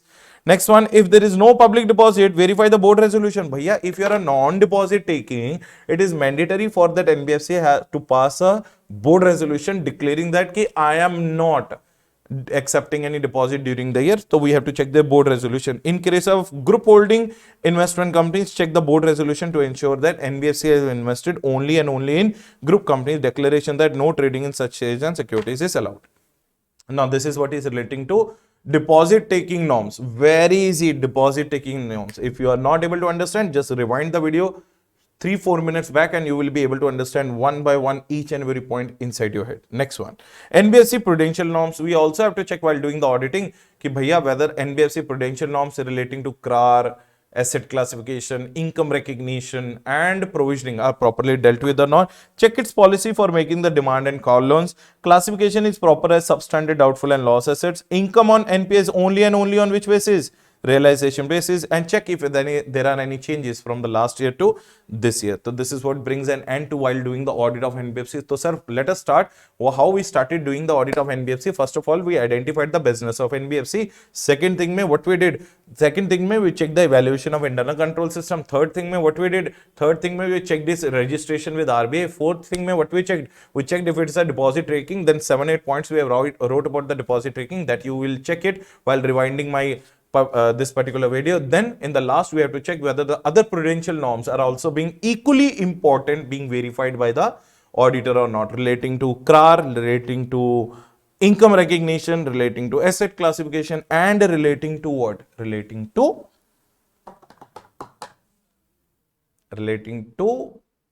provisioning.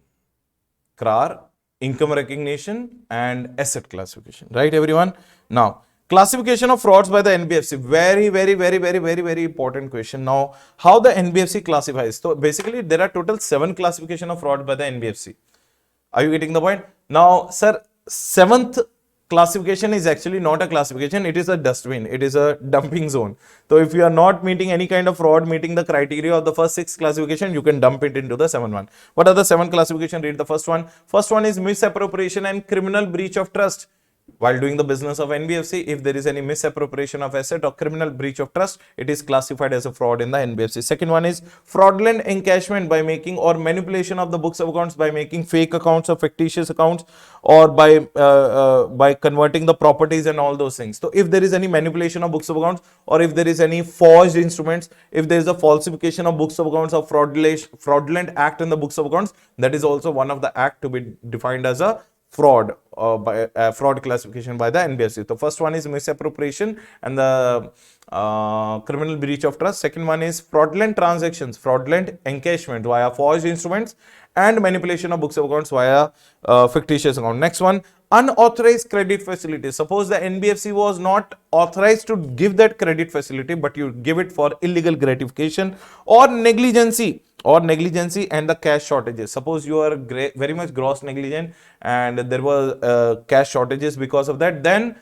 cheating and forgery cases. What is the 5th one, everyone? Cheating and forgery cases and irregularities in the foreign exchange transactions. These are the 6 basic categorizations. The first one again, misappropriation and criminal breach of trust. Second one, fraudulent encashment via fraudulent or forged instruments, manipulation of books of accounts. Third one is relating to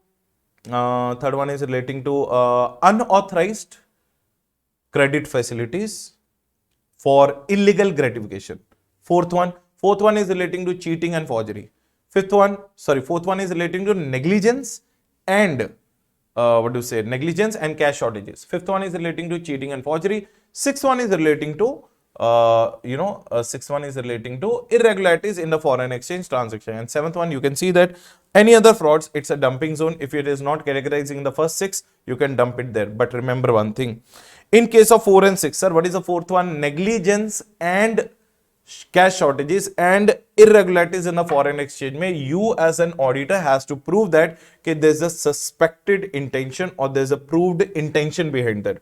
Because if you are unable to prove that intention, if the NBFC is unable to prove that intention to the auditor, then in that case, auditor will not allow it to be classified as fraud because it will be treated as an error. Because the basic difference between the error and the fraud is what? Intention. So if the NBFC is unable to prove the intention behind that, then in that case, auditor will not allow it to be categorized as fraud. Next, most importantly, all the cash shortages which are more than 5,000 or which are more than 10,000, which are not detected by the person who is handling the cash, is also required to be reported here. Clear everyone? To which kind of cash shortages? Cash shortages more than 10,000 and more than 5,000. More than 5,000 what? Detected by the management, auditor, inspecting officer, but not reported by the person handling the cash. These are also required to be reported. So this is what brings an end to your audit of NBFC. Now in the last you have some audit checklist everyone. So audit checklist ka point we are going to cover in the next video when it comes for the what do you say, audit of banks. So I will take some first 10 minutes of that video to make you understand the audit of banks, and while teaching you the audit of banks, first 10 minutes I'll tell you this important relevant points relating to audit checklist relating to NBFC. So that's it for today everyone. So thank you so much for lending your patient ears. I'll borrow it again in the next video. Bye bye, take care, see you guys in the next video. Remember, we are little bit pending about the NBFC ka. Last May 1 or 2 points are pending which I have to tell you. Along with that we will do the audit of banks ka thing, right? Or audit of banks or audit of PSU or audit of insurance, whatever the appropriate topic I can take to make it complete within a span of 1 hour. Okay then, bye everyone, take care, bye bye. So hello everyone, how are you all? Welcome to another video on CA Final Auditing Rapid Revision Batch for the May 2022 and the November 2022 students. Now, up to the last topic, we have already conducted the audit of consolidated financial statement. Now, in this particular video and in continuation of this video, maybe a separate video, we'll be understanding the very two important topics. One is known as peer review and one is known as quality review. So let's have a quick revision of the concept called peer review. Now, the first thing which you have to understand, sir, what do you mean by peer? Peer stands for person of a same standing, and review stands for what audits you have already done, what assurance services you have already given to your clients on your practicing unit. Some people are going to come. Who are those some people? They are the another practicing chartered accountants who are going to come to your practice unit, and they are going to review your audit services and the quality which you have provided. So what do you mean by peer review? A person of the same standing is going to come to your practicing unit. Whatever the audits you have done in your last 3 years, those audit and assurance services, whatever you have provided in the last 3 years, they are going to come and they are going to verify it. They are going to reevaluate it. They are going to check whether you have provided the quality of the services or not, or whether you have provided the services as per the professional, ethical and technical standards of issued by the ICAI or not. So basically peer review is that. So peer stands for same standing. Sir, what do you mean by same standing? A person of the similar standing means a practicing CA who is also into a practice. He will come to your practicing unit sent by the ICAI under one board called peer review board. He is a peer reviewer who is going to come to your practicing unit and he is going to evaluate the quality of the services rendered by you. Let it be audit services, assurance services or review services. All these services will be checked by him. So basically, peer review, most of the people have a misinterpretation that peer review is a fault finding machine. So idea behind the peer review is not to find out your faults. The idea behind the peer review is to make you sure that or make you understand that whenever you are providing any services to the client, the idea behind the peer review is to make you understand that if you are falling short of some services, if you are falling short of your quality of the work which you're providing to the client, ultimately it will be a disrespect to the ICA, ultimately it will be a disrespect to the council. That's why the ICI under one board called peer review board, they keep on conducting the peer review on the auditing firms or on the practicing units, so that they can make sure that the quality what you are providing is as per the professional, ethical and technical standards. Next one.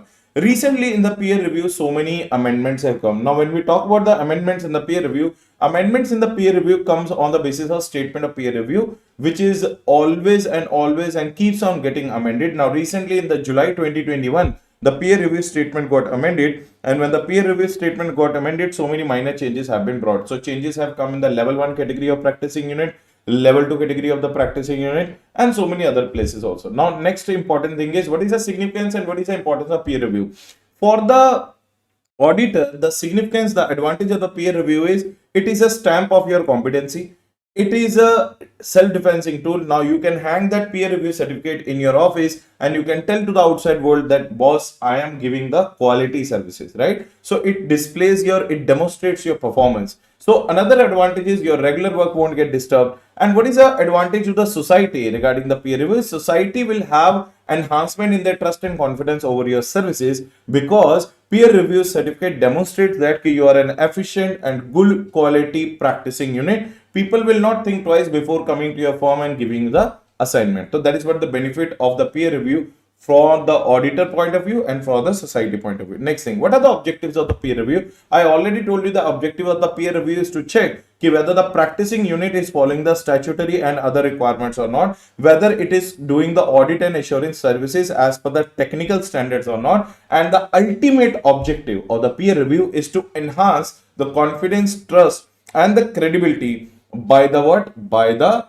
users. So users should have more credibility, confidence and trust on the audit reports issued by you or the financial statements audited by you. That is the basic reason behind conducting the peer review. Is it clear, everyone? And make sure that, again, I'm telling you, don't misinterpret peer review that ICA is trying to point out the weaknesses. ICA is bringing the weaknesses to your notice so that in the future you can provide the ultimate best quality services. So it is not going to be treated as a fault finding machine. It is basically conducted to make sure that you are giving the best quality services to the users of your services. Next point, what is the scope of peer review? What does the peer review include? Peer review checks that whether you are following the ICA laws, rules, regulations, publication guidelines, standards or not. It also applies to your all types of assurance services. Remember, all types of assurance services, auditing, assurance, review services, everything is covered under the peer review. Next one, it also ensures that whether you're maintaining the proper records of all your assurance services or not, client registers are properly maintained or not, stipend register is properly being paid or not,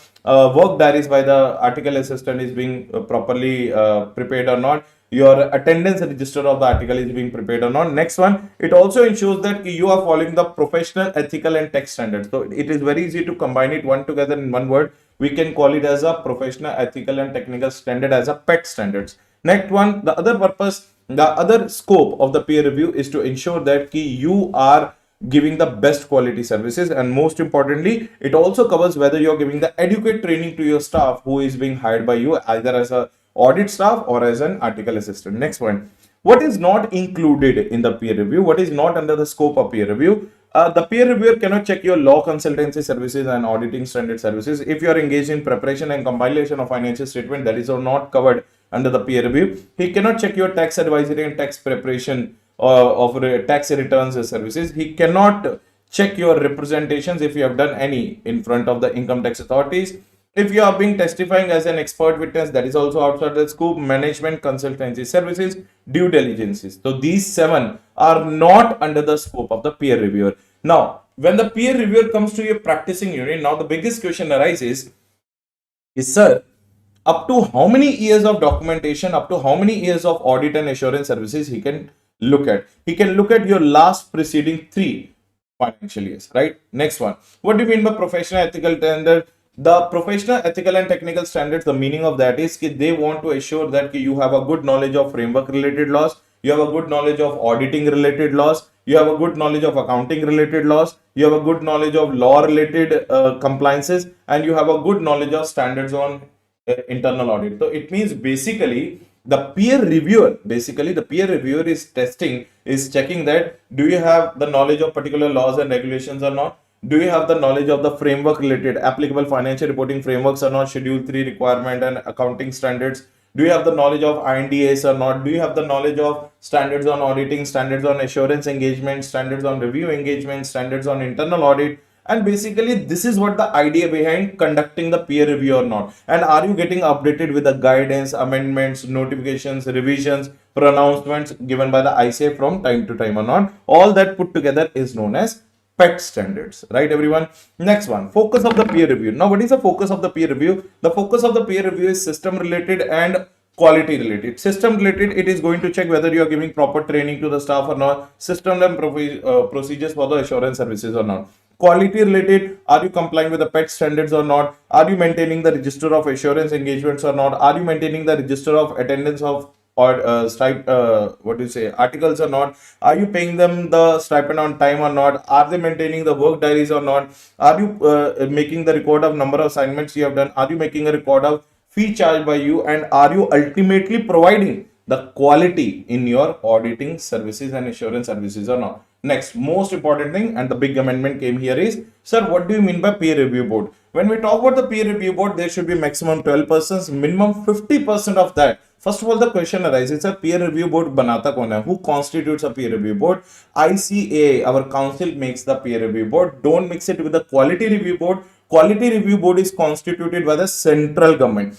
Peer review board is the constituted by the council, maximum 12 members. Among that, 50% should be council members and 50% should be the persons from the eminent personality having a good knowledge in the other fields of economy and who are the person of high integrity and reputation. Next, most important thing, if you want to be a member of the peer review board, you should not be a member of council, you should not be a member of disciplinary committee, you should not be a member of board of discipline, you should not be a member of committee on ethical standards, you should not be a member of QRB, you should not be a member of financial reporting committee. These are your disqualifications. If you are a part of these, any of these committees, you will not be allowed to be a member of peer review board. Next point, casual vacancy. Sir, what is the casual vacancy? Agar peer review board mein, if in the peer review board any casual vacancy comes or any of the member resigns or getting removed, immediately filled up by the council.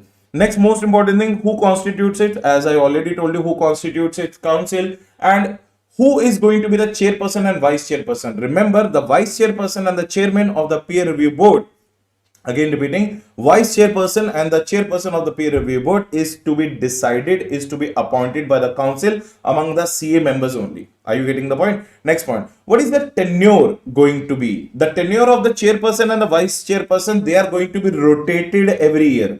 Remember, they are going to be rotated every year. But sir, about the remaining 11 members, among the remaining 10 members, means other than your chairman and vice chairman, the 2/3 of the members will have a rotation, that is 3 years or their term as a council member, whichever is earlier. Again repeating, out of the total remaining members, 2/3 of the members will have a term 3 years or their term, whichever is earlier as a council member. Now remaining 1/3, council keeps these 1/3 people for a longevity purpose. So their tenure will be decided by the council. But 2/3 of the tenure of the peer review board is having a tenure of 3 years or their term as a council member, whichever is earlier. Next point, sir, how many meetings they are going to conduct? Peer review has to meet at least once in 3 months, means one meeting in 3 months, means 4 meetings in a calendar year. And the quorum is going to be 1/3 of the total strength of the peer review board or 3 members, whichever is higher, with the presence of vice chairman. If the vice chair is not present, then there should be a presence of chairman. And the quorum of their meeting is this word. Just now I told you 1/3 or 3, whichever is higher. And in case within 30 minutes the members of the peer review board are not available, you all know that the meeting as per the company sector also keep on adjourning. Here also peer review board meeting will be adjourned. Next one, whenever you are going to conduct a meeting, you have to report your that you are conducting a meeting before whom? You have to report it before council. Next one, qualifications of a peer reviewer. Now who can be the peer reviewer? Remember one thing, big amendment came. Peer reviewer has to be a practicing CA. If you are already a practicing CA, 7 years are enough in practice. 7 continuous experience years of practice are enough. So if you are in practice, again saying you should be in practice for 7 continuous years. But sir, I'm a non-practicing CA, but I want to become the peer reviewer. No problem. You can also become the peer reviewer, but you should have served the employment in a particular industry for 10 years plus 3 years in practice. So for you, it is in total 13 years. So if you are right from the beginning of practicing CA, then 7 years are required. You can see that 7 years of experience. But if you have served an industry, then in that case, 10 years of experience plus 3 years of practice experience. So 10 years experience where? In that industry where you were working as an employee, as a chartered, as a CA, plus 3 years of practice. Next point, you have to undergo through a training which is prescribed by the peer review board, and most importantly, you have to file one declaration of confidentiality at the time of empanelment and at the time of whenever the new peer review assignment will be given to you. Next, most importantly, in case the peer reviewer wants, at the time of doing the peer review, if he wants, he can take the help of one qualified assistant. Now the question arises, sir, who is that qualified assistant? That qualified assistant should also be a practicing CA. He should also be a practicing chartered accountant, and he should not be disqualified under section 8 and under section 21 of the Chartered Accountants Act 1949. Remember, and he should be a partner or paid assistant with the peer reviewer. He should be the partner or paid assistant with the peer reviewer, and most importantly, his name shall be communicated to the peer review board and practicing unit before the commencement of peer review. Remember, if the peer reviewer thinks that I may require the need of one qualified assistant, that qualified assistant's information you have to inform it to peer review board as well as the practicing unit well in advance before the commencement of the peer review. Next point, he does not have any right to have a direct communication with the practicing unit and direct communication with the peer review board. He can only and only discuss the matters with the peer reviewer. And he also has to sign the declaration of solvency. Declaration of confidentiality. Now, what should be the disqualifications of a peer reviewer? Peer reviewer should not have any kind of imprisonment or should not be convicted on any offense of moral turpitude and imprisonment. Next, most important thing, he should not be found guilty of any kind of action or proceeding in the ICA council or the disciplinary committee or board of committee. No pending disciplinary action against him. He should not have the conflict of interest with the practicing unit for which he is going to be a peer reviewer. And most importantly, most importantly, he should not have undergone through an articleship of the partner of the practicing unit. Whatever the practicing unit for which you have been assigned, and if any of the partner of that practicing unit for which you are going to conduct a peer review, you should not have done articleship under that practicing unit. If any of these 5 situations will arise, you will be immediately disqualified. And remember, when you have been appointed as a peer reviewer for a particular practicing unit, 2 years before the appointment and 2 years after the appointment as a peer reviewer. Again repeating, 2 years before being appointed as a peer reviewer and 2 years after being appointed as a peer reviewer, you should not have any kind of professional relationship with that practicing unit. These many amendments are there in the peer reviewer qualification as well as the qualified assistant. There's not that much of amendment, but yes, there are so many amendments in the eligibility of becoming a peer reviewer. So remember one thing, these are the amendments you have to take care of. Next most important point, now sir, peer review is applicable to which kind of practicing unit? So remember one thing, if you are a level 1 category practicing unit or if you are a level 2 category of practicing unit. If you are a level 1 category of practicing unit, once in every 3 years your peer review will be conducted. So suppose if my practice is there and my practicing unit is covered under the level 1 category, then every 3 years a peer review is going to take place on my practicing unit. Now the question arises, sir, what I should have done to come under the level 1 category? I should have done the central statutory audit of any bank or any insurance company. I should have done statutory audit of any central or state public sector undertaking or central cooperative society whose net worth is greater than 5 crores or turnover is greater than 250 crores. Next one, I should have done the statutory audit of any asset management company or a mutual fund company. I should have done the statutory audit of any listed entity, whether it is listed in India or outside India. I should have done an audit of a body corporate, including the trust. I should have done an audit of an entity whose net worth is greater than 100 crores or turnover is greater than equals to 250 crores. I should have done the statutory audit of NBFC, which has accepted the deposits greater than equals to 100 crores, and I should have done the audit of an entity whose financial statements are prepared as per INDAS, and I should have done an audit of an entity which has raised the funds from public banks or financial institution, which has raised the funds via donations and contributions, or which has been funded by the central government or state government more than 50 crores. If I have done these audits or any of these audits, then my practicing unit will be considered as level 1 category of practicing unit. So again repeating, what makes you level 1 category? Central statutory audit of bank or insurance company, statutory audit of an entity which is central or state PSU or the central cooperative society whose net worth is more than 5 crores or the turnover is more than 250 crores, and statutory audit of a asset management company or mutual fund, statutory audit of a listed entity in India, outside India, statutory audit of a body corporate including trust, statutory audit of those entities whose net worth is greater than 100 crores. Remember above, net worth was greater than 5 crores, here net worth is greater than 100 crores, or the turnover is greater than equals to 250 crores, there it was greater than 250 crores. Next one, NBFC which has accepted the deposit for greater than equals to 100 crores, entities which are preparing their financial statement as per INDAS, and companies which have raised the funds from the banks, financial institutions or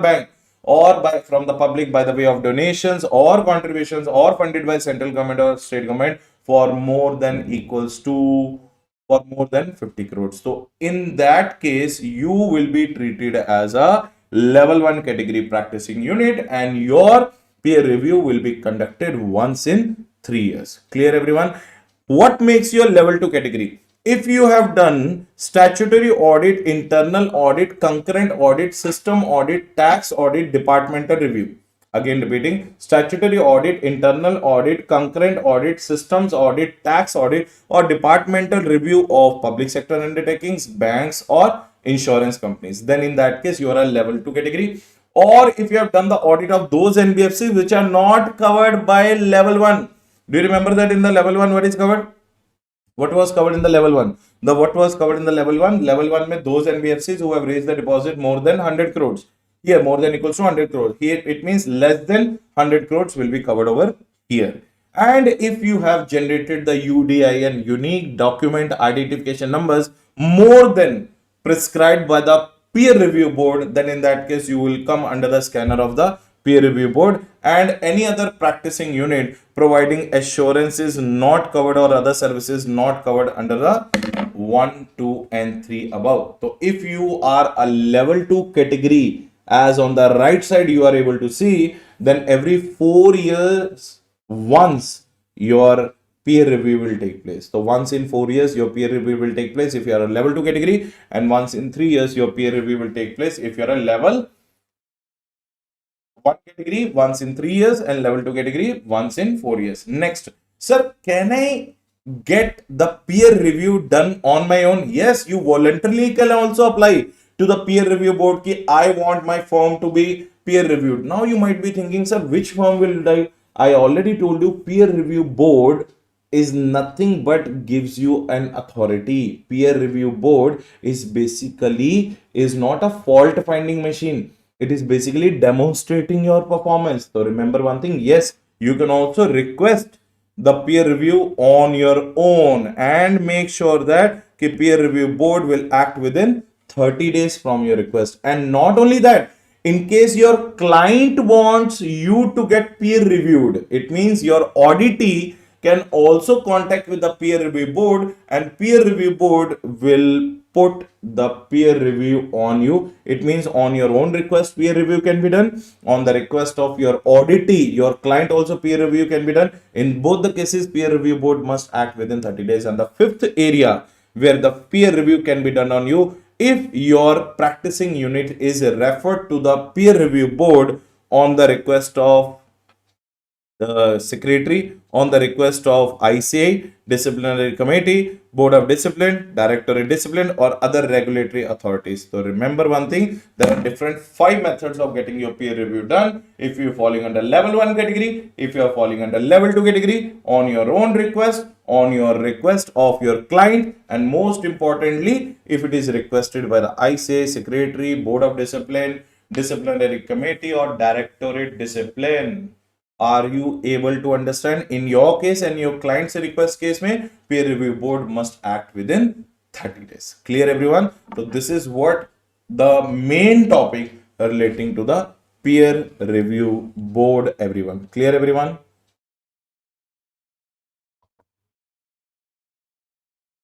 So hello everyone, how are you all? I welcome you all to the another lecture on our RRB batch for the May 22 students, right? So as you all know that we have already completed a company audit, and we have also started with the introduction of the professional ethics with the NOCLAR, along with the summary of the new code of ethics 2020. Now I'm going to make you understand another very small chapter. Like the remaining professional ethics, we'll do it later on, but I would like to make you understand another very small chapter that is called audit of consolidated financial statements. So as you can see that in front of you, there is an audit of consolidated financial statement. Very important chapter, everyone. And you can expect a minimum 4 marks going to come from this particular chapter. And there are so many aspects to be covered in the audit of consolidated financial statement. First of all, let us understand, sir, what do you mean by consolidated financial statement? You all know that the consolidated financial statement is basically a prime responsibility of the parent company. It is a responsibility of the which company? Parent company, to ensure that the consolidated financial statements are prepared. Now, when we talk about the consolidated financial statements are like standalone financial statements only. So as I was saying, consolidated financial statements are like normal standalone financial statements only. It's just that the word standalone will be substituted with the word called consolidated. Now you can see that what do you mean by consolidated financial statement, as it is the parent company's responsibility that it should consolidate the financial statement of all its components with itself. That is called its subsidiary, joint venture, and associates. Now, when we talk about the consolidated financial statement, these are 4 in number: consolidated balance sheet, consolidated P&L account, consolidated cash flow statement, and consolidated statement of changes in equity. As per section number 129, we know that there are 5 financial statements: balance sheet, P&L, cash flow statement, notes to account, and statement of changes in equity. It is just that we have to include one word called consolidated before the name. Now, next thing what we have to understand, in the audit of consolidated financial statement, you have to understand one very important fact that when we talk about the companies today in India, some companies follow accounting standards in India, and some companies in India today follow the IND-AS, right? Now, as you all know that IND-AS came into India in the year 2015. So some companies are still following accounting standards, some companies are following IND-AS. So those companies which are following the accounting standards, they have to use the division 1 format of schedule 3 while preparing their consolidated financial statement. Again repeating, division 1 format of schedule 3 while preparing their financial statement. And if you are a company which is using the IND-AS for preparation of their financial statement, for them division 2 of the schedule 3 requirement is required. Next thing, now what is that section number 129 subsection 3 of the Companies Act 2013 says that now what used to happen earlier, that when the parent company's AGM will come, annual general meeting will come, the parent company used to put its own standalone financial statements, consolidated financial statements of the group. But now the recent amendment says that own standalone financial statement of the parent is required, plus consolidated financial statements of the group is required, plus standalone financial statements of the component. What do you mean by component? Subsidiary, associate, and joint venture is also going to be laid down in the same AGM. Sir, what is the reason why holding company, why parent company has to do that? The reason is very simple, everyone. Try to understand how a investor will come to know that which subsidiary or associate or a joint venture is a profit making and which one is loss making.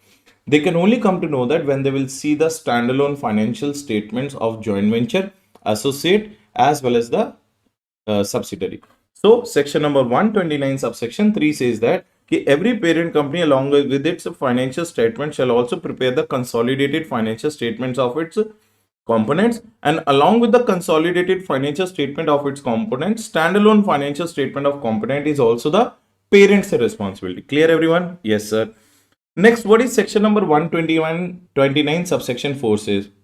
Now section number 129 subsection 4 is very simply saying one thing, key if the standalone financial statements are getting prepared as per section number 129, the audit rules, preparation rules, and the adoption rules. Again, repeating, audit rules, preparation rules, and adoption rules, which are applicable to the standalone financial statements, are equally applicable to the consolidated financial statement. So there is no separate rules for the consolidated financial statement. What is applicable to the standalone financial statement? What are the audit rules applicable? What are the adoption rules applicable? What are the preparation rules applicable to standalone financial statements are equally applicable to the consolidated financial statement. And not only that, nowadays I just now told you, as per section number 129 subsection 3, holding company's responsibility is not to prepare its own standalone financial statement, not to prepare only the consolidated financial statement, but also to let down the standalone financial statement of its components. When I'm using the word called component, component means what? Component means subsidiaries, associates, and joint ventures in the form number AOC1. So you can see it right over here in the form number AOC1. It is required to be attached here. Clear everyone? So this is what brings an end to the introduction of cash flow statement, section number 129 subsection 3 and section number 129 subsection 4. Now, as this point, if you remember, this point we have already discussed. This point we have already discussed in our company audit topic. Now let me tell you where we have discussed it. Company audit mein, if you remember, section number 129 of the Companies Act, that is financial statements of the Companies Act, we have understood. In that I told you that let's say for example there is one A company is holding 100% of the voting rights in B company, and the B company is holding 80% of the voting rights in C company. Now you all know that A is also a parent company, B is also a parent company. It means B also has to do the consolidation. But Companies Act section number 129 says that B is a which subsidiary now? B is a intermediate wholly owned subsidiary. Again, I'm saying B is a which subsidiary? Wholly owned subsidiary, because A is holding how much in the B? 100% in the B. So consolidation of B plus C. Again repeating, consolidation of B plus C, which is the responsibility of the B, is not required to be done by the B. It will be the responsibility of whom? A. Why the parent will take the responsibility? Two conditions will be satisfied. Then in that case, B will get the exemption. Sir, what are the two conditions to be satisfied? Condition number 1. The B is neither a listed company nor a listed company in India or outside India, or nor in the process of being a listed company. Condition number 1. Condition number 2.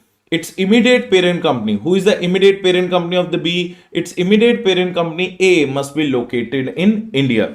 So if you are a wholly owned subsidiary, you can get the exemption from the consolidation. Two conditions: if your immediate parent company is located in India, and most importantly, if you are not a listed company or going to be listed company in India or outside India. Now, sir, is this same exemption available to the partially owned subsidiary? Answer is yes. Same exemption is available to the partially owned subsidiary, but instead of two conditions, now three conditions to be satisfied. So what are the three conditions? Condition number 1.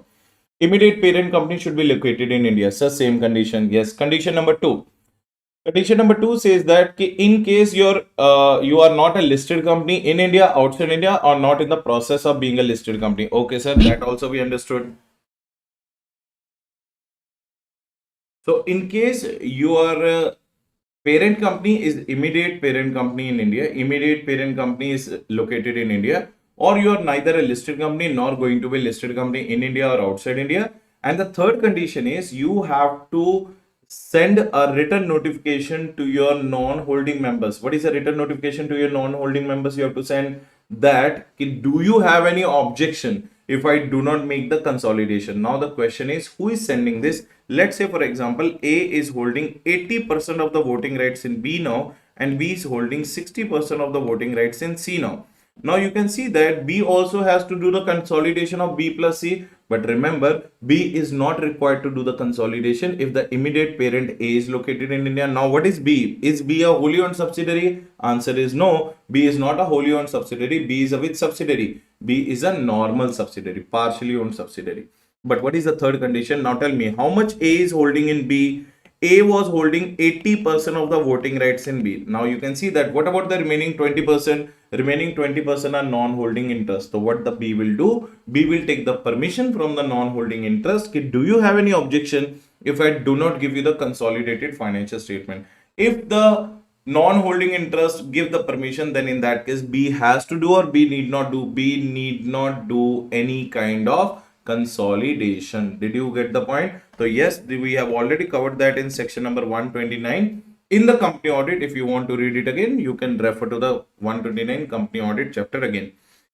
Next, most important thing you have to understand that when we do the audit of consolidated financial statement, there are some definitions which are being changed as per AS and as per INDS. So when we talk about the definition of the control, when we talk about the definition of associate, subsidiary, joint venture, minority interest, so there are some words which are having a different meaning in the INDS and having a different meaning in accounting standard. Now look at the first definition, associate. You all know that. What do you mean by an associate? A company in which the another company is having a significant influence. And what do you mean by significant influence? At least 20% of the voting rights. But associate name or associate meaning as per the AS and as per INDS is same. You can see that there is no change. Next thing, what do you mean by control? The control means what? Control means directly or indirectly another company is having a control over more than 50% of your equity, as well as the another company is having more than 50% of the control over your composition of the management. That is generally we see when we talk about the holding company.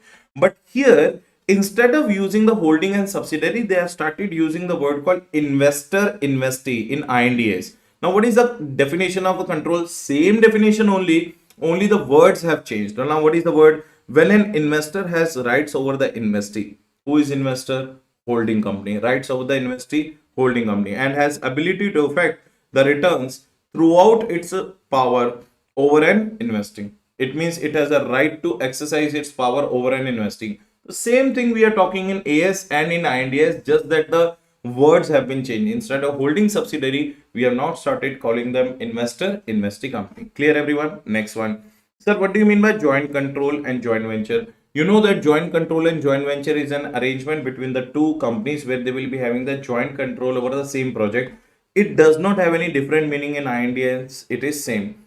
Next one. What do you mean by minority interest? You all know that. What do you mean by minority interest? The interest which is other than the holding interest. Let's say for example, A is holding 80% in B. 80% is held by the A. But what about the remaining 20%? 20% is held by A? No, it is not held by A. It is held by another company. Are you getting the point? It is held by another company. No, it is not held by another company. These are those 20% people who are called as a minority interest. They are called as which interest? Minority interest. And in your financial reporting paper, we already know that some portion of the minority interest we calculate, that is the net assets attributable to them, net results attributable to them. So that is as per the accounting standard. But the same thing when we see under the INDS, instead of minority interest, we are going to call them as non-controlling interest. We are going to call them as which interest? Non-controlling interest, in which instead of calling it as net results and net assets, we are going to call it as equity. So remember, we call it as net results and net assets attributable to minority interest in case of AS. We call it as net equity attributable to minority interest in case of what? INDS.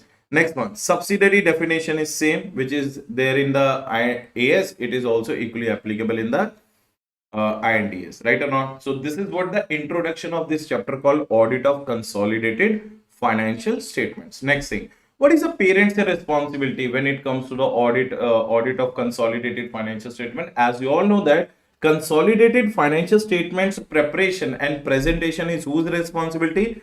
Parent's responsibility. So it is a parent who has to take care or ensure that the preparation and presentation of consolidated financial statement should take place. Next point which we have to understand is now, next point which we have to understand is you have to ensure that when the parent is making the preparation and presentation of financial statement, there are other few responsibilities of the parent company you have to understand. What are the other few responsibilities of the parent company? It has to identify its components and include their financial information in the consolidated financial statement. So suppose I'm a parent company, my responsibility is to identify my subsidiaries, associates and joint ventures and include their financial information in the consolidated financial statement. Now, what is the next responsibility the parent has? It also has to identify its reportable segments. As you all know that what is reportable, not reportable as per AS 17, that is the parent's responsibility to identify its reportable segment. It is also the parent's responsibility to identify its related party and related party transactions. So total four responsibilities of the parent we have done that. Parent is primarily responsible for the presentation and preparation of consolidated financial statement. Parent is also responsible for identifying its components and including their financial information in the consolidated financial statement. Parent is also responsible for identifying its reportable segments. Parent is also responsible for identifying the related party and related party transaction. And remember, parent is also responsible for obtaining accurate and complete information. So remember, parent has to ensure that whatever the financial information it is adding in the consolidated financial statement, it should be accurate and complete. And it is a parent's responsibility to do the consolidation adjustment. Sometimes the accounting policies of the component and the accounting policies of the parent are not matching. So who has to do the harmonization of those accounting policies? That is also parent's responsibility. Sometimes the gap of the parent, that is generally accepted accounting principles of the parent, are not matching with the generally accepted accounting principles of the components. Then it is the parent's responsibility to ensure that those gap also should be harmonized or changed accordingly. So there are total 7-8 responsibilities of the parent: preparation and presentation of consolidated financial statement, identification of the components and including their financial information, make sure that the information which is it is including should be accurate and complete, identification of the reportable segments, identification of the related parties and related party transactions, identification of carrying out the consolidation adjustment, harmonization of accounting policies, and conversion of the gap if required. So these are whose responsibilities, everyone? These are parent company's responsibility, because consolidation is the responsibility of which company? Parent company. Now, next thing, auditor's responsibility. Now, what is the auditor's responsibility? Parent auditor's responsibility is what? CFS, consolidated financial statement auditor responsibility is what? He has no different responsibilities. He has the same responsibilities which we generally take place in the standalone financial statement. Tell me one thing. Do we have to check in the standalone financial statement whether the financial statements are prepared as per the applicable financial reporting framework or not? Sir, answer is yes. Same thing he is doing it here. He has to check that consolidated financial statement must be prepared as per AFRF. Do we check in the SFS, standalone financial statement, to express an opinion on the truthness and fairness of the financial statement or not? Yes, he is expressing the opinion on the truthness and fairness of what? Consolidated financial statement. We also have to ensure that we have a duty to inquire under section 143 subsection 1. Do you remember that in the company audit we have done the 6 topics? Same auditor's responsibility is case of consolidated financial statement, and whatever the auditor's responsibility in case of reporting on certain matters under section 143 subsection 3. Do you remember the J clauses? And in the J clause amendment has come. Same responsibility auditor is having when it comes to 143 subsection 3. So, when the auditor is doing the audit of consolidated financial statement, we cannot say that auditor's responsibility differs just because he is an auditor of consolidated financial statement. Answer is no.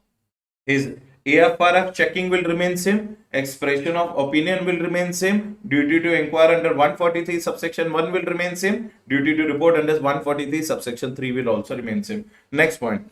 In the CFS audit also we have to do the audit planning.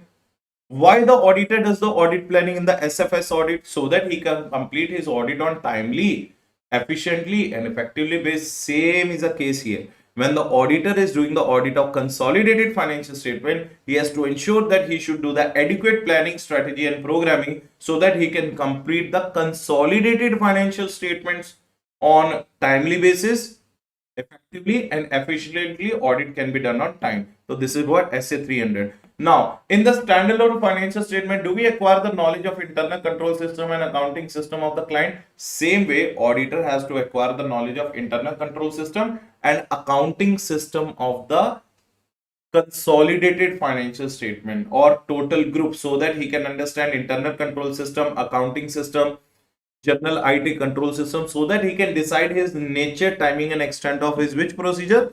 Audit procedure. So we are not doing anything different here.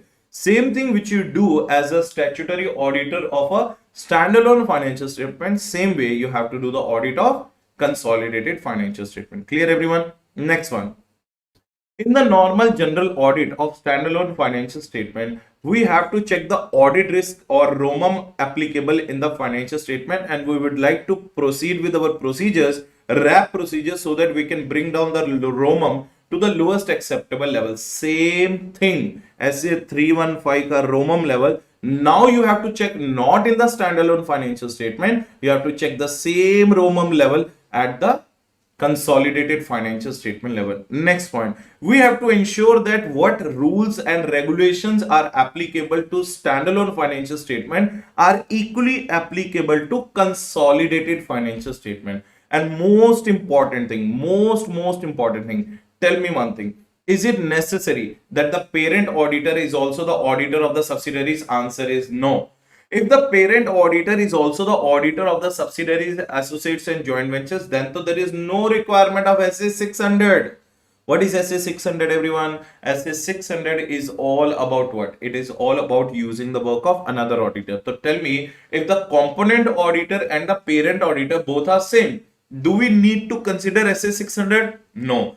But if the parent auditor thinks that I can do the consolidated financial statement alone, I do not need any kind of coordination with the other auditors, then in that case, there is no need to comply SA 600.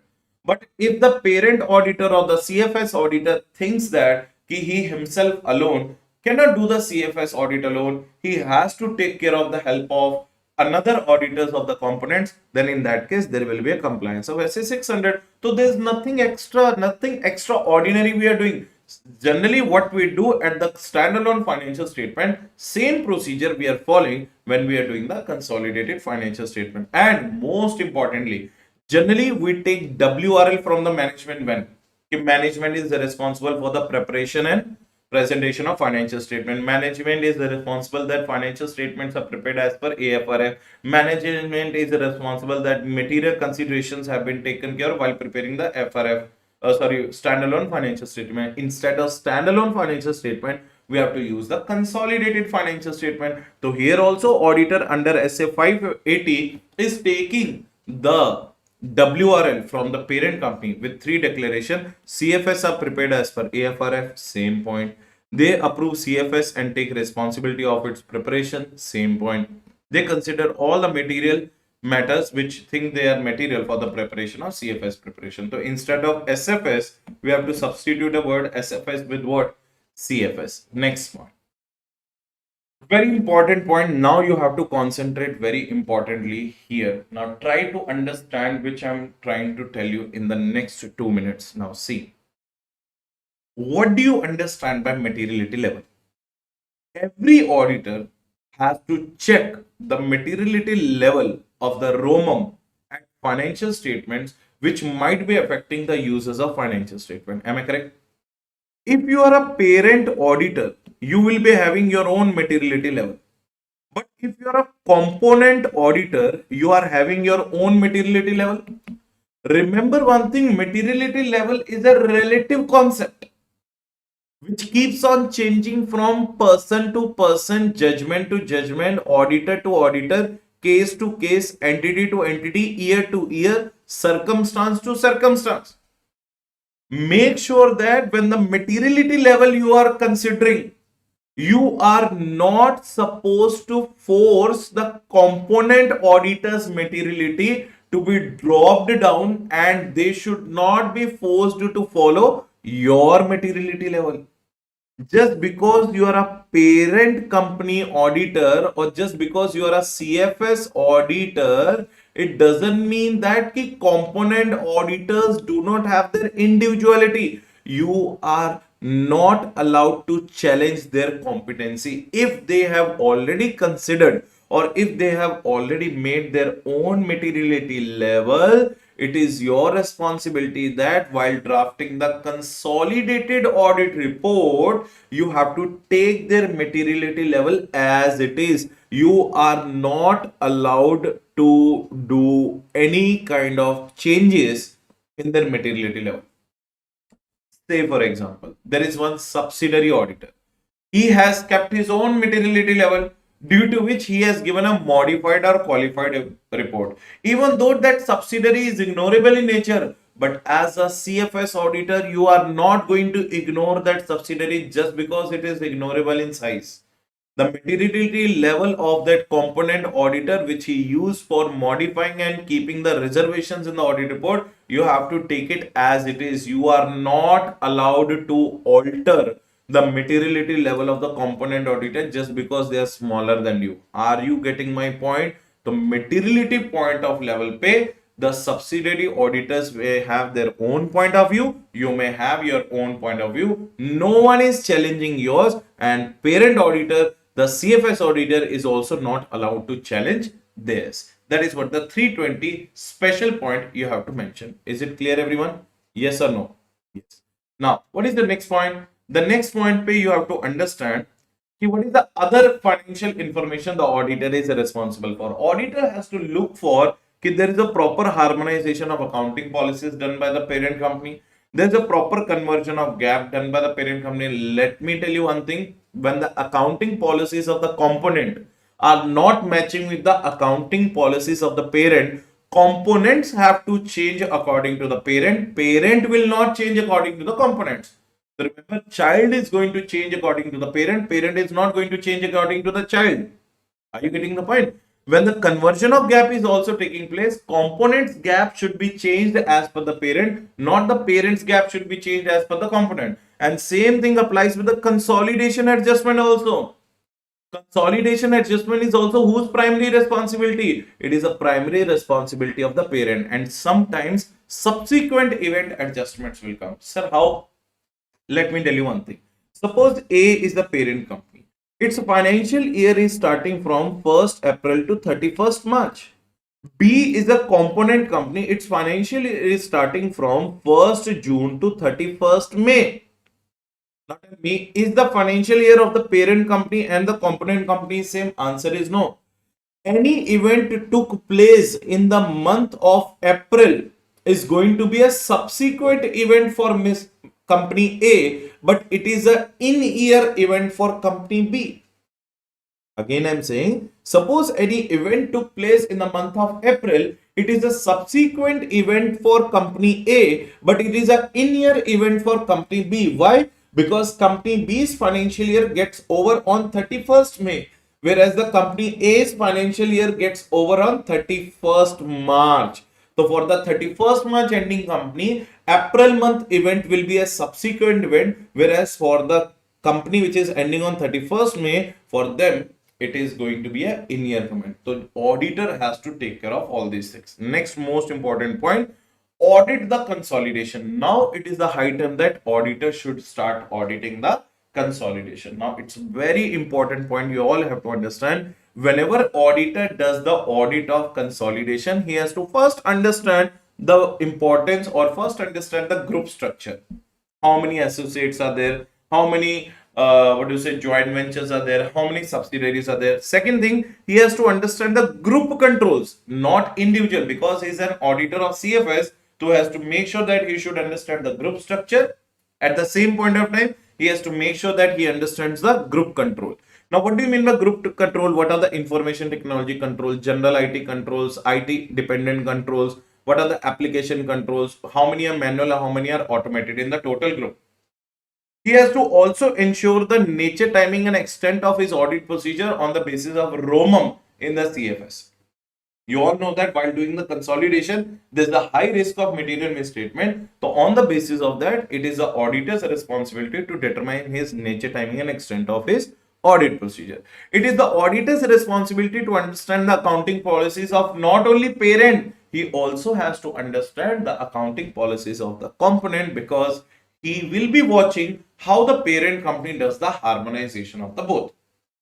As a CFS auditor, it is also your responsibility to understand the translation process. Sir, what do you mean by translation process? Now try to understand. When the foreign subsidiary or the foreign associate is going to be translated into Indian currency to be merged or consolidated with the Indian parent, then there will be a translation process to convert the foreign currency into an Indian currency. Who has to take care of that? Auditor has to take care of that. He should understand. So, what the auditor should understand? Group structure, group controls, accounting policies of parent as well as the holding, parent as well as the component, translation process, determining the nature, timing, and extent of his audit procedures on the basis of ROMUM at the time of consolidation. And most important thing, he has to check whether he is in looking for any use of another auditor's work. If yes, how he is going to coordinate the work. This is how you do have the responsibility when the consolidation is going to take place. This is how you do the audit of consolidation. Next point. Completeness of components. It's a very, very, very, very important topic. Now try to understand, sometimes the parent company does not realize the fact that even though intentionally it is not becoming, but unintentionally sometimes it becomes the parent of some components. Let's say, for example, Reliance Industries was watching Infosys Limited. Suppose Infosys Limited was giving a high amount of profit in the market. What Reliance Industries did? Reliance Industries was watching the share price of the Infosys. So Reliance Industries first bought 10% of the share capital. Then it bought 15%. Then it bought another 6%. So 15 plus 6% makes it toward 21%. But Reliance did not realize that the Infosys became its associate. Are you understanding my point? So sometimes you do not know that you became a parent and somebody became your component, either intentionally or unintentionally. I can say that it can be a genuine case or it can be intentional case also. In such cases, what to do? In such cases, auditor should take the total list of components from the management. Auditor shall obtain the total list of components from the parent company. After obtaining the total list of components from the parent company, he should watch the parent company very carefully, how the parent company is doing the consolidation of all those components, whether all those components are included or not. In case auditor feels suspicion that if the list provided by the management or the TCWG is not the complete list, then how he is going to do the completion of that components? This is what is this question. We have total 7 to 8 tools in our hand by which we can do this incomplete list turn into a complete list. Now, tool number 1. What is the first thing we are going to understand? Tool number 1. You all know that as per SA 230, do we maintain our audit working papers? Yes, we do maintain our audit working papers. As per SA 230, we have to preserve it for 7 years. I'll immediately go to my office.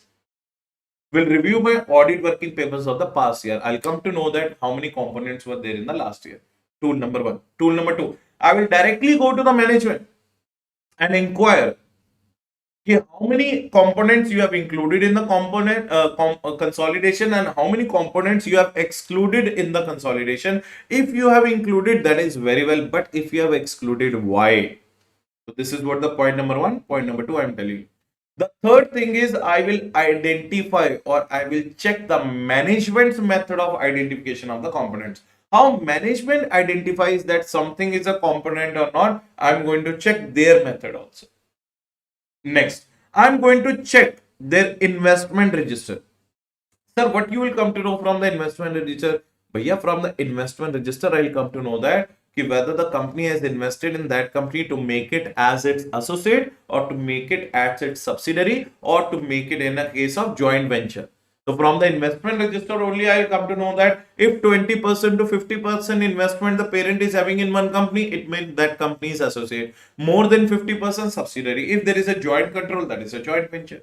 That is a fourth method. Then I will also check their joint venture and joint arrangement papers, and I will verify them right from the bottom to the end, so that I'll come to know that who are joint ventures, where they have entered into a contract. I will also verify their other arrangements or other documents which I have not included, but maybe they might have forgot to include it. I will check it and verify it. And most importantly, I will tell the management, please give me your 186 and 189 register. 186 intercorporate loan register, 189 register of related party loans. From that also I'll come to know whether the components list is correct or not. And last but not the least, identify the changes in the which pattern?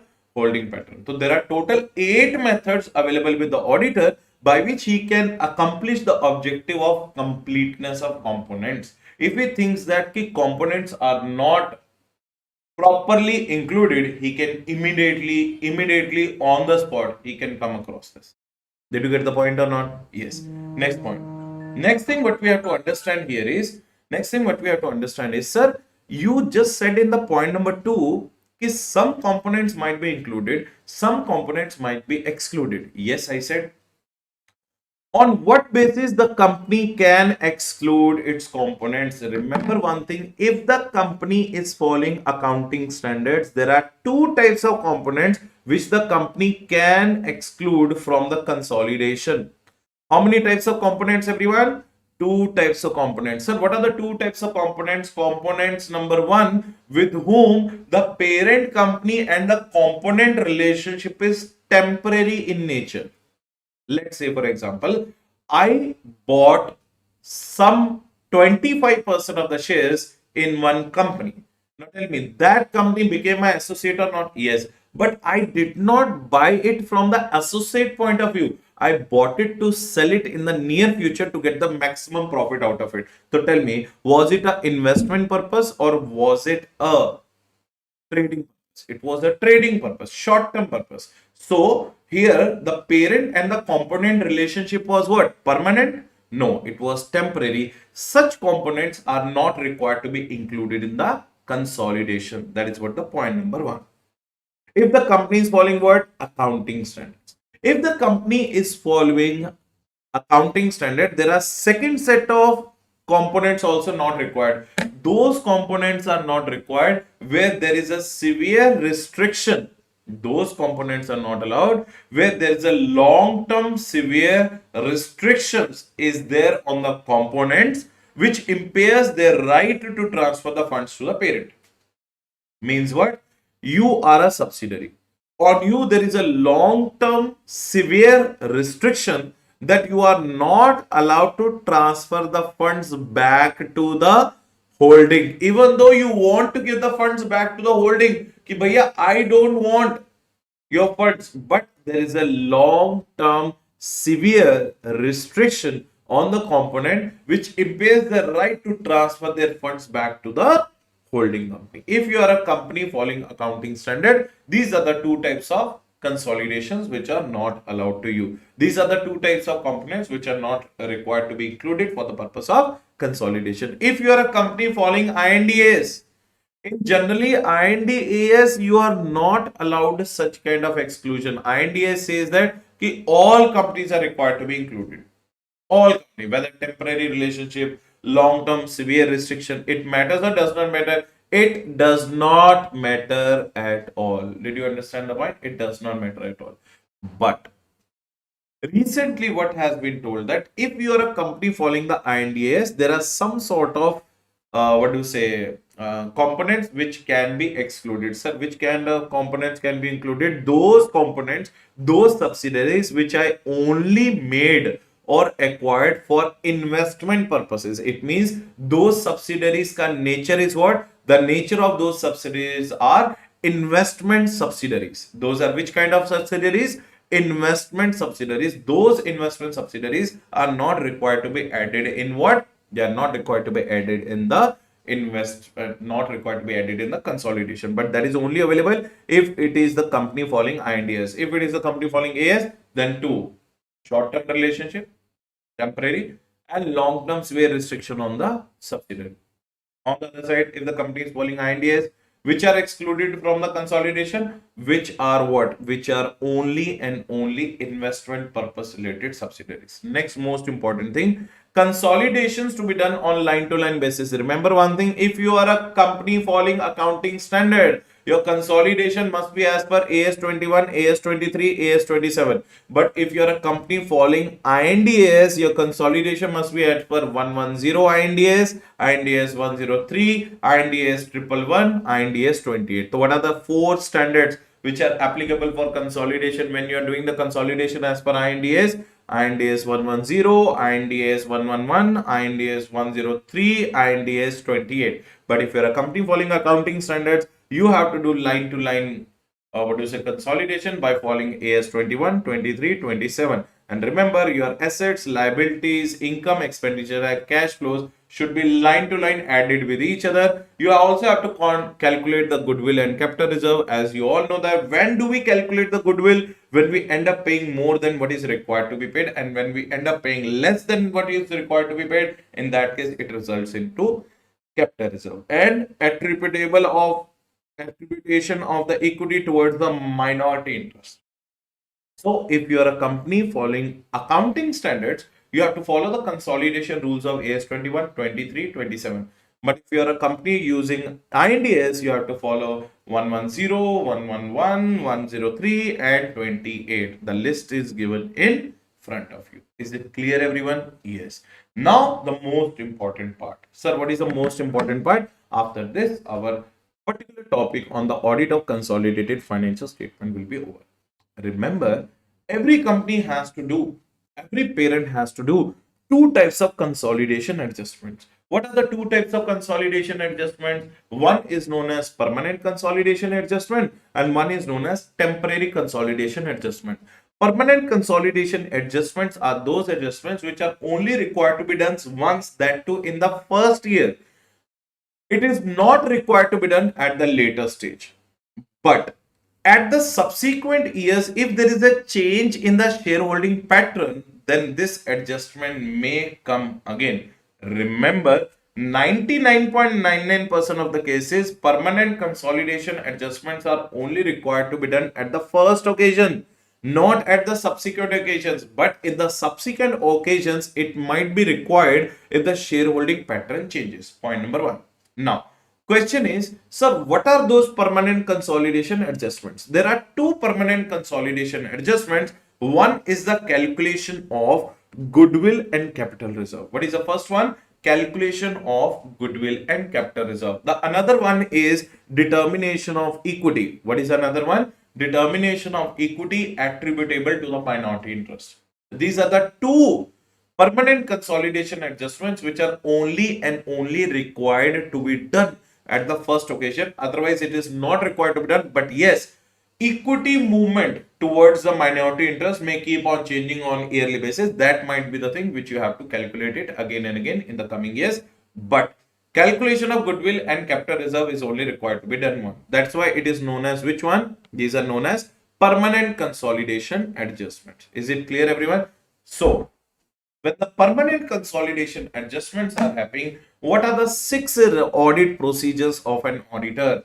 As a CFS auditor, you are sitting on the right side. You can see that audit is sitting on the right side. Auditor is sitting on the right side watching the company doing the permanent consolidation adjustments. So when the company is doing the permanent consolidation adjustment, point number one, what he is checking? Calculation of the goodwill and calculation of the capital reserve which the company has carried out under the permanent consolidation adjustment is appropriate or not. Duty number one. Procedure number two, he has to have a major focus, main focus of the auditor should be on the pre-acquisition reserves, because pre-acquisition reserves are required to be distributed among holding interest and non-holding interest in a very, very appropriate manner. Remember one thing, biggest of the frauds of the companies takes place in the which one? In the pre-acquisition reserves. Pre-acquisition reserves must be contributed or must be apportioned between minority interest and holding interest in a very, very appropriate manner. That is the third procedure of an auditor. Fourth procedure of an auditor, he should always look for the dates of investment. Whenever the investments are increasing or decreasing, when the parent company is doing the investments in its components, each and every date he shall make a record of. Next important point, he should monitor the changes due to subsequent acquisition or subsequent disposal. Say for example, there was one company which was my associate with 35% voting rights, but company increased 35% to 55%. Now 20% increase, it means from associate it changed into subsidiary due to more acquisition or more disposal, more acquisition. Suppose it was a subsidiary with 65% of the voting rights, but company recently disposed 35% out of 65%. It means from subsidiary it changed to what? Associate. So it means monitor the changes due to the subsequent acquisition and disposal of components in the group. And most importantly, most importantly, now say for example, it is the parents company's responsibility how they want to show the goodwill or capital reserve. See, let's say for example, for all the components, company paid the goodwill of 2500 crores. And for all the components, company earned the capital reserve of 600 crores. Goodwill you have paid 2500 crores and capital reserve you have earned is 600 crores. Now tell me, capital reserve will come on the liability side 600, goodwill will come on the asset side, that is 2500. Now what is the net effect? 1900. So it is a parent company's choice whether it wants to show 1900 consolidated effect, set of effect, or it want to show 2500 separately and 600 capital reserve separately. So it is purely and purely parent company's responsibility how they want to show. So these are my 6 audit procedures to be taken care of when I'm doing the audit of permanent consolidation adjustments. Now, what do you mean by current consolidation adjustment? What is the next topic? Current consolidation adjustment. Sir, current consolidation adjustment means those consolidation adjustments which are required to be done only once or every year. It is required to be done every year. So what do you mean by those kind of adjustments? Intra-group indebtednesses and intra-group balances, intra-group interest payments, intra-group interest received, intra-group management fee received, intra-group management fee paid, intra-group indebtedness, intra-group profits from the sale of property by the component to the parent or by the parent to the component, harmonization of accounting policies adjustments, conversion of the gap adjustments, then subsequent events adjustment if in case the component and the parent have the same financial year, in case the component and parent have the different financial year, and deferred tax payments. You all know deferred tax asset or deferred tax liability, which may come arising of temporary differences and movement in the equity, sometimes move more towards the minority, sometimes less towards the minority. So movement in the equity attributable to minority interest and non-controlling interest. Again, what do you mean by current period consolidation adjustment? Those adjustments which the parent company has to do on yearly basis every year. It's not like permanent. Permanent is only required to be done at the first occasion, but this is required to be done on yearly basis. Point number 1. What is yearly basis adjustment number 1? What is yearly basis adjustment number 1? Adjustment number 1 is what? Intra-group indebtedness, intergroup interest payment, intra-group interest received, intra-group management fee paid, intra-group management fee received, intra-group profits on sale of property from component to parent, parent to component, intra-group harmonization of accounting policies, conversion of the gaps, subsequent events if the holding and parent parent and components are having the same accounting year. Subsequent events, if the parent and component are having the different accounting years. Deferred tax payments arising on the temporary differences and movement in the equity attributable towards minority interest and non-controlling interest. Clear, everyone? Now, sir, this is the procedure you have to check. Like in the permanent consolidation, we have checked the procedure. Here also you have to check the procedure, but I will make it very easy for you. You just have to remember the current year or temporary consolidation adjustment. Prefix every temporary consolidation adjustment which you have in mind with the words check that. So what the auditor has to check that? Auditor has to check the memorandum accounts. Auditor has to check that intra indebtedness is eliminated. Auditor has to check that intra interest payments are eliminated. Auditor has to check that intra what do you say, management fee payments and receipts are eliminated. Auditor has to check that intra profits are eliminated. Auditor has to check that harmonization of the accounting policies have taken place. Auditor has to ensure the uniformity in the accounting policies. Auditor also has to check that there are some accounting policies which cannot be harmonized. See, there are some accounting policies which are impracticable to be harmonized. Leave it as it is. Auditor also has to check that conversion of the gaps have taken place properly. Auditor has to check that deferred tax assets and deferred tax liabilities are calculated properly. Auditor also has to check that equity movements attributable towards minority interest and non-controlling interest is done. Are you getting the point? And what are the other procedures auditor has to follow? In the other procedures, make sure that auditor has to ensure that he should get a good understanding of the management procedures to reduce his risk. Because until unless you will not understand the management procedure, you will not be able to understand it properly. He has to check that goodwill shall be valued at the date of acquisition. The goodwill shall be valued from on the date of acquisition, not on the date of balance sheet, plus be tested for impairment loss at every balance sheet date. You all know that goodwill is required to go for an impairment loss, or at every balance sheet date we have to check that whether there is any impairment loss in the goodwill or not. So it is to be valued on the acquisition date and checked for impairment loss at every balance sheet. And most importantly, financial statement shall be drawn up to the same financial statements of the parent. I already told you, if the financial year of the component is using the different financial year from its parent, then the financial year of the component has to be changed according to the parent. Parent need not change according to the component. But let me tell you one thing, if the companies are following accounting standard, this adjustment you can only do when the difference between the parent and the component is 6 months. If the difference between the financial year of the parent and the component is 6 months and the company is following accounting standards, it is allowed.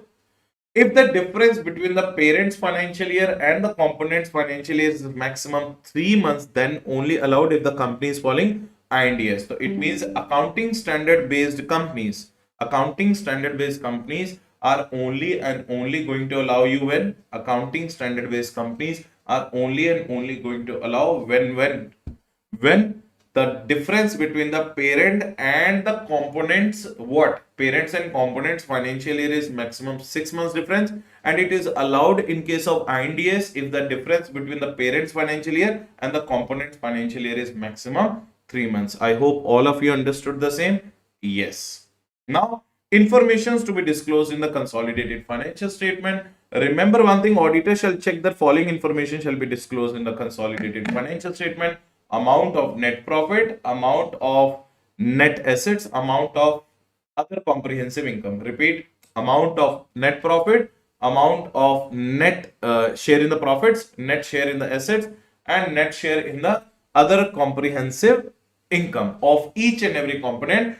Along with that, their percentage towards the consolidated percentage means percentage of their net participation in the assets to the consolidated assets, percentage of their net share in the profits to the consolidated profit, percentage of their net comprehensive income to the consolidated income. These are the three things required to be shown. With that, your provisions relating to audit of consolidated financial statement is over everyone. So this is how you have to revise the consolidated financial statement. The notes have already been provided to you. It is being given to the management. Make sure that you are taking the notes link from the management, and make sure that you are going through the videos at a normal pace only, because these are videos for 1 hour for almost each and every particular chapter. And I hope I'm justifying your expectations in making you revise the whole audit. So thank you so much everyone for lending your patient ears. I'll borrow it again in the next video. So see you guys in the next video